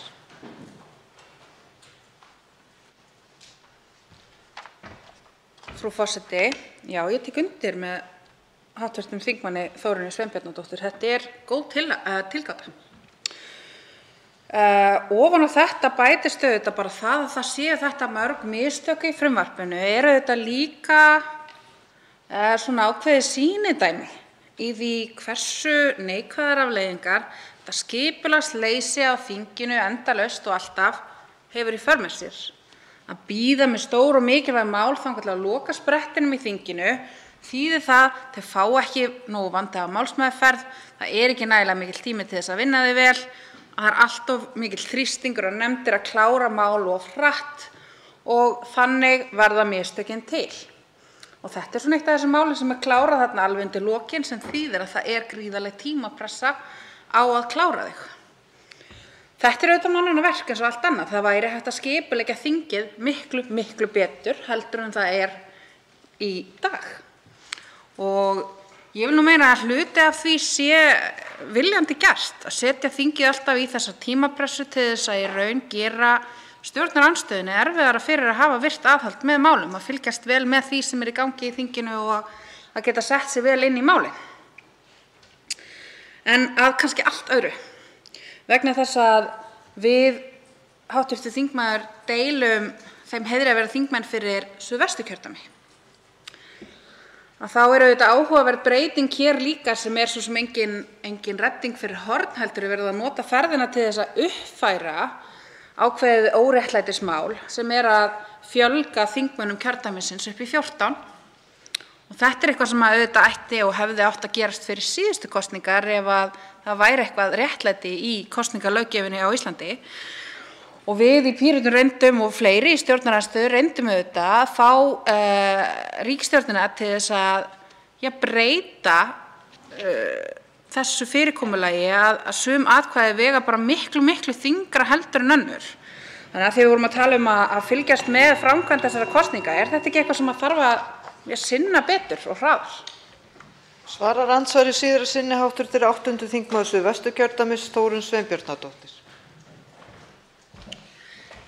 Jú, ég hafði nú spurst fyrir fjölgun þingmanna í Suðvesturkjördæmi nú á síðasta ári og fékk þau svör að það hefði ekki verið nægilegur pólitískur vilji inn á Alþingi til þess að uppfæra í samræmi við íbúafjölda fyrir kosningarnar, alþingiskosningarnar í september síðastliðnum. Og það er auðvitað lýsir pólitískum veruleika sem við sem erum þingmenn í Suðvesturkjördæmi þekkjum svo sem ágætlega og við höfum, og það verður að segjast eins og er að hér á Alþingi að þá hefur sú umræðan jafnt vægi atkvæða lítið færst úr stað eða fram á við mjög lengi, eiginlega áratugum saman, þó svo að ýmislegt hafi verið rætt. En mig langar samt að koma aftur inn á, hæstv. Forseti, mig langar aftur að koma inn á fyrri spurningu hv. þingmanns haustkosningarnar, af því að mér finnst við blasa að haustkosningar henta ekki ryþmanum og því skipulagi sem þó er í Stjórnarráðinu og á Alþingi og við fjárlagagerðina og að það hljóti að koma til mjög alvarlegrar íhugunar að festa kjördag, sem sagt að festa alþingiskosningar þannig að þær fari fram að vori eða snemmsumars, hvernig sem það er ákveðið, á 4 ára fresti. Og sjálf er ég persónulega þeirrar skoðunar að það sé kominn tími á það að festa hér alþingiskosningar á 4 ára fresti og falli ríkisstjórn, þá sé það verkefni þingsins að halda hér úti ríkisstjórn á milli alþingiskosninga.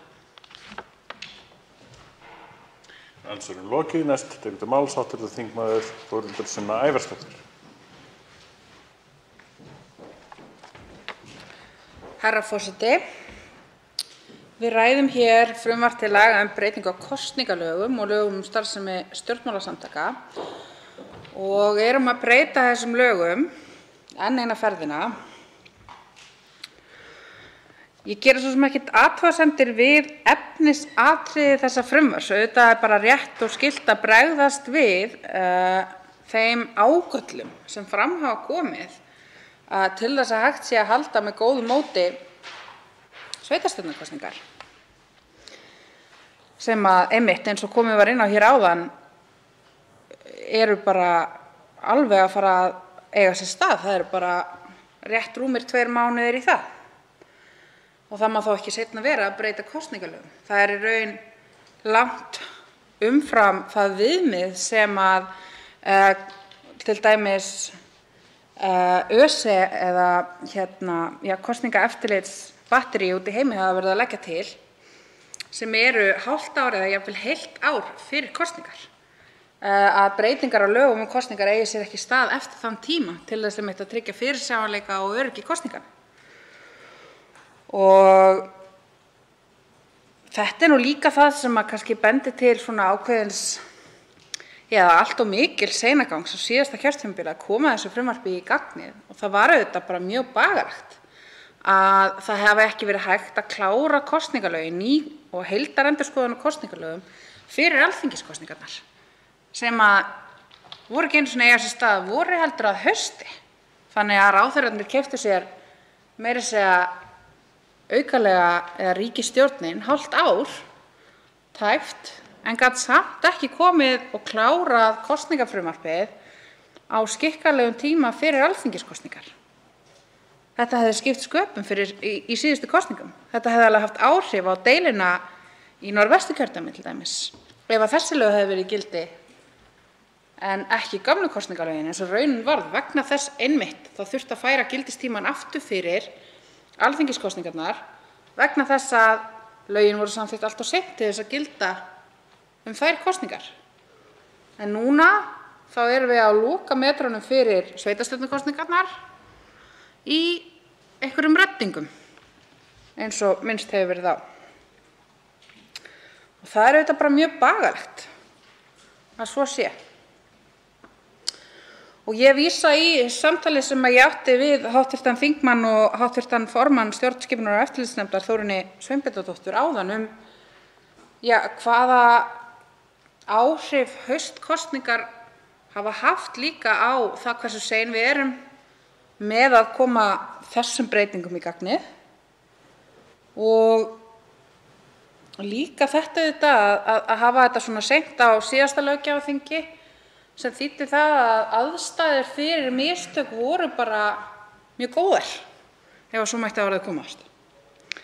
Vegna þess að við hver þinglok að vori að þá er töluverð ringulreið svo ekki sé meira sagt og hvað þá þegar að þau þinglok eru lokin á síðasta þingi fyrir kosningar. Og þessi ákvörðun ríkisstjórnarinnar að halda kosningar að hausti var svo vond fyrir svo margar sakir. Hún var vond út frá því að einfaldlega afstöðunni sem að þetta sýndi gagnvart næstu ríkisstjórn. Mögulega gáfu ráðherrarnir hæstv. Sér að þau yrðu bara áfram í ríkisstjórn, gott og vel. Þeim tókst það ætlunarverk, en ef þeim hefði ekki tekist það, að þá hefði næsta ríkisstjórn, ný ríkisstjórn, setið uppi með fjárlög fráfarandi ríkisstjórnar í fjórðung af kjörtímabilinu sem að ríkisstjórnin fengi upp í hendurnar. Það er ekkert lýðræðislegt við það, herra forseti. Þar að auki setti þetta auðvitað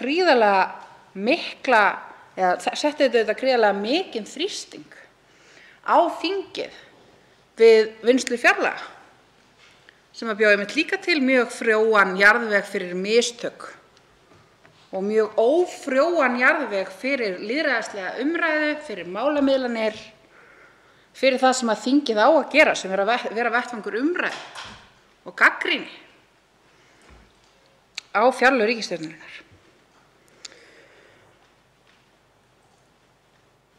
Og þetta var í þriðja sinn sem ég upplifði það að hafa nánast engan tíma til þess að setja mig inn í fjárlög, til þess að afgreiða fjárlög, en að minnstakosti þá voru hin tvö skiptin þess eðlis að það mætti kannski segja að það hafi ekkert verið við það ráðið.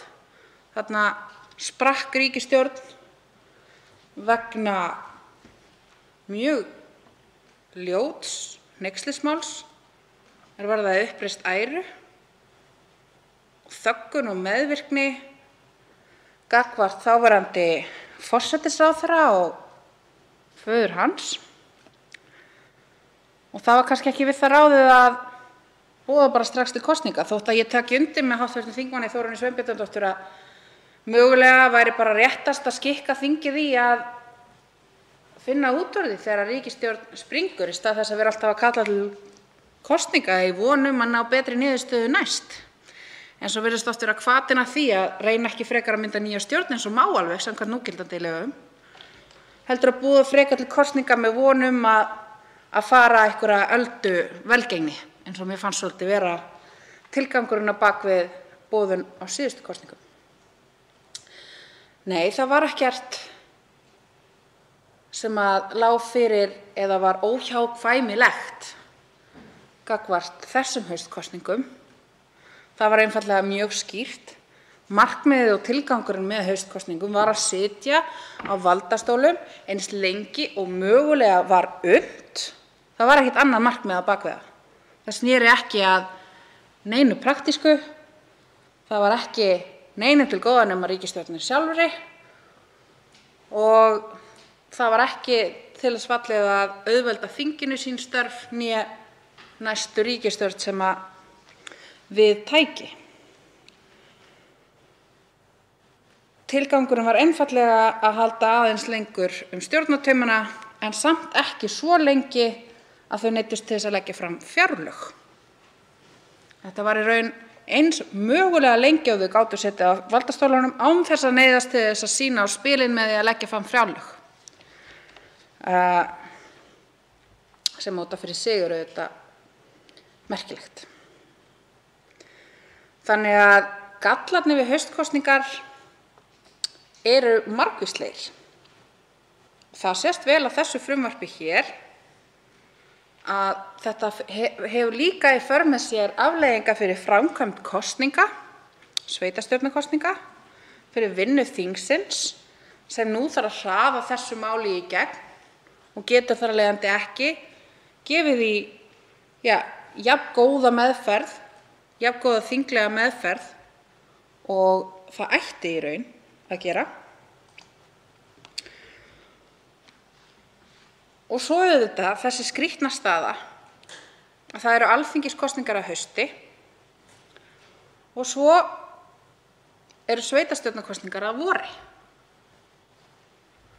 Og mér finnst það ekki góð staða, virðulegi forseti. Það er ekki góð staða að hafa svona stutt á milli alþingiskosninga og sveitarstjórnarkosninga. Bæði vegna þess að mér finnst allt í lagi að almenningur fái smá frí frá kosningum inn á milli og líka vegna þess að það er bara mikill tími og fyrirhöfn að efna til kosninga. Og það er ekkert jákvætt að hafa svona ótrúlega stutt á milli þeirra. Og þetta virðist núna framvegis eiga að vera framkvæmdin. Ég fæ ekki betur séð, ég fæ ekki betur heyrt eftir sérstaka umræðu hér í þinginu daginn en að það standi til að halda þessu fyrirkomulagi áfram óbreyttu að minnsta kosti í tíð þessarar ríkisstjórnar. Og mér finnst það ekki til fyrirmyndar, virðulegi forseti. Og mér finnst að við þurfum að ræða það gagnvart sveitarstjórnarstiginu sem hefur ekkert val hvenær það heldur sínar kosningar. Hvernig þessum málum eigi að vera háttað í framtíðinni. Þarf þá kannski að færa til sveitarstjórnarkosningar til þess að gefa betra rými? Þurfum við að breyta því hvernig við vinnum fjárlög? Hversu mörgum verkferlum, hversu mörgum verkefnum þurfum við að breyta og hliðra til þess að ríkisstjórn Katrínar Jakobsdóttur geti setið aðeins lengur á valdastólunum sínum. Þau verða ansi mörg þegar allt er saman talið og þetta frumvarp er bara eitt dæmi það. En af því að við hv. þingmaður Þórunn Sveinbjarnardóttir ræddum líka aðeins áðan fjölda þingmanna í Suðvesturkjördæmi þá vil ég koma aðeins inn á það. Vegna þess að það er ekkert lýðræðislegt við það að kjósendur í einu kjördæmi hafi tvöfaldan atkvæðarétt á við kjósendur í öðru kjördæmi. Og ég hef spurt hæstv. Fjármálaráðherra Bjarna Benediktsson út í þetta, mér minnir að ég hafi beint þess að hann líka í útvarpsþætti fyrir kosningar, hvað réttlæti væri því að kjósendur hans í Suðvesturkjördæmi, því hann er jú þingmaður í Suðvesturkjördæmi, hefðu hálft atkvæði á við kjósendur í Norðvesturkjördæmi. Hann var nú ekkert voðalega hrifinn af þessari spurningu og svaraði henni á það leið að það þyrfti nú að skoða þetta mál rosalega mikið áður en eitthvað yrði gert í því. Ef ég man rétt hæstv. ráðherra auðvitað frjálst að koma hérna upp og leiðrétta mig. En mér þótti það merkilegt því að stjórnarliðum var gefið hvert tækifærið á fætur öðru fyrir síðustu kosningar til þess að breyta þessu óréttlæti, til þess að laga þessa skekkju sem er á milli kjósenda þessa lands, til þess að laga þennan lýðræðishalla. Og maður hefði haldið að formaður flokksins sem að skreytir sig viðstöðulaust með orðinu lýðræðisveisla hefði mögulega sýnt eitthvað dug eða vilja til þess að tryggja það að kjósendur í sínu eigin kjördæmi hafi lýðræðislegan rétt á við aðra kjósendur á Íslandi. En kjósendur í hans kjördæmi, og það er að stóru leyti fyrir hans eigin tilstuðlan, hafa minnsta kosningaréttin á Íslandi. Hafa kosningaréttin með minnst vægi á Íslandi og hafa fæsta þingmenn miðað við fjölda á Íslandi. Og þetta leggur hann blessun sína yfir og segir að mögulega þurfi að skoða í einhverri nefnd, þótt að augljóslega séu bara mjög margar leiðir til þess að takast á við þetta. Og margar leiðir hafa verið í boði fyrir kosningar og þeim hafi öllum verið hafnað.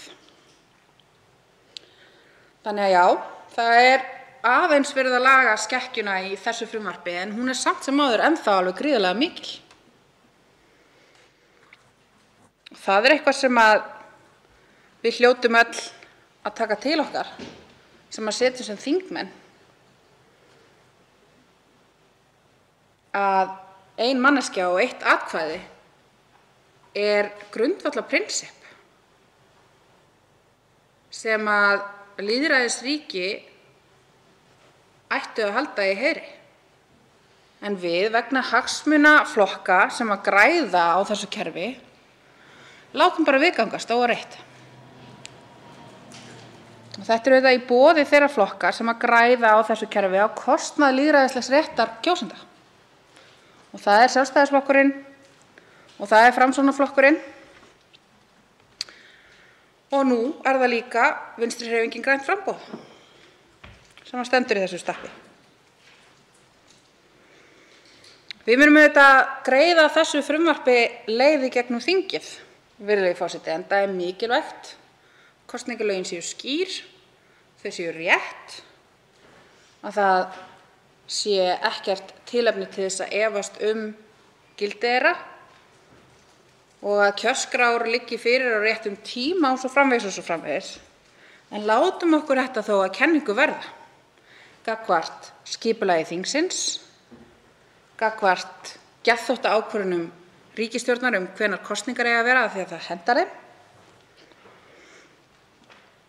og gagnvart því að vinna mál vel og með góðum fyrirvara ef þau tengjast kosningum. Það er bara gríðarlega mikilvægt, virðulegi forseti, að kosningalög séu hafin yfir allan vafa, þau séu tilbúin og þau séu skýr vel fyrir kosningar. Mér finnst við alltaf vera að reka okkur á okkar veggi í þessum efnum. Og þar af leiðandi finnst mér góð hugmyndir sem fram kom í máli hv. þingmanns Andrésar Inga Jónssonar áðan, að stjórnskipunar- og eftirlitsnefnd taki að sér það hlutverk að fylgja eftir þessum lögum, tryggja það að framkvæmdin gangi vel fyrir sig og kanna það hvort að fleiri vankanta sé þarna að finna og skoði jafnvel hvort að ekki sé eitthvað lýðræðishalla að finna í þessum lögum, eins og ég hef verið að halda fram hérna.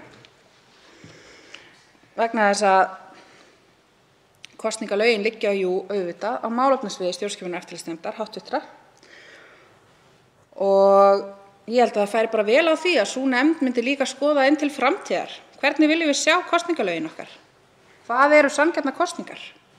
Hvað er réttlæti þegar kemur að kosningarétti? Og ég líka kannski ræðu minni á því, virðulegi forseti, að réttin til þess að kjósa, það megi ekki taka honum sem léttvægum eða einhverju formstagli eins og stundum er hreytt í okkur sem að viljum standa vörð formreglur. Þetta er grundvallarréttur. Hann ber að umgangast af virðingu. Það á ekki að hlaupa í að breyta reglunum sem hann gilda. Og það verður að vanda vel til verka þegar verið er að fara í heildarendurskoðun á lagabálki sem þessum. Það virðist því miður ekki hafa tekist. Og það er auðvitað mjög sorglegt, kannski sér í lagi fyrir flutningsmann frumvarpsins, hv. fyrrverandi þingmann Steingrím J. Sigfússon, að svo hafi verið. Þingmaður við andsvar, það er hv. þingmaður Helga Vala Helgadóttir.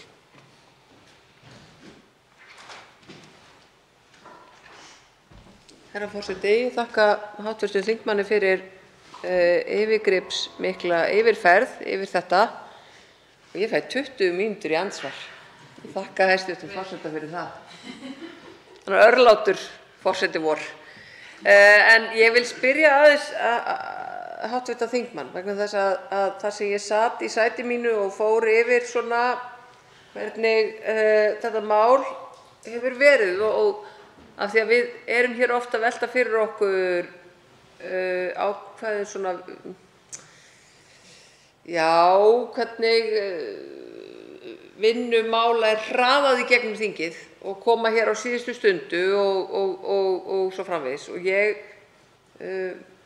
hjó eftir því að þetta mál, þessum lögum hefur verið breytt nokkrum sinnum nú þegar.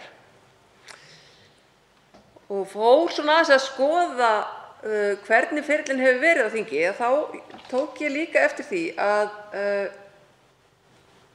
lögunum var beinlínis breytt að því mér sýnist sama dag og þau voru samþykkt í júní síðastliðinn. Svo þurfti þingið að koma saman á hásumri í júlí til að gera breytingar á lögum kosningar til Alþingis. Af því að það hafði láðst að gera einhverjar breytingar á þeim lögum. Svo þurfti að gera aftur breytingar á þessum lögum í desember og nú þetta, þrátt fyrir að það kæmu 3 breytingartillögur þegar að þetta mál er til meðferðar á Alþingi, bæði við 2. umræðu en líka milli 2. og 3. umræðu. Mig langar að spyrja hv. þingmann, man hún eftir öðru eins á fyrsta ári gildistíma eða tilvist laga? Ekki gildistíma því að þau tóku gildi síðustu áramót. Svarar andsvari hv. þingmaður Þórhildur Sunna Ævarsdóttir.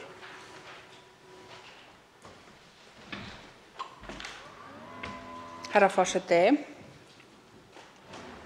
nú er ég að reyna að muna. Ég man ekki eftir öðru eins á svona stuttum tíma.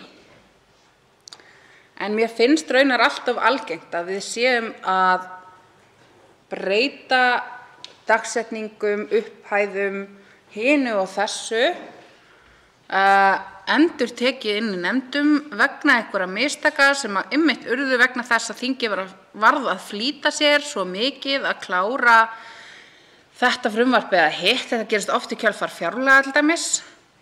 Og það verður að bjarga því fyrir horn til þess að fólk fái styrk eða fólk missi ekki eitthvað réttindi eða hvað sem það nú er. En svona tíðar breytingar og breytingar sama dag, nei, ég man ekki eftir því. En þetta er kannski ágætis vitnisburður hvað er í raun lélegt skipulag á þingstörfunum. Að ráðherrar fá endurtekið að trassa það að koma með málin í þingi þangað til algjörlega á síðustu stundu. Og það er útlit fyrir að þetta gerist aftur á þessu þingi, eins og mér finnst það raunar gerast á hverju þingi, og skila inn málum á lokametrunum sem að þingið á svo að vinna í gríðarlega miklum flýti og svo næst að þá þingið að laga eitthvað mistök sem urðu vegna þess að þingið þurfti að vinna málum í svo miklum flýti. Og mér finnst þetta að vera merki hvað framkvæmdarvaldið ræður í raun miklu hérna og hvað það ber í raun litla virðingu fyrir þinginu vegna þess að það er alltaf verið að hlaða á okkur verkefnum og það er ekki verið að gefa okkur tíma til þess að vinna þau og síðan eigum við að leiðrétta verkefnin eftir á vegna þess að það var ekki nægur tími til þess að vinna þau almennilega. Og þetta er einhver vítahringur sem að fer í gang hérna á hverju ári og hann er mjög þreytandi. Þetta þarf ekkert að vera svona. Það er hægt að vinna miklu betur heldur en þessi meirihluti og aðrir meirihlutar sem ég hef upplifað hafa verið að vinna. Þá er andsvar síðar sinn, hv. þingmaður Helga Vala Helgadóttir. Herra forseti, ég þakka hv. þingmanni fyrir andsvarið. Lagasafnið er notað til lögskýringa, oft til þess að skoða hver er vilji löggjafans, hvernig var umræðan, hvenær gerðust hlutirnir og svo framvegis. Þegar að kosningalögin eru skoðuð, og sem betur fer er þetta rafrænt, það flýtir mjög fyrir, þá kemur í ljós breyting á kosningalögunum með lögum númer 113/2021 og stendur að það hafi tekið gildi 16. júlí 2021. Og ég man vel eftir þessu sumarþingi. Það var kallað í skyndi til sumarþings miðjan júlí 2021. Þegar að smellt er á frumvarpið sem að tók gildi 16. júlí 2021 í lagasafninu sem að við styðjumst við, þá kemur þar fram að sé að ræða lög breyting á kosningalögum, þetta er bara heiti frumvarpsins, lög breyting á kosningalögum sem samþykkt voru á Alþingi 13. júní 2021, nefnd undirbúning framkvæmdar laga og þar í 5. grein stendur lög þessi taka þegar gildi og neðst stendur samþykkt á Alþingi 13. júní 2021. Og þetta varð að lögum 25. júní 2021 eftir birtingu í Lögbirtingablaði. En það stendur samt hér í lagasafninu að þetta frumvarp hafi tekið gildi 16. júlí. Og þá veltir maður fyrir sér, er þetta kannski enn eitt dæmi það sem við erum að fjalla hér í dag, sem er að það er verið að margbreyta svona mikilvægum lögum, heildarlögum, kosningalögum og lögskýringargögnin er einhvern veginn öll á reiki. Og hvernig ætlum við að koma í veg fyrir að það verði þarna ákveðið tjón? Svarar andsvari síðar sinn, hv. þingmaður Þórhildur Sunna Ævarsdóttir. Herra forseti, við komum auðvitað bara í veg fyrir að það verði ákveðið tjón inn í framtíðina með því að stunda betri vinnubrögð á Alþingi. Með því að undirbúa málin vel og með því að hleypa öllum af borðinu. Það er líka alveg með ólíkindum hvað stjórnarandstöðin er alltaf haldið utan við allt og gefin engin tími til þess að skoða málin ofan í kjölinn, eins og við höfum bara ekkert fram að færa og eins og við viljum bara eyðileggja allt sem frá stjórninni kemur og gera ekkert gagn þegar að málin komast loks á dagskrá. Og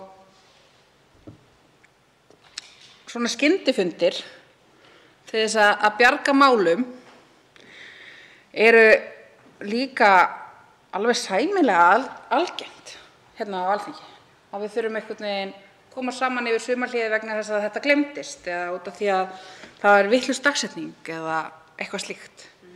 Sem að ef að þingstarfið væri bara skipulagðara og meiri og rýmri tími væri gefinn fyrir málin, þá held ég að við myndum ekki upplifa svona mikið af mistökum og svona mikið af rugli eins og hv. þingmaður var að lýsa í andsvari sínu. Ef að meirihlutinn kæmi fyrr til stjórnarandstöðunnar til þess að ræða málin sem meirihlutinn vill koma í gegn, til þess að semja mál jafnvel, ef að fleiri mál eru unnin frá upphafi í samstarfi og samræði við minnihlutann, þá held ég að vera hægt að koma í veg fyrir mikið af þessum mistökum og líka mikið af þessu mikla álagi sem að verður alltaf hérna ákveðnum tímapunktum. Það er alveg hægt að dreifa álaginu miklu jafnara. Það þarf bara eins lýðræðislegra hugarfar heldur en er ráðandi í ríkisstjórn Íslands í dag og því nú vera miður. Næst tekur til máls hv. þingmaður Helga Vala Helgadóttir.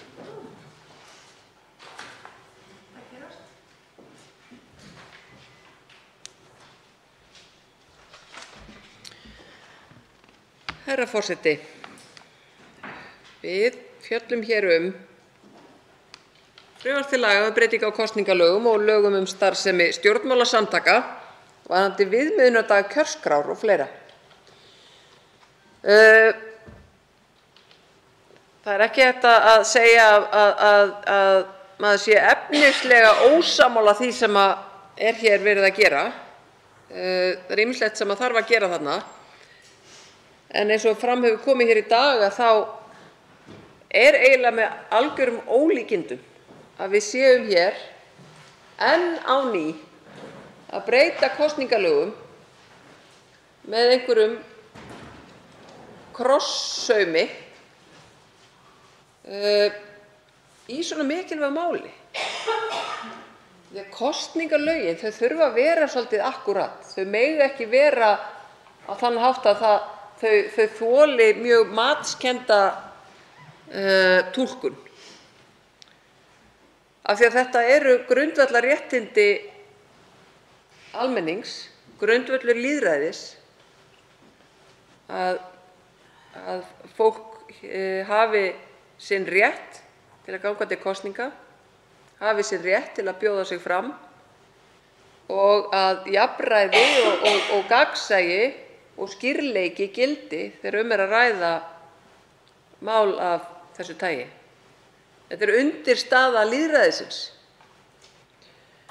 Og það er eiginlega alveg ótrúlegt að fara aðeins í gegnum ferilinn á þessu máli, kosningalögum í fyrsta lagi sem auðvitað voru heildarendurskoðun á kosningalögunum sem vissulega komu margir að og svo þeim saumi sem hefur átt sér stað eftir það, hvort tveggja á kosningalögunum og eins og ég benti á hér áðan að þá var þeim breytt með lögum 113/2021 í fyrsta skipti og í því frumvarpi kemur fram að sú samþykkt hafi verið á Alþingi 13. júní 2021 og tekið þá þegar gildi, en fram kemur í lagasafninu að þetta hafi tekið gildi 16. júlí 2021, þannig að það er misræmi í lagasafninu hreinlega gildistíma laganna og gildistöku laganna og umræddra ákvæða. Þessu var aftur breytt svo í lok desember þegar kom í ljós að íbúakosningar sem voru framundan, þær gátu ekki farið fram samkvæmt þessum lögum. Hafði gleymst að taka tillit til þess að framundan voru ýmiss konar íbúakosningar sameiningu sveitarfélaga og þess háttar sem hafa nú átt sér stað, held ég, að öllu leyti. Það gleymdist að gera ráð fyrir því. En svo er líka áhugavert að sjá að við feril málsins á þinginu að þá komu nokkuð margar breytingatillögur. Það komu breytingatillögur frá meirihluta stjórnskipunar- og eftirlitsnefndar og formaður háttvirtrar stjórnskipunar- og eftirlitsnefndar, þáverandi formaður Jón Þór Ólafsson, hann þurfti í nafni nefndarinnar líka sjálfur í rauninni að leggja fram breytingatillögur sem bornar voru hér upp og samþykktar, þannig að þetta var ekki eins og þetta væri breytingartillaga sem hann vildi gera sem að nefndin hefði ekki viljað gera. Heldur voru þetta breytingartillögur sem að hann þarf að leggja inn eftir að nefndarálit háttvirtrar stjórnskipunar- og eftirlitsnefndar er komið inn ásamt breytingartillögum og þá greinilega rekur lagaskrifstofan eða aðrir lögspekingar reka augun í það að það eru villur í því skjali sem Alþingi var þá þegar að fara að afgreiða. En ekki nóg með að það eru þarna 3 breytingartillögur í rauninni frá meirihluta stjórnskipunar- og eftirlitsnefndar háttvirtrar, þarna strax við aðra umræðu.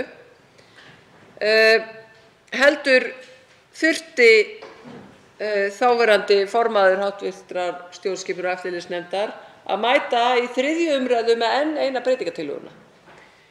Þetta bendir til þess að málið sjálft, frumvarpið sjálft, hafi einfaldlega ekki verið orðið nógu þroskað þegar það kemur hingað til atkvæða í þingsal. Og það gefur tilefni til þess að ræða almennt hvernig mál eru búin þegar þau koma hingað.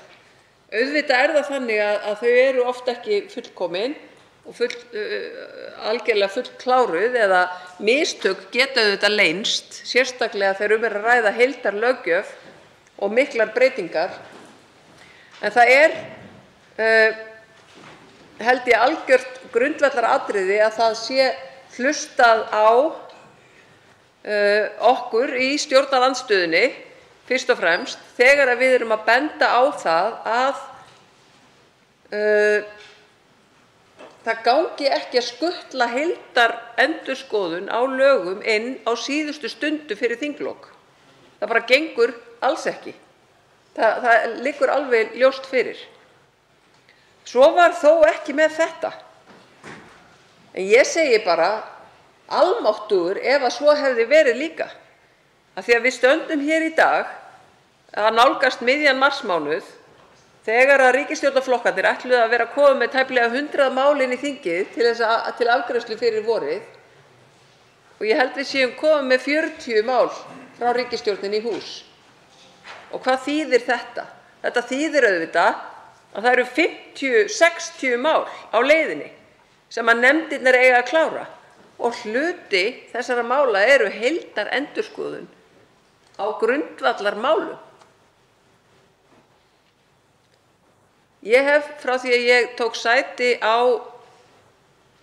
Alþingi komið hér upp að minnsta kosti mánaðarlega og örugglega vikulega og ákallað forseta þings hæstvirtan og ráðherra hæstvirta í ríkisstjórn að vanda sig, að gefa Alþingi tækifæri til að vanda sig, til að vanda til verka. Það skiptir svo ótrúlega miklu máli. Af því að þetta eru lög sem að verða að vera skýr, þau verða að vera gagnsæ þannig að almenningur sem á að fara að lögum og ráðherrar sem eiga að fara að lögum verða að geta skilið lögin, verða að geta kynnt sér þau. Þetta er bara grundvallaratriði við lagasetningu. Þau eiga að vera almenn, þau eiga að vera skýr, þannig að fólk sem á að fara að lögunum skilji. Og þá komum við að öðru áhugamáli mínu sem er að þingmál lifi milli þinga. Það hafa verið gerðar nokkrar tilraunir, meðal annars af þingmönnum Samfylkingarinnar, til að koma nú þeirri breytingu í gegn að þingmál lifi milli þinga. Af því að þetta myndi vera mikið heillaspor fyrir Alþingi Íslendinga. Í fyrsta lagi myndi þetta vanda mjög lagasetningu af því að það væru ekki þessi handabaka vinnubrögð hér í lok haust- og vorþings. Það fengju bara lögin aðeins að þroskast, eða frumvörpin að þroskast áður en þau verða að lögum. Við fengjum vandaðri vinnubrögð. Í öðru lagi myndi þetta spara alveg ótrúlegan tíma og orku. Alveg ótrúlega.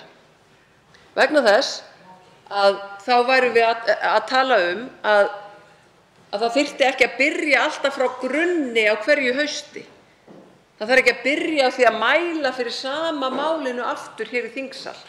Sama málinu sem er óbreytt. Ég veit ekki annað en að það séu nokkur mál á dagskrá hér, stjórnarmál, sem eru flutt hérna óbreytt frá síðasta þingi. Fjöldi mála sem við höfum verið með núna eru óbreytt frá síðasta þingi. Jafnvel þrátt fyrir að þau hafi fengið mjög harða gagnrýni frá öllum umsagnaraðilum.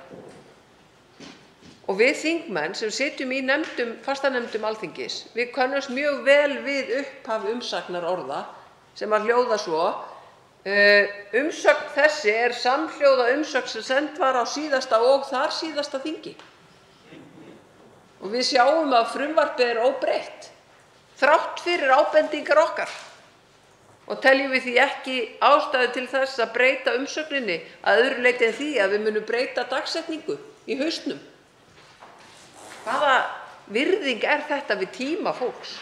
Tíma fólks sem að sendir af þekkingu sinni umsögn inn í Alþingi, tíma alþingismanna sem er að vinna í hérna sömu málin aftur og aftur, tíma starfsfólks Alþingis,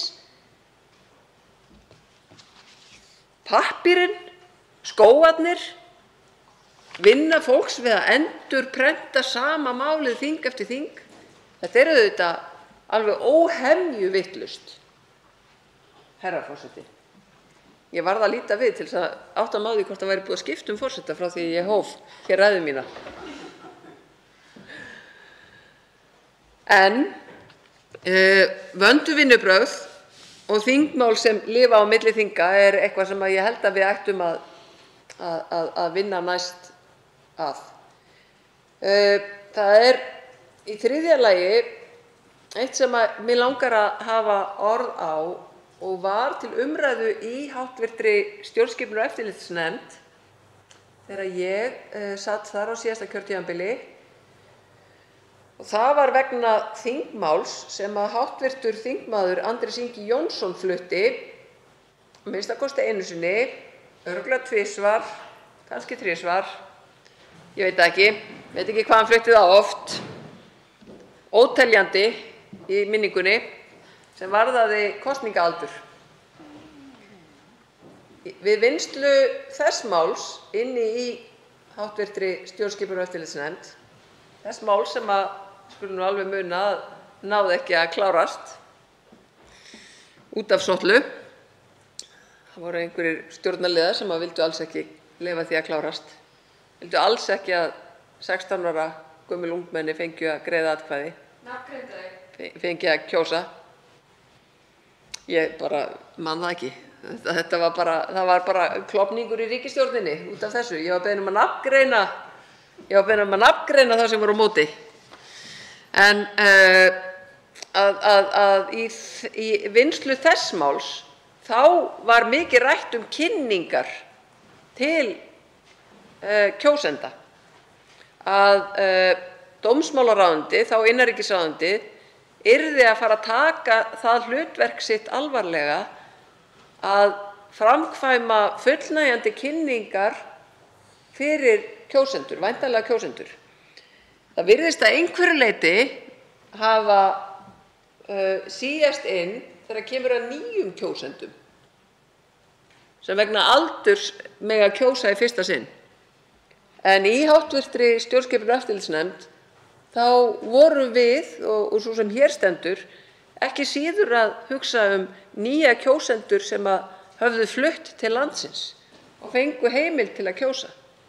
Af því að þegar að farið er yfir tölfræði í þessum málum og hvernig þáttaka fólks af erlendum uppruna og fólks með íslenska ríkisborgararétt sem öðlast íslenska ríkisborgararétt með lögum eða stjórnvaldsákvörðunum, þáttaka þeirra í kosningum, að þá kemur í ljós að hún er alls ekki nógu góð. Og við berum ábyrgð á því og stjórnvöld bera ábyrgð á því að vanrækja þennan hóp, að kynna ekki nógu vel fyrir þessum hópi að það megi ganga til kosninga. Af því að þetta eru grundvallar mannréttindi. Og ég man eftir því að fyrir síðustu borgarstjórnarkosningar að þá tók Reykjavíkurborg af skarið og sendi nýjum kjósendum kynningarbækling. Bara velkomin í hóp þeirra sem að mega kjósa. Þú hefur kosningarétt í sveitarfélaginu. Og það var allt vitlaust af því að það var talið að þetta væri einhvers konar áróður. En þetta er sjálfsögð þjónusta frá þeim sem eru að standa fyrir kosningum. Í þingkosningum er það auðvitað ríkið sem á að annast þetta, dómsmálaráðuneytið framkvæmir kosningar. og á að annast það að upplýsa kjósendur rétt sinn. Og það var heilmikið þetta rætt og við lögðum sérstaka áherslu á þetta og gott ef að við settum þetta ekki í nefndarálit á þessum tíma. Ég náði nú ekki að rýna nefndarálitið við þegar að kosningalögin voru sett, þessi heildarendurskoðun átti sér stað og við fengum ný heildarlög kosningar þar sem að við felldum út að hafa þetta í tveimur lagabálkum, annars vegar lög kosningar til sveitarstjórna og hins vegar lög kosningar til Alþingis, að hafa þetta bara kosningalög, allt á sama stað. Mér láðist að skoða nefndarálitið þarna til þess að kanna hvort að það hefði verið svona árétting í nefndaráliti til stjórnvalda að kynna bæði fyrir ungum kjósendum sem voru að fá í fyrsta skipti kosningarétt en líka til þeirra sem að koma erlendis frá og öðlast hér kosningarétt að þau megi kjósa. Ég vil af þessu tilefni hvetja sveitarfélög hringinn í kringum landið að huga að þessu núna. Það er ekki of seint. Við göngum til kosninga eftir tæplega 2 mánuði, rúmlega 2 mánuði, 14. maí, það er 14. mars á mánudaginn. Þannig að það er nægur tími til þess að búa til einblöðung. Velkomin á kjörskrá. Gaman að segja þér frá því að við erum að ganga til kosninga í þínu nærumhverfi, 14. maí. Þú hefur öðlast kosningarétt, endilega nýttu þér þennan grundvallarrétt þinn. Því við eigum ekki að gera lítið úr lýðræðinu. Það skiptir svo miklu máli. Það skiptir öllu máli og við eigum að hvetja fólk til þess að ganga til kosninga. Þessar breytingar sem er núna verið að gera hér eru í 12 greinum, ýmiss konar breytingar sem nauðsynlegar eru til að breyta kosningalögum og lögum starfsemi stjórnmálasamtaka, varðandi viðmiðunardag, kjörskrár og fleira. Og nauðsynlegt að gera núna vegna þess að við göngum til kosninga í vor. Og þörf áminning á vanda til verka þegar við setjum lög á Alþingi.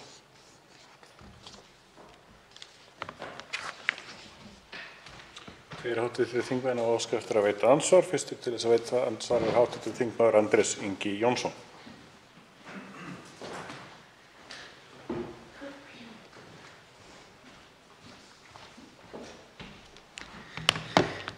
Herra forseti, ég vil byrja að þakka hv. þingmanni yfirferðina. Kannski sérstaklega þakka fyrir að rifja upp þegar Miðflokksmenn 3 þingflokka komu hér í veg fyrir að kosningaaldrið lækkaður með málþófi í frumvarpi við 3. umræðu sem er fátítt en sýnir ákveðna örvilnan þeirra flokka sem standa frammi fyrir því að heimurinn er að breytast og næstu kynslóðir munu ekki kjósa jafnmargt Miðflokksfólk, hvort sem það er í Sjálfstæðisflokki eða Miðflokknum sjálfum og þær fyrri. Það er margt sem væri hægt að ræða úr máli þingmannsins. Mér langar kannski sérstaklega að fara yfir tímalínu málsins hér fyrir ári. Það var mælt fyrir frumvarpinu 15. desember 2020. Við tók umsagnarferli og að mér sýnist 22 nefndarfundir í stjórnskipunar- og eftirlitsnefnd. Í lok maí þá voru tilbúin drög að breytingum sem nefndin gæti mögulega náð saman sem voru send í svona innri rýni hjá sérfræðingum. Svo losnaði hún nefnd 8. júní. Þetta er alveg ofboðslega langt ferli. Samt tókst ekki betur til. Ég held við verðum að segja það eftir á. Það tókst ekki nógu vel til. og svo er þetta afgreitt í 2. umræðu aðfaranótt 12. júní og 3. umræðu aðfaranótt 13. júní. Þannig að svigrúmið til að rýna málið milli umræðna, sem hefði þetta verið eðlilegt í ljósi hversu umfangsmikla breytingarnar voru, var ekki neitt. Þetta, herra forseti, þetta eru bara ekki vinnubrögð sem við eigum að temja okkur. Ég velti þess vegna fyrir mér, eins og ég nefndi við hv. þingkonu Þórunni Sveinbjarnardóttur, hvort við þurfum kannski að taka málið aftur í fangið og fela einhverju nefnd að skoða frekari úrbætur á lögunum. Svarar andsvari hv. þingmaður Helga Vala Helgadóttir. Herra forseti, ég þakka hv. þingmanni fyrir andsvarið. Þessi upprifjun hv. þingmanns er nöturleg áminning það hvernig störfin eru hér í lok haustþings og lok vorþings, þegar verið er að samþykkja hlutina að nóttu til, þar sem að oftar en ekki er komin svefngalsi í mannskapinn sem hefur jafnvel verið á vaktinni í hátt í 20 klukkutíma. Og þá getur þetta mistök átt sér stað. Oft er það auðvitað ekki þannig. Oft er búið fyrir löngu að klára alla vinnu við þingmál. Ekki fyrir löngu. Við skulum segja nokkrum dögum áður. En í þessu tilviki þá er mjög athyglisvert að fylgjast með hvað átt sér stað þarna á lokadögunum á vor 2021. Þetta var mjög sérstakt. Það sem að koma 3-4 breytingartillögur á nokkurra klukkutíma millibili. Það er eins og það var alltaf, já, heyrðu, það gleymdist hérna eitt í viðbót. Og þegar að það er gert svona, þá er svo mikil hætta á að það verði mistök og jafnvel óafturkræf mistök. Hér erum við auðvitað með kosningalög og þetta er ekki svona, við getum ekki sagt að þetta geti haft bein skaðleg áhrif á, segjum, persónulegt líf einstaklinga, svona fjárhag eða líf og heilsu, eitthvað slíkt. En þetta eru samt grundvallarréttindi og það má ekkert leika sér með það. Veitir andsvar síðar að sinn hv. þingmaður Andrés Ingi Jónsson.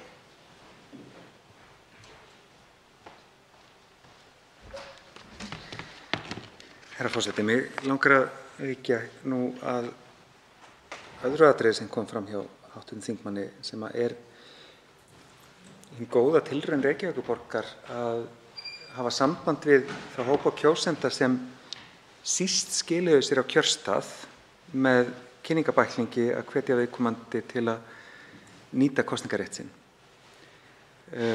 Tilraun sem að Reykjavíkurborg var gerð afturreka með vegna þess að ekki þótti fullnægjandi lagaheimild fyrir þessu.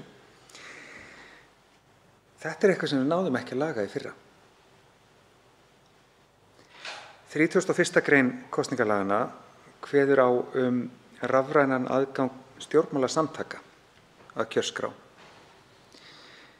Það var útskýrt meðal annars með því að þannig getur samtökin sett sig í samband við einstaklinga sem nýlega hafa öðlast íslenskan ríkisborgararétt eða kjósendur sem njóta kosningaréttar til sveitarstjórna án þess að vera ríkisborgarar. Stjórnmálasamtökum var veitt þessi heimild.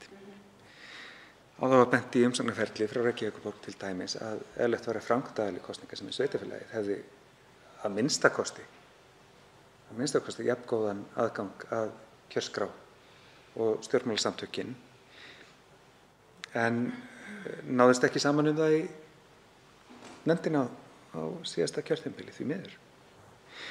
Þetta er eitthvað sem ég tel að við þurfum að endurskoða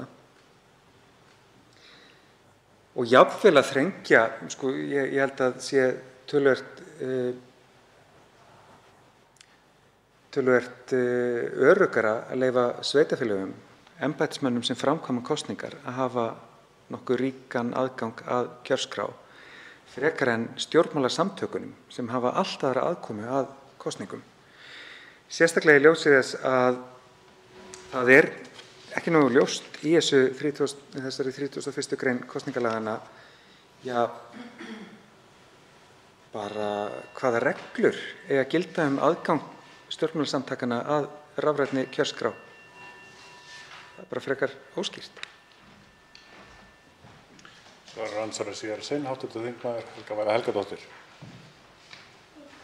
Herra forseti, ég þakka hv. þingmanni fyrir seinna andsvar. Við erum í ákveðnum vanda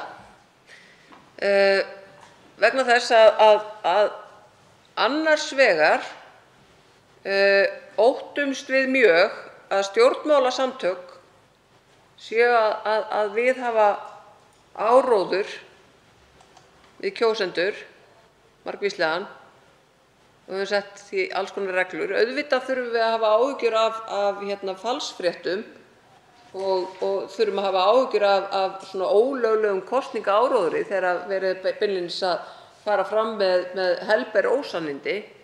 Ég alveg hlynnt því að við höfum einhvern ramma utan það. En ég man eftir því að við höfum mjög miklar áhyggjur af því að stjórnmálasamtök, og í mörgum framhaldsskólum mega stjórnmálasamtök til dæmis ekki koma inn til þess að ræða við kjósendur 18 til 20 ára eða 18 til 19 ára eftir að Sjálfstæðisflokknum tókst að valda framhaldsskólanum skaða. En svo á sama tíma að þá viljum við ekki að framkvæmda aðilinn, sem eru sveitarfélögin, annist það að hafa beint samband við kjósendur. Og það er eiginlega alveg óskiljanlegt. Auðvitað er það framkvæmda aðilinn sem á einhvern veginn að sérstaklega svona vekja athygli þeirra á að það er að koma kosningar, það eru ákveðnir flokkar í boði, vinsælaskynnið ykkur og þess háttar. Ég verð að segja, ég hef engar stórkostlegar áhyggjur af því að stjórnmálaflokkar veki athygli á sínum stefnumálum.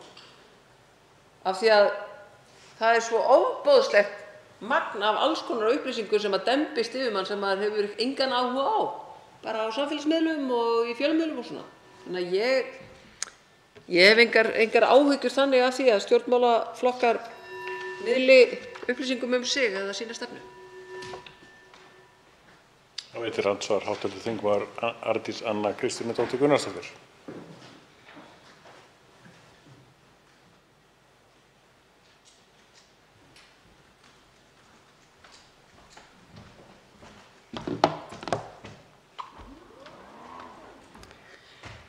Forseti, ég þakka hv. þingmanni Helgu Völu Helgadóttur fyrir mjög góða ræðu, mjög áhugaverða innsýn í þetta lagafrumvarp og tek undir megnið af því sem kom fram í hennar máli. Það er vissulega áhugavert að við skulum vera að afgreiða þetta mál hérna núna 4 mínútum í kosningar og svo stuttu eftir að þessi lög voru samþykkt hér á þinginu, og sláandi að heyra lýsingarnar og dagsetningarnar á því hvernig í ósköpunum þetta var unnið hérna á síðasta þingi, og sannarlega ekki til fyrirmyndar með hversu miklum hraða þetta var unnið. Og það minnkar ekki áhyggjur manns af þessum vinnubrögðum hvernig fór í kosningunum, alþingiskosningum nú í haust. Og þess vegna langar mig í rauninni að segja að þó að þetta mál hérna sem felur í sér ákveðnar leiðréttingar á vitleysu í lögunum sem samþykkt voru í fyrra, og þá mál lítur út fyrir að lítið. Þetta virkar eins og eitthvað svona smámál sem við bara þurfum að klára, og kannski að einhverju leyti mætti segja að sé það, en þetta er ekki smámál, þetta er stórmál, þetta er mikilvægt og þetta er alvarlegt mál. Og það sem kannski vakti helst athygli mína í máli hv. þingmanns Helgu Völu var það sem að ég velt fyrir mig líka, og það er það að þetta eru ekki fyrstu breytingarnar. Þetta eru ekki fyrstu lagfæringarnar á einhverjum auðlavillum í þessu lagafrumvarpi sem gerðar eru á þessu þingi. Það sem spurningi sem ég langaði kannski fyrst og fremst að beina til þingmannsins er í rauninni bara hefur þingmaðurinn ekki áhyggjur af því að við munum þurfa að leiðrétta frekari klaufavillur áður en til kosninga kemur eftir 4 mínútur? Svarar andsvari hv. þingmaður Helga Vala Helgadóttir.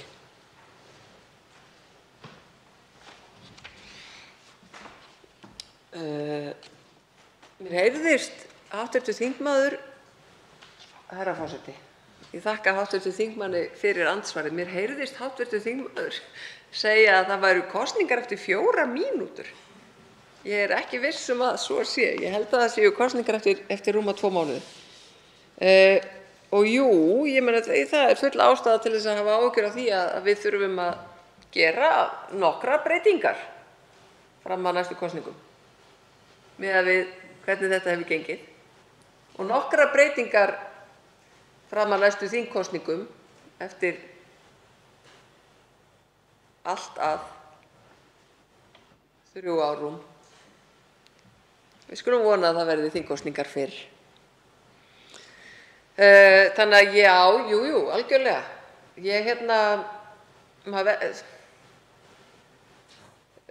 Það ætlar sér enginn að gera mistök og einhverju kunna að segja núna þegar við stöndum hér, við sem að vorum að afgreiða þetta jól, síðasta sumar, síðasta vor, af hverju rákuðu þið ekki augun í þetta fyrst þið eru svona óskaplega klár?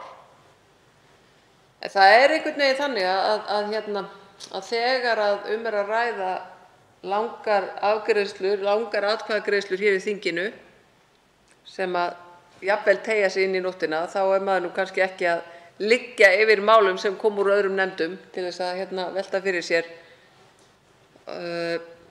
orð fyrir orð hvað þarna stendur. En ég held að ég verð að segja að þetta er nú einstaklega klaufalegt. Ég man eftir, ég fer yfir þetta í seinna andsvari. Þetta er andsvar síðar sinn, hv. þingmaður Arndís Anna Kristínardóttir Gunnarsdóttir.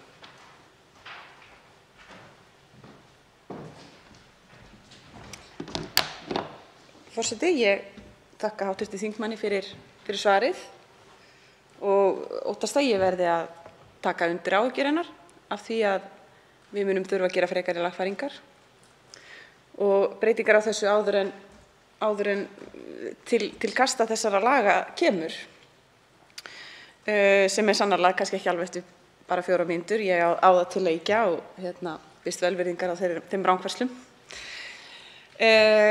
Það vakti athygli mína við lesturinn á greinargerðinni með frumvarpinu. Nú sit ég í stjórnskipunar- og eftirlitsnefnd sem hafði þetta mál á borði sínu og var beðin að afgreiða þetta nú í einu grænum til að bjarga þessum kosningum, svo þetta yrði nú ekki eitthvert tómt tjón. Það er eitt sem kemur hérna fram og það er lagt til að viðmiðunardagur kjörskrár verði færður fjær kjördegi. Það er að hann verði 38 dögum fyrir kjördag í stað 33 daga.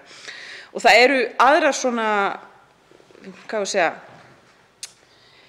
talningar í þessu frumvarpi sem verið er að leiðrétta. Og ég verð að játa að það vekur upp sérstakar áhyggjur þegar það þarf að vera að leiðrétta talningar tengslu við kosningar af augljósum ástæðum. Það sem mér langaði, kannski spurningi sem mér langaði að beina til hv. þingmanns í ljósi hennar ræðu, hennar svara og minna áhyggjna sem ég held að við deilum mörgu leyti. Það er í rauninni miðað við þessi vinnubrögð, miðað við þetta sem við erum að gera hér og eðli þeirra athugasemda sem er að koma fram á þessu stigi, hefur þingmaðurinn ekki áhyggjur af framkvæmd þeirra kosninga sem við erum að renna í núna? eitthvað lært? Svarar andsvara síðara sinn, hv. þingmaður Helga Vala Helgadóttir. Herra forseti, ég þakka hv. þingmanni fyrir andsvarið. Höfum við eitthvað lært? Nei, það var nú ekki mikill vilji til þess að læra hér eftir stóra kosningaklúðrið í Norðvesturkjördæmi í haust. Það var bara engin vilji til þess, því miður. Og við sáum nú alveg hvað gekk á hér í þingsal þegar að stjórnarliðar fóru að reyna að láta eins og þetta skipti engu máli, að þetta snerist persónur og leikendur á einhvern hátt. Það er ótrúlega mikill vilji til þess að láta alls konar fúsk og bakhandar vinnubrögð bara smjúga framhjá, því miður. Það er ótrúlega mikill vilji til þess. Og ég hef áhyggjur af því að löggjafinn, Alþingi og ekki síður framkvæmdarvaldið en að Alþingi sé ekki með fullnægjandi hætti að senda skýr skilaboð að hvers kyns lögbrot sé ólíðandi.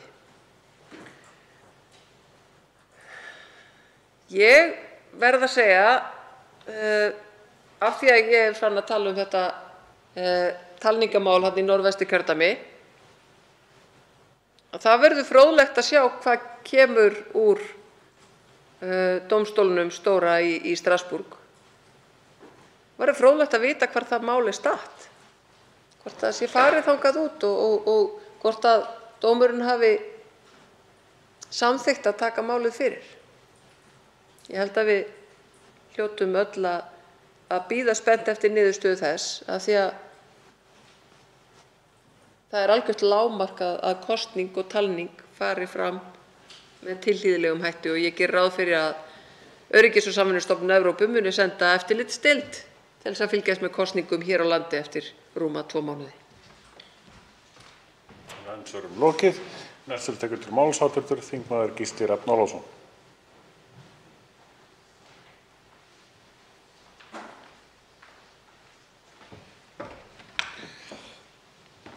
Virðulegi forseti, það er og verður vafalaust sífellt vandamál hvernig eigi að tryggja rétt hinna einstöku kjósenda til þess að láta skoðanir sínar í ljós.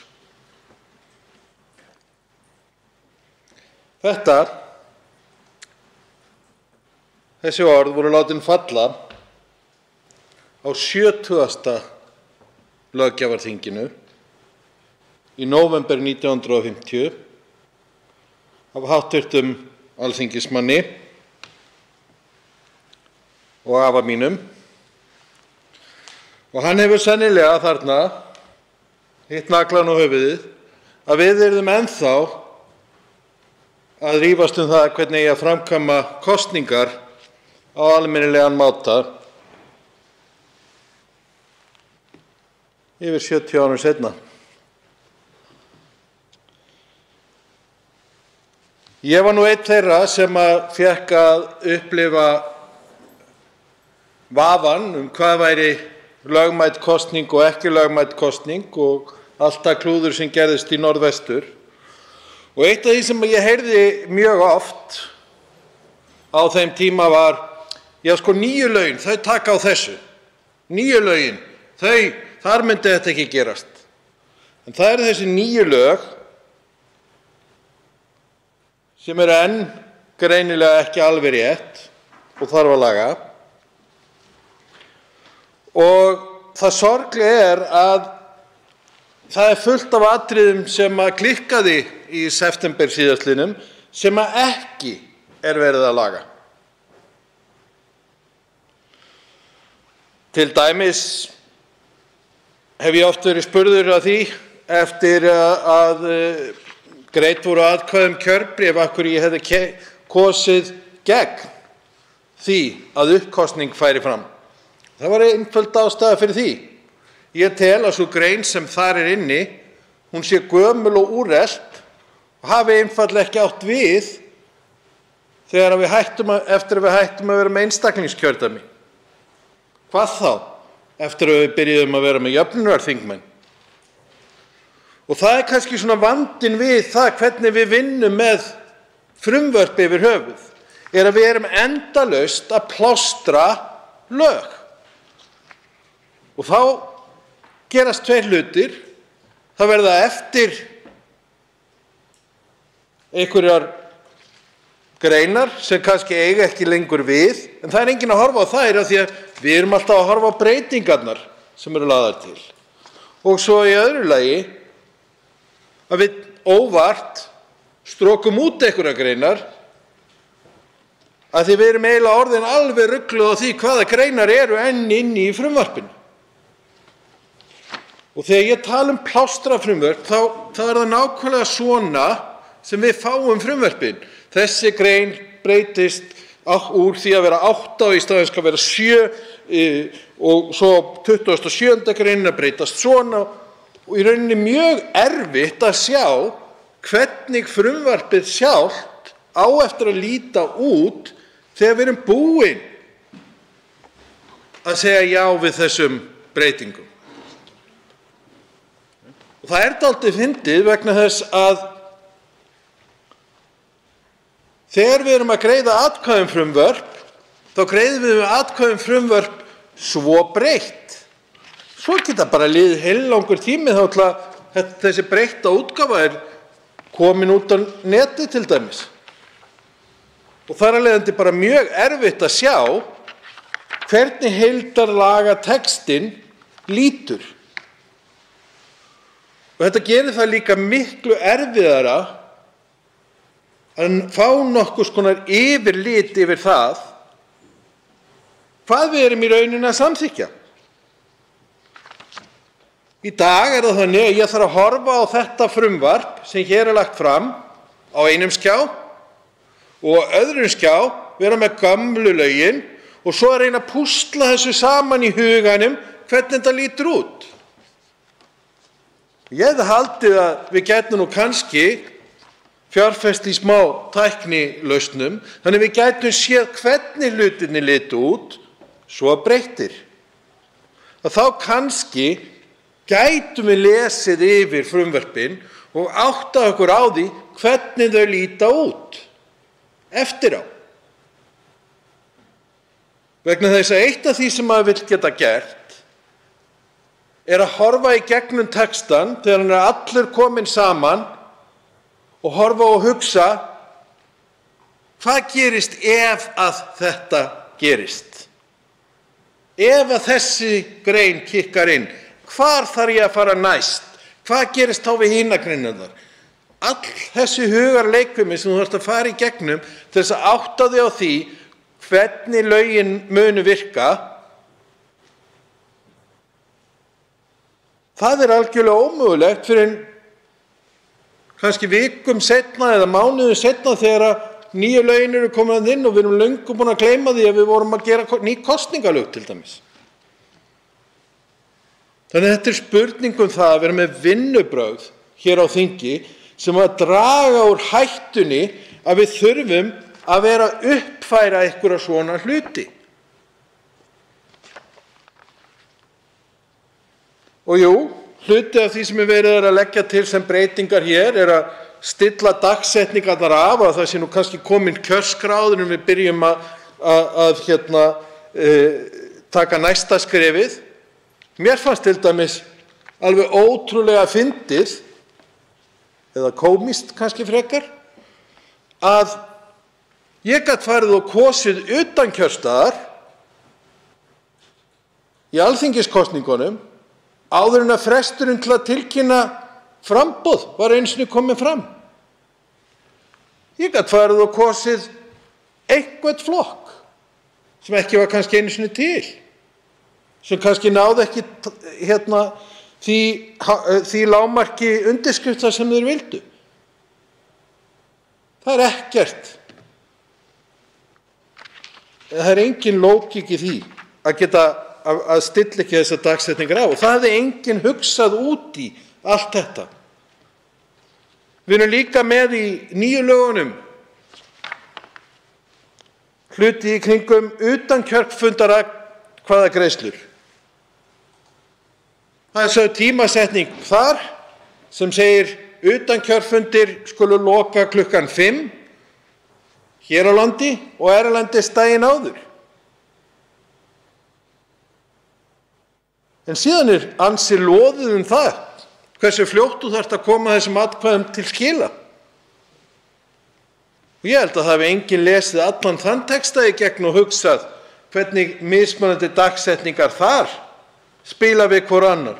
Kannski erum við komin með það í utankjörfundar atkvæðagreiðsluna núna eins og í sumum fylkjum Bandaríkjanna, það dugar að setja þetta í póst daginn fyrir á kjördag og svo bara verið að telja í nokkrar vikur. Svona eins og í Norðvesturkjördæmi. Og það að sjálfsögðu líka ansi slæmt mál að það sé verið að keyra þetta allt í gegn á síðustu dögum þingsins. Og eins og hv. þingmaður Andrés Ingi Jónsson benti á, 10. þingmaður Reykvíkinga, að það var verið að greiða atkvæði þessi lög miðja nótt. Miðja nótt. Af því að það þurfti að klára allt á síðustu dögum þingsins. Og því miður, þá nú skortur á úthaldseflandi vökva hér í mötuneytinu annað en kaffi til að halda fólki vakandi. Þannig að kannski þarf að gera eitthvað í því. Ef það á að vera hér þingfundir langt fram eftir nóttu, þá gerast mistökin.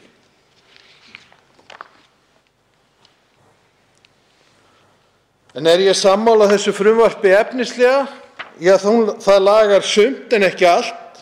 Atkvæðavægið í Suðvestur ennþá mjög skakt og hefur til dæmis verið bent á það af fræðimönnum að til þess að raunverulega jafna það, að þá hefði þurft að hækka þingmannafjöldan þar í 15 þingmenn en ekki 14. En það ekki gert, þó verið séð sem betur fer að laga það að þingmannafjöldanum var breytt í 14 af landskjörstjórn, en svo tókum við í gildi lög sem að setja það aftur yfir í 13. Þannig að þetta nú oft ansi skrítið í þessu og mér langar að hvetja til þess og það sem tekið hefur verið fram hér af öðrum hv. þingmönnum, að stjórnskipunar- og eftirlitsnefnd taki þetta frumvarp eða þessi lög til gagngerrar endurskoðunar og mig langar að hvetja til þess og mæla til þess að frumvarpi verði ekki vísað áfram til 3. umræðu, heldur sé vísað aftur til nefndar til þess að laga fleiri vankanta sem í kosningalögunum sem komu fram 25. september síðastliðinn. Og fyrst við erum að laga þessa hluti, þá af hverju ekki að laga alla vankantana en ekki bara þá sem að ráðuneytinu datt í hug að þyrfti að laga núna. Þetta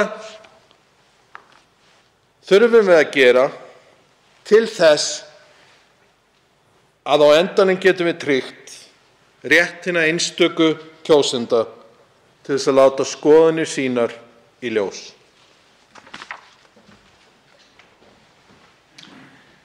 Þá veitir andsvar hv. þingmaður Oddný G. Harðardóttir.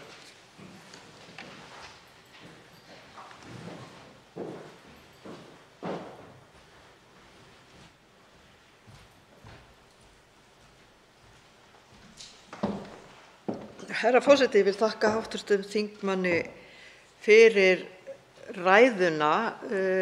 Hv. þingmaður talar að það sé fleira sem þurfi að gera til að bæta kosningalögin en það sem við erum akkúrat að ræða hér í dag.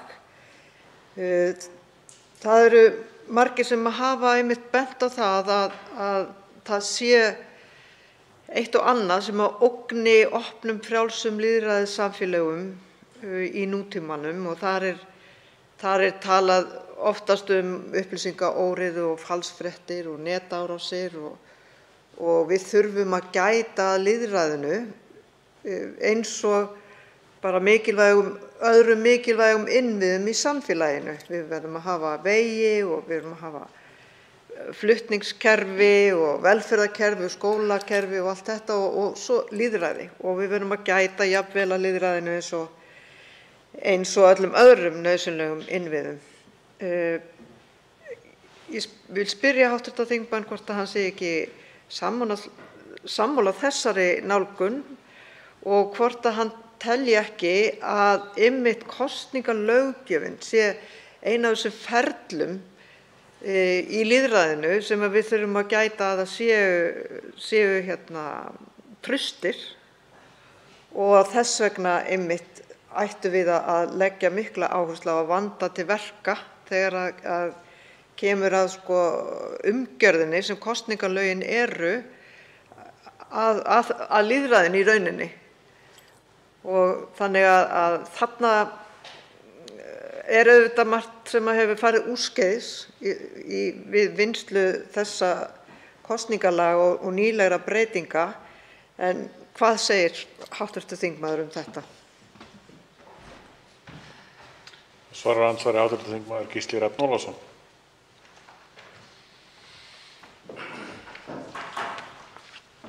Virðulegi forseti, ég þakka hv. þingmanni Oddný G. Harðardóttur fyrir þennan andsvar, og ég er hjartanlega sammála hv. þingmanni í því að lýðræðið er einn af hornsteinum samfélagsins, og það er nákvæmlega þess vegna sem að lög kosningar þurfa að vera mjög vel unnin, betur unnin heldur en jafnvel mörg önnur lög sem við setjum hér á hinu háa Alþingi.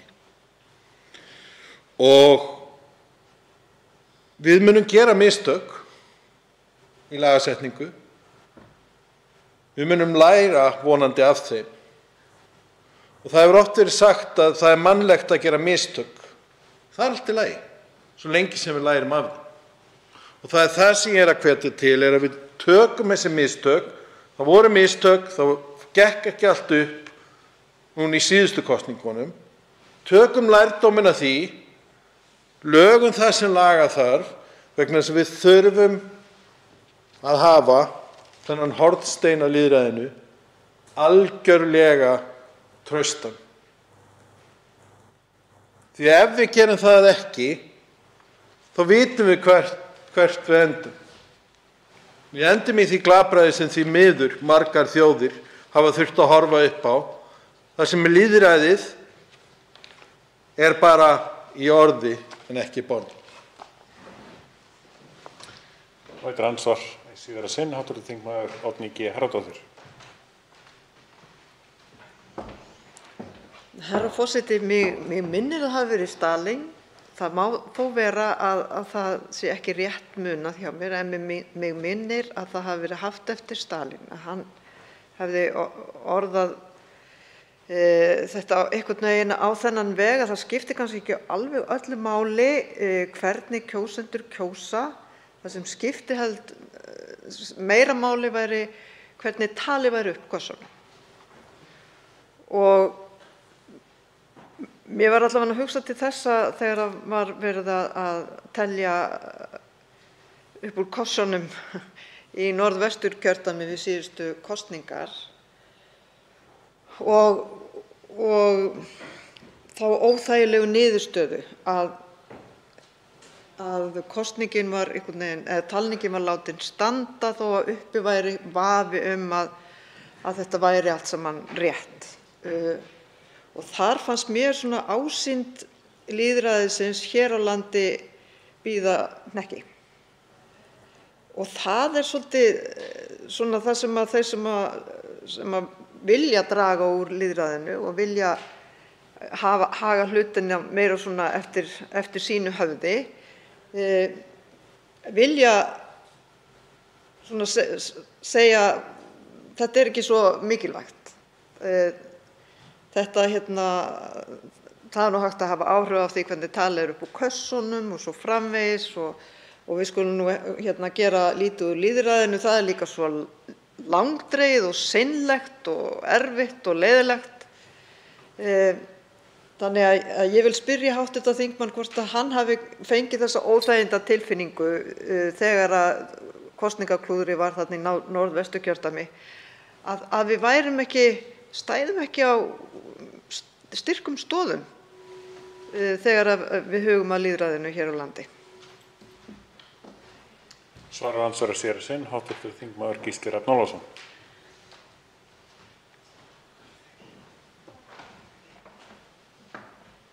Virðulegi forseti, ég þakka hv. þingmanni fyrir spurninguna. Jú, ég get svo sannarlega tekið undir með þeim áhyggjum sem hv. þingmaður lýsti yfir. Og það var sérstaklega erfitt fyrir mig persónulega af því að þetta hafði áhrif á mig persónulega. En fyrir mér skiptir lýðræðið máli og þess vegna greiddi ég atkvæði miðað við mína sannfæringu þegar kom að því að ákveða hvernig þetta ætti að enda. Mér fannst nú reyndar dálítið fyndið eða komískt að þessi ákveðnu orð Stalíns voru sögð við mig á kjördag af aðila í kjörstjórn. Það var reyndar ekki í Norðvesturkjördæmi. En það er nefnilega þannig að eitt af því sem ég lærði af honum afa mínum sem sat nú hér inni í 30 ár var það að völd spilla.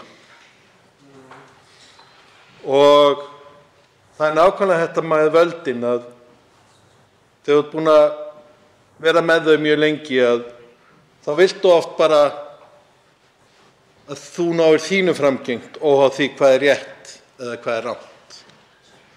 Og það er því miður þannig einmitt með mörg lönd sem að standa mun verr en við hvað það varðar.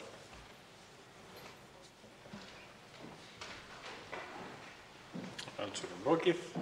Næstur tekur til máls hv. þingmaður Andrés Ingi Jónsson. Herra forseti, mig langar fyrst að rifja upp hversu brýnt það var að endurnýja eða endurskoða kosningalöggjöf á Íslandi þegar við gerðum það í fyrra. Það var búið að benda á það til dæmis í úttektum Öryggis- og samvinnustofnunar Evrópu trekk í trekk að það voru ýmsir ágallar á framkvæmd kosningar sem þyrfti að taka á. En allt of langan tíma hafði ekki tekist að ná samstöðu þær breytingar hér í þingsal vegna þess að það kom í ljós að það að breyta kosningalögum er bara dálítið erfitt af því að stjórnmálafólk hefur dálítið sterkar skoðanir á því. Þannig að frumvörp þess efnis ýmist kom ekki fram eða döguðu uppi þangað til það tókst núna á síðasta vetri. Og í grunninn voru nokkur efnisatriði sem þurfti að bæta í löggjöfina en stóra verkefni var kannski að sameina 4 lagabálka sem tengdust ólíkum þáttum kosningaframkvæmdar eftir hvort það væri til alþingisforseta, sveitarstjórna eða þjóðaratkvæðagreiðsla. Og þetta var gríðarstórt verkefni.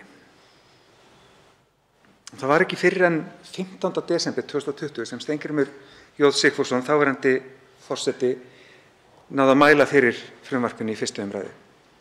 Og á þeim tímapunkti var gert ráð fyrir gildistöku 1. maí 2021. Og bjartsýni flutningsmanns var svo mikil að ég held hann hafi í hjarta sínu jafnvel borið von til að þetta næðist. Raunin var hins vegar önnur. Stjórnskipunar- og eftirlitsnefnd hélt 22 nefndarfundi málið, fékk alveg gríðarlega umfangsmiklar og margar umsagnir og þurfti að breyta mjög miklu frá upphaflegu frumvarpi. Þannig að það var ekki fyrr en 21. maí, 20 dögum eftir að gildistaka hafði upphaflega verið ráðgerð, að það voru komin einhver drög að breytingartillögum í nefndinni sem síðan 2 vikum seinna litu dagsins ljós þegar nefndin afgreiddi 8 síðna breytingartillöguskjal með 65 töluliðum. Fyrir óinnvígða þá það mjög mikið. En af hverju þurfti nefndin að breyta svona miklu? Það er nefnilega ágætt að rifja það upp vegna þess að það eru ólík sjónarmið sem togast á í kosningalögum. Annars vegar það þessi fallega hugsun að hvert einasta atkvæði skipti máli og þess vegna búum við til kerfi sem snýst að hlusta á hvern einasta kjósanda. Þó við séum nærri 300.000 sem höfum kosningarétt, þá skiptir hvert eitt og einasta okkar máli. Og þess vegna þykir mér alltaf sérstaklega vænt bráðabirgðaákvæði 1 í lögunum, það að það skuli taka á kjörskrá það fólk sem uppfyllir skilyrði réttindi danskra ríkisborgara á Íslandi, númer 18/1944. Þetta er fólk sem bjó á Íslandi þegar hér var stofnað lýðveldi og enn með kosningarétt út af þessu ákvæði sem byggir á sambandslögunum frá 1918. Samkvæmt upplýsingum frá Þjóðskrá þegar Steingrímur J. Sigfússon mælti fyrir frumvarpinu voru, þetta er ekki einu sinni þegar hann mælti fyrir, árið 2019 voru 3 kjósendur eftir í landinu sem uppfylla þetta ákvæði. Og við erum með sérstakt ákvæði í lögum fyrir þau 3 vegna þess að þessi 3 atkvæði skipta bara nákvæmlega jafn miklu máli og atkvæði allra annarra kjósenda. Hitt sjónarmiðið sem togaðist á og var allt of oft að draga úr þessu fallega elementi kosningalagana var að það ætti að fara yfir, þetta stóð í skipunarbréfi starfshópsins sem að vann upphaflega tillögu að breytingum á lögunum, að það ætti að fara yfir gildandi lög kosningar með hagkvæmni og skilvirkni að leiðarljósi. Ég held að kosningar geti ekki verið hagkvæmar eða skilvirkar. Það kostar dálítið pening, þær eru dálítið flóknar, þær eru mannaflsfrekar. Það er alls konar vesen sem þarf að eiga sér stað til þess að við getum náð vilja hvers einasta kjósanda fram og til þess að hver einasti kjósandi treysti öllum skrefum ferlisins.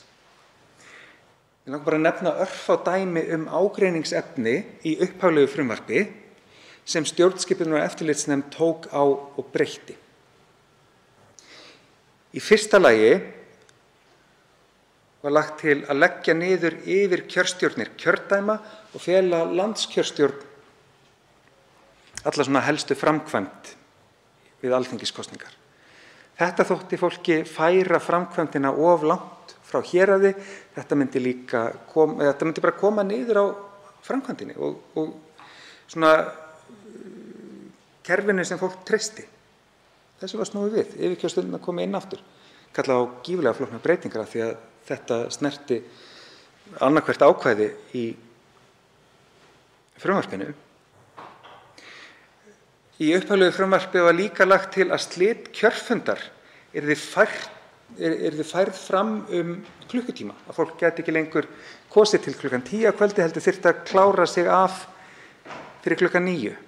Ástæðan var bara ekki ljós, en þetta var miklu skilvirkara af því að eins og sumir umsagnaraðilar benda á, það var ekkert ofboðslega margir kjósendur að mæta þessum tíma,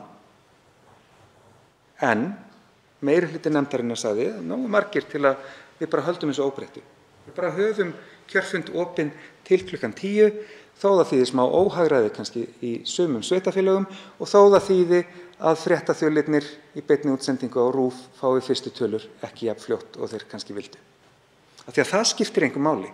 Við sáum það nú ágætlega í kosningunum í haust. Kjördæmið sem skilaði fyrstu tölum langfyrst var líka kjördæmið sem var síðan bara með allt niður þegar kom að talningunni. Norðvesturkjördæmi kostaði okkur ómældan tíma vegna þess að það vildi vera skilvirkast í því að koma tölum frá sér. Svo var tekist á atriði eins og bann við að greiða atkvæði eða að kjósa aftur ef þú hefði greitt atkvæði utan kjörfundar. Það skildi enginn af hverju þetta væri. Jú, þá bara ákvað fólki sem samdi frumvarpið að það væri einhvern veginn of mikið vesen að kjósandi geti greitt atkvæði utan kjörfundar bara eins oft og honum sýnist, hann geti samt mætt á kjörfund, greitt atkvæði þar og þá er það bara síðasta atkvæði sem gildir. Við getum skipt skoðun. Það er lýðræðislegur réttur. Við getum utan kjörfundar greitt atkvæði einhverjum flokki sem að kemur síðan í ljós eitthvað hneykslismálum í millitíðinni og við bara okkur þætti gengið á lýðræðislegan rétt okkar ef við getum ekki hent því atkvæði í tætarann og bara mætt á kjörstað og greitt atkvæði þar. Þessu sneri stjórnskipuleg eftirlitsnefnd við. Það átti að breyta kosningaframkvæmdinni þannig að kjósandi átti að fá kjörseðil, fara inn í kjörklefa eins og við þekkjum og merkja þar við. Svo átti hann að fara með seðilinn samanbrotinn til fulltrúa kjörstjórnar sem myndi stimpla með einhverjum embættisstimpli og síðan mætti hann fara ofan í kjörkassa. Við skildum aldrei af hverju þetta væri. Þetta myndi þýða að eftir að þú merktir við þá væri einhver þér óviðkomandi sem myndi handleika seðilinn áður en hann fer ofan í kassa. Þetta myndi mögulega þýða að ótal atkvæði myndi ógildast vegna þess að einhver kjósandi væri bara of fljótur á sér, væri bara vanur því eftir áratuga reynslu að bara fara beint úr klefanum og stinga hún í kassan. Þá er það bara ógilt atkvæði. Þetta var bara della sem að nefndin henti út. Og síðan átti að þrengja rétt fólks til að halda kosningarétti þó það hefði flutt af landi brott. Það átti bara að setja stíf mörk við ákveðin árafjölda utan landsteinana og þar með bara væri þinn kosningaréttur úti í stað þess að það væri hægt að kæra sig inn á kjörskrá eins og hefur verið lengi.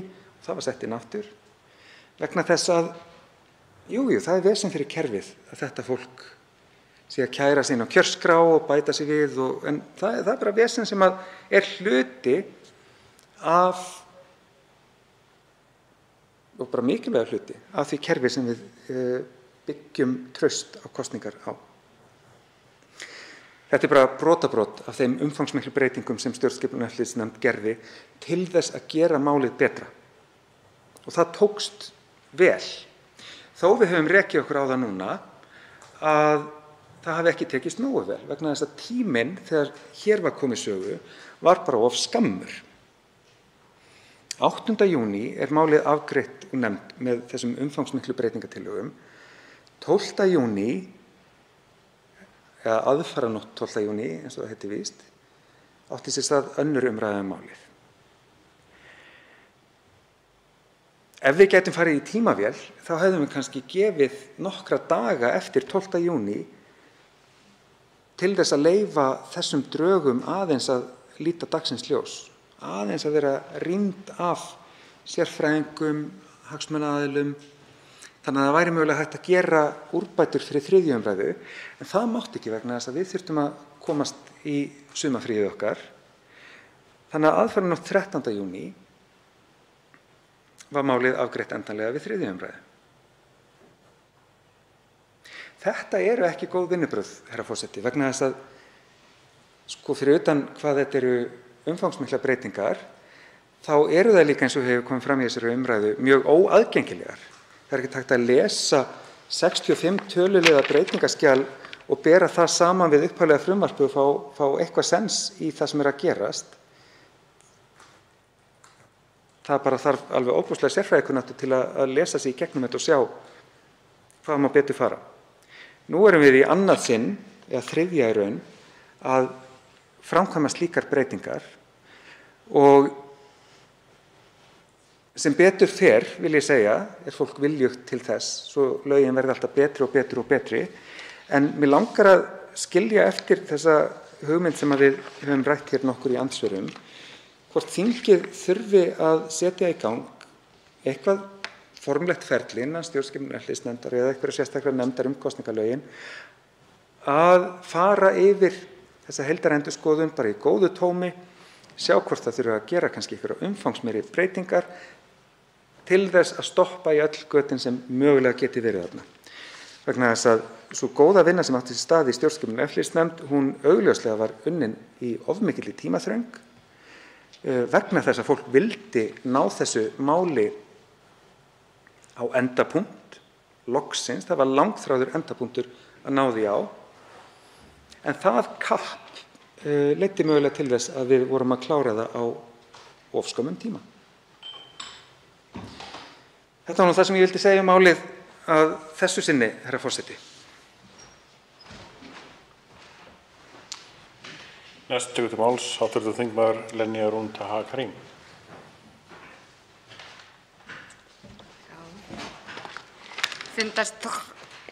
Forseti, ég verð að hætta að gera þetta. Það eru margir annmarkar á þessu lagafrumvarpi og kosningalögunum í heild sinni. Ég kom vissulega inn á það í gær að það væri athyglisvert og ef ekki ámælisvert að breyta lögum rétt 2 mánuðum fyrir kosningar.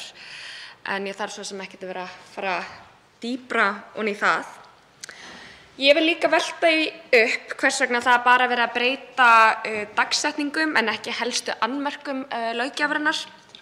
Til að mynda þá eru meginreglurnar framkvæmd kosninga undir ráðherra komið til að útfæra í reglugerð og við eigum von á þó nokkrum reglugerðum á næstu vikum og mánuðum til að brýna fyrir þessari útfærslu betur og hvernig það á að framkvæma þessar kosningar. Forseti, mér þykir ekki mjög eðlilegt að framkvæmdavaldið eða ráðherra hafi jafn mikla aðkomu að framkvæmd kosninga. Heldur eiga framkvæmd kosninga að heyra undir Alþingi og þeim lögum sem Alþingi hefur samþykkt. Ég hélt að það væri bara einhver meginregla sem við þyrftum að verða að vettugi. Reykjavíkurborg og yfirkjörstjórn Reykjavíkur gerðu alvarlegar og mjög marktækar athugasemdir við þetta frumvarp en það er greinilegt að það hafi ekki verið tekið mið af því. Meðal annars þá var það að fólk sem býr erlendis missir kosningaréttinn sinn en fær hann vissulega tilbaka í sveitarstjórnarkosningunum þannig að fólk spyr sig kannski af hverju skiptir það máli að þetta fólk sem er búsett erlendis sé með kosningarétt. En jú, það eru sameiningar sveitarfélaga í gangi núna og hafa verið í gangi í þó nokkrum sveitarfélögum á grundvelli laga sem hafa fallið á brott nema nokkur bráðabirgðaákvæði sem að það er verið að byggja þessar sameiningar á. Þetta er náttúrulega bara galin framkvæmd, því miður. Og ég vil taka undir með hv. þingmanni Þórunni Sveinbjarnardóttur að það er sérkennilegt að það er ennþá verið að laga annmarka á þessu lagafrumvarpi eftir heildarendurskoðun og þetta verður örugglega ekki síðasta lagfæringin og við hér á Alþingi þurfum örugglega að vinna í þessu frumvarpi áfram í nokkra mánuði viðbót út af því að það eru mjög mörg lagaákvæði sem hafa greinilega ekki verið hugsað til enda. Svo vil ég eins minna á að hér ríkir þingræði en ekki ráðherraræði og þessi kosningalög eru til marks að við búum því miður í ráðherraræði enda tilheyrir mjög mikið af þessum lagaákvæðum og framkvæmd kosninganna undir ráðherra sem er náttúrulega bara ekki eðlilegt eins og ég kom inn á áðan. Forseti, ég er laganemi og ég fer ekki rosalega lengt með það en í laganáminu mínu þá var talað mjög mikið vilja löggjafans og það er rýnt í lögskýringargögnin og það er skoðað greinargerðir og framsöguræður nefndarmanna og þingmanna og fullt af einhverjum öðrum hlutum til þess að leiða vilja löggjafans í ljós. Og ég er bara að hugsa hvað gerist eftir 2-3 ár þegar þessi lög hafa verið löguð og fyrsta árs nemendur í lagadeild eru að læra stjórnskipunarrétt. Það verður bara rýnt í einhver lögskýringargögn sem eru varla til staðar út af því að enginn á Alþingi gerði athugasemd við þetta frumvarp og við þessi lög þegar þetta var afgreitt á síðasta kjörtímabili og samþykkt, sem mér þykir náttúrulega bara mjög miður út af því að þetta er náttúrulega sögulegt. Það er heildarendurskoðun sem átti sér stað kosningalögin og það var hent í einn heildstæðan lagabálk sem að sveitarstjórnarkosningar og kosningar til Alþingis falla undir. En hér erum við með lagabálk sem að greinilega virkar ekki, var greinilega ekki hugsaður til enda og við hér á Alþingi berum náttúrulega líka ábyrgð á þessu. Þetta er ekki bara stjórnskipunar- og eftirlitsnefnd í fyrra. Við löggjafarvaldið þarf náttúrulega að rýna í gögnin og skoða frumvarpið áður en þau samþykkja þetta hér og ég leyfi mér að segja að mér líður eins og löggjafarvaldið hafi brugðist hlutverki sínu með því að átta sig ekki á þessum alvarlegu annmörkum eða bara ekki tekið mið af þessum umsögnum sem að bárust, sem er náttúrulega bara leiðilegt og nú þarf að eyða örugglega heilu þingi í það að reyna að laga þennan blessaða lagabálk. Það eru, rúmlega 60 dagar í kosningar. Mér finnst þetta ekki alveg í samræmi við vinnubrögð þingmanna og nefndarmanna. Það var einnig gert athugasemd við umboðsmenn. Ef mér skilst það rétt, þá að vera einn umboðsmaður fyrir hvert framboð í Reykjavík og ég meina í Reykjavík þá eru það bil 16 framboð og ég held að öll sem að sitjum hér í dag við höfum öll farið inn í kjörklefa og við sjáum hversu lítið herbergi þetta er og ég veit ekki hvort það sé búist við því að það séu 16 umboðsmenn ásamt kjósendum og ásamt kjörstjórninni í þessu litla herbergi, þannig að það má endilega endurskoða það líka. Það er margt annað sem má setja út á en það er vissulega ekki verið að laga hér í dag, því miður.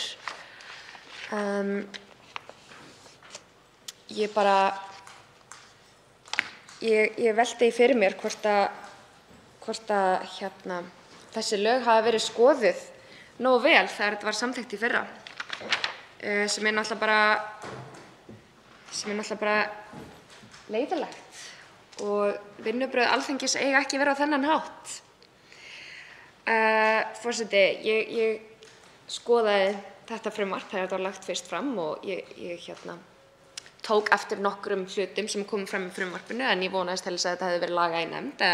Jafnvel eftir að það var samþykkt að það myndi einhver lagfæring eiga sér stað en svo var ekki. En það kemur fram að minnsta kosti 3 sinnum í þessu lagafrumvarpi með leyfi forseta: af fengnum tillögum landskjörstjórnar skal ráðherra í reglugerð setja nánari ákvæði og svo framvegis hitt og þetta. Þetta er bara skrítið að ráðherra setji fullt af reglugerðum nánari framkvæmd, nánari ákvæði hitt og þetta.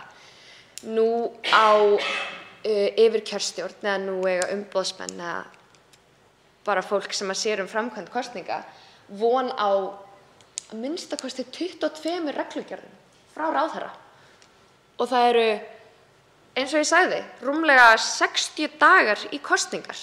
Hvernig á þetta fólk bara að leggja allar þessar reglugerðir á minnið ásamt því að það er ennþá verið að breyta og bæta lögin fyrir þessar sveitarstjórnarkosningar? Hvernig getum við tryggt það að þessar kosningar fari fram með réttum hætti ef að lögin er ekki nógu skýr? Ef að það eru 22 reglugerðir sem þarf að taka mið af?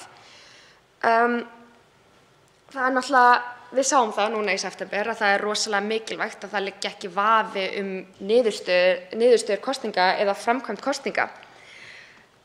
Og ég veit bara ekki hvernig við getum tryggt það að það liggi enginn vafi fyrir það. Ég meina, við erum að því núna, við erum að reyna að tryggja þetta en það þarf að vanda virkilega vel til verka og ég hvet þingheim bara til þess að gera það og rýna bara betur í frumvarpið og gera okkur laganema stolt sem að þurfum að skoða lögskýringargögnin og þurfum að vísa í þessa háttvirta þingmenn sem að taka til máls hér í dag og tóku til máls á síðasta kjörtímabili þegar að vera að samþykkja þetta frumvarp.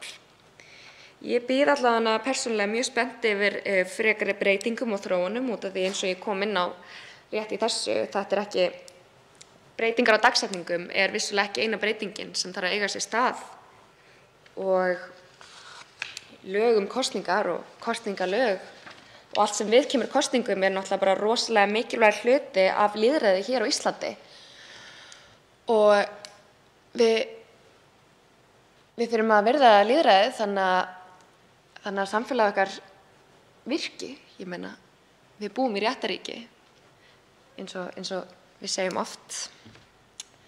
Þannig að já, ég bara bíð virkilega spennt eftir frekar lagfæringum og ég veit ekki hvort að ég verði hér á þingi þegar að næsta breytingartillagan þegar næsta breytingartillagan kemur fram en ég mun styðja það að sjálfsögðu og ég hvet stjórnskipunar- og eftirlitsnefnd að halda áfram að skoða þetta frumvarp og taka mið af þeim umsögnum sem að bárust og reyna að laga allt sem að bent á út af því að þetta náttúrulega fagfólk sem að skrifa þessar umsagnir og þau hafa unnið í kosningunum og þau hafa unnið að framkvæmd kosninga og vita náttúrulega hvað vantar upp á og hvernig best að beita sér í þessum málum.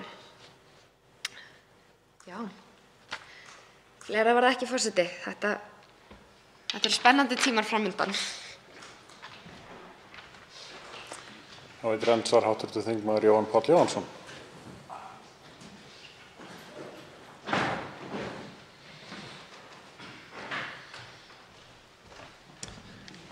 Virðulegi forseti, ég vil þakka hv.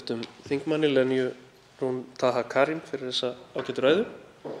Hún vakti athygli á svona ákveðnum annmörkum á kosningalögum, kannski ekki beinlínis annmörkum á þessu tiltekna frumvarpi sem hér til umræðu en annmörkum á heildarlögunum sem þarf einmitt að halda áfram að endurskoða með reglulegu millibili. Og mér langar svolítið að halda áfram einmitt á þeim sömu nótum. Víkja aðeins að einu efnisatriði, sérstaklega með hliðsjón af því sem hv. þingmaður vakti athygli á varðandi reglugerðir og reglugerðarvald ráðherra þegar kemur á framkvæmd kosninga. Í 31. grein kosningalaga segir orðrétt: þegar auglýst að gerð kjörskrár sé lokið þeim stjórnmálasamtökum sem bjóða fram lista við kosningar og frambjóðendum í forsetakjöri heimilt að óska eftir rafrænum aðgangi að kjörskrá hjá Þjóðskrá Íslands. Aðgangur skal veittur án endurgjalds, svo og önnur gögn sem kunna að verða tilgreind í reglugerð. Nú það þannig að í nýliðnum þingkosningum og í aðdraganda þeirra þá dróst það í margar vikur að veita stjórnmálasamtökum aðgang að kjörskrá.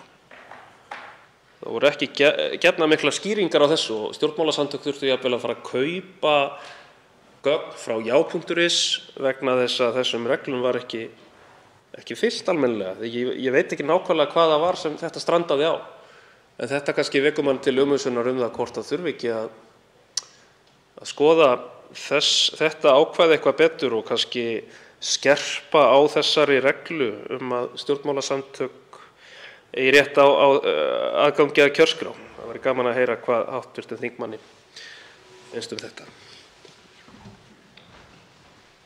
Svarar andsvari hv. þingmaður Lenju Rún Taha Karim. Virðulegi forseti, ég vil þakka hv. þingmanni Jóhanni Páli fyrir ansvarið og þakka eins fyrir það að vekja athygli á mikilvægu máli. Til að byrja með þá finnst mér náttúrulega bara svolítið skrítið að ráðherra sé að setja reglugerð þetta og að ráðherra hafi svona mikið vald þegar kemur að framkvæmd kosninga yfir höfuð eins og ég sagði áðan. Ég verð að fá að taka undir með hv. þingmanni þegar kemur að 31. greininni og varðandi aðgang að kjörskrá. Ég meina þetta var alveg frekar stórt mál núna í síðustu kosningum til Alþingis að það dróst á langinn að veita stjórnmálasamtökum aðgang og ég held að þetta sé bara fullkomið tilefni til þess að skoða 31. grein kosningalaga nánar, af því að það má bara engan veginn liggja vafi á neinum hlutum sem að við kemur kosningar. Leið og það liggur vafi framkvæmd kosninga, upplýsingar kosninga, niðurstöður kosninga yfir höfuð, þá veit ég ekki hvernig almennir kjósendur út í bæ geta haldið áfram að treysta Alþingi, ríkisstjórninni og lýðræðinu yfir höfuð sem er grunnstoð samfélagsins sem við búum í hér í dag og hefur verið í mjög langan tíma. Þannig að ég bara þakka kærlega fyrir það að benda á 31. greinina og ég hvet hv. stjórnskipunar- og eftirlitsnefnd að skoða þetta nánar. Svarar andsvari síðar í sinn, hv. þingmaður Jóhann Páll Jóhannsson. Já, virðulegi forseti, ég vil þakka fyrir þetta ágæta svar. Já, við kannski bara höldum aðeins áfram að tala þessa 31. grein. Nú kemur fram í áliti Persónuverndar nr. 2018/831 að það er í rauninni ekki skýr lagaheimild til staðar til að vinna persónuupplýsingar í þeim tilgangi að auka kjörsókn hjá til dæmis hópum sem hafa lægstu kjörsóknina og Reykjavíkurborg brenndi sig aðeins á þessu í þeirri góðu viðleitni til að einmitt hafa samband við þessa hópa. Og nú hefur Samband íslenskra sveitarfélaga og Reykjavíkurborg lagt til að sveitarfélög njóti einmitt þessa sama réttar og stjórnmálasamtök til þess að fá aðgang að kjörskrá til að geta þá haft samband við kjósendur. Í umsögn Sambands íslenskra sveitarfélaga kosningalögin, heildarlögin, þá kemur fram að sambandið telji eðlilegt að sveitarfélög eða kjörstjórnir hafi heimild til þess að vekja sérstaka athygli á kosningarétti og kjörstöðum og hafa samband við þá hópa sem eru líklegir til að nýta ekki kosningaréttinn sinn, til dæmis vegna vanþekkingar eða sem sagt fólk sem veit jafnvel ekki að það hefur kosningarétt. Og ég vil nú kannski bara varpa því fram hvort það væri ekki við hæfi í rauninni að breyta 31. grein á þann veg að sveitarfélög fái sambærilega heimild til að nýta kjörskrá til að koma á framfæri upplýsingum í aðdraganda kosninga. Þetta væri ekki í rauninni eitthvað sem hefði verið skynsamlegt að gera núna í aðdraganda sveitarstjórnarkosninga. Svarar andsvari síðar í sinn, hv. þingmaður Lenya Rún Taha Karim. Herra forseti, ég vil þakka hv. þingmanni Jóhanni Páli Jóhannsyni fyrir svarið. Hann kom inn á að sveitarfélög ættu að fá aðgang að kjörskrá. Ég er mjög sammála því og það ætti að vera gert sem fyrst, enda er mjög mikilvægt að upplýsingar liggi fyrir og varðandi kosningar og það sé gert almenning nógu vel upplýst hvernig kosningar eiga að fara fram, hvort þeir séu með kosningarétt og svo framvegis, allt sem hv. þingmaður kom sjálfur hér inn á. Aðgangurinn að kjörskrá er rosalega mikilvæg og það þarf að gera sem fyrst. Ég legg því til að það sé þrengt 31. grein frekar mikið, þannig að það liggi enginn vafi á því hverjir eiga rétt á kjörskráni og hvenær, út af því að mér finnst núverandi 31. grein vera svolítið rúm, svolítið opin til túlkunar og já, ég meina þegar eitthvað lagaákvæði er frekar rúmt þá er hægt að vera í vafa merkingu þess og kannski bara ekki beita því rétt. Þannig að eins og ég sagði áðan, ég held að þetta sé bara fullt tilefni til þess að endurskoða 31. greinina og þrengina aðeins og veita sveitarfélögum aðgang að kjörskrá sem fyrst, út af því að kosningarnar, þær eru eftir hvað? Eins og ég sagði, rúma 60 daga. þetta þarf allt að liggja fyrir að minnsta kosti mánuði fyrir kosningar. Það er andsvörum lokið og umræðu þriðja dagskrármálið er nú frestað. Á dagskrá þessa þingfundar eru tekin 4. til og með 10. dagskrármálið. Útbýtt er á fundunum, þingskjali 646, grænþvottur, beiðni skýrslu, flutningsmaður Eva Dögg Davíðsdóttir og fleiri. Þingskjali 647, staðfesting samninga Íslands afmörkun landgrunnsins handan 200 sjómílna, nefndarálit frá utanríkismálanefnd. Þingskjali 649, rafrettur og áfellingar fyrir rafrettur, stjórnarfrumvarp. Fleira liggur ekki fyrir á þessum fundi. Boðað verður til næsta fundar með dagskrá. Fundi slitið.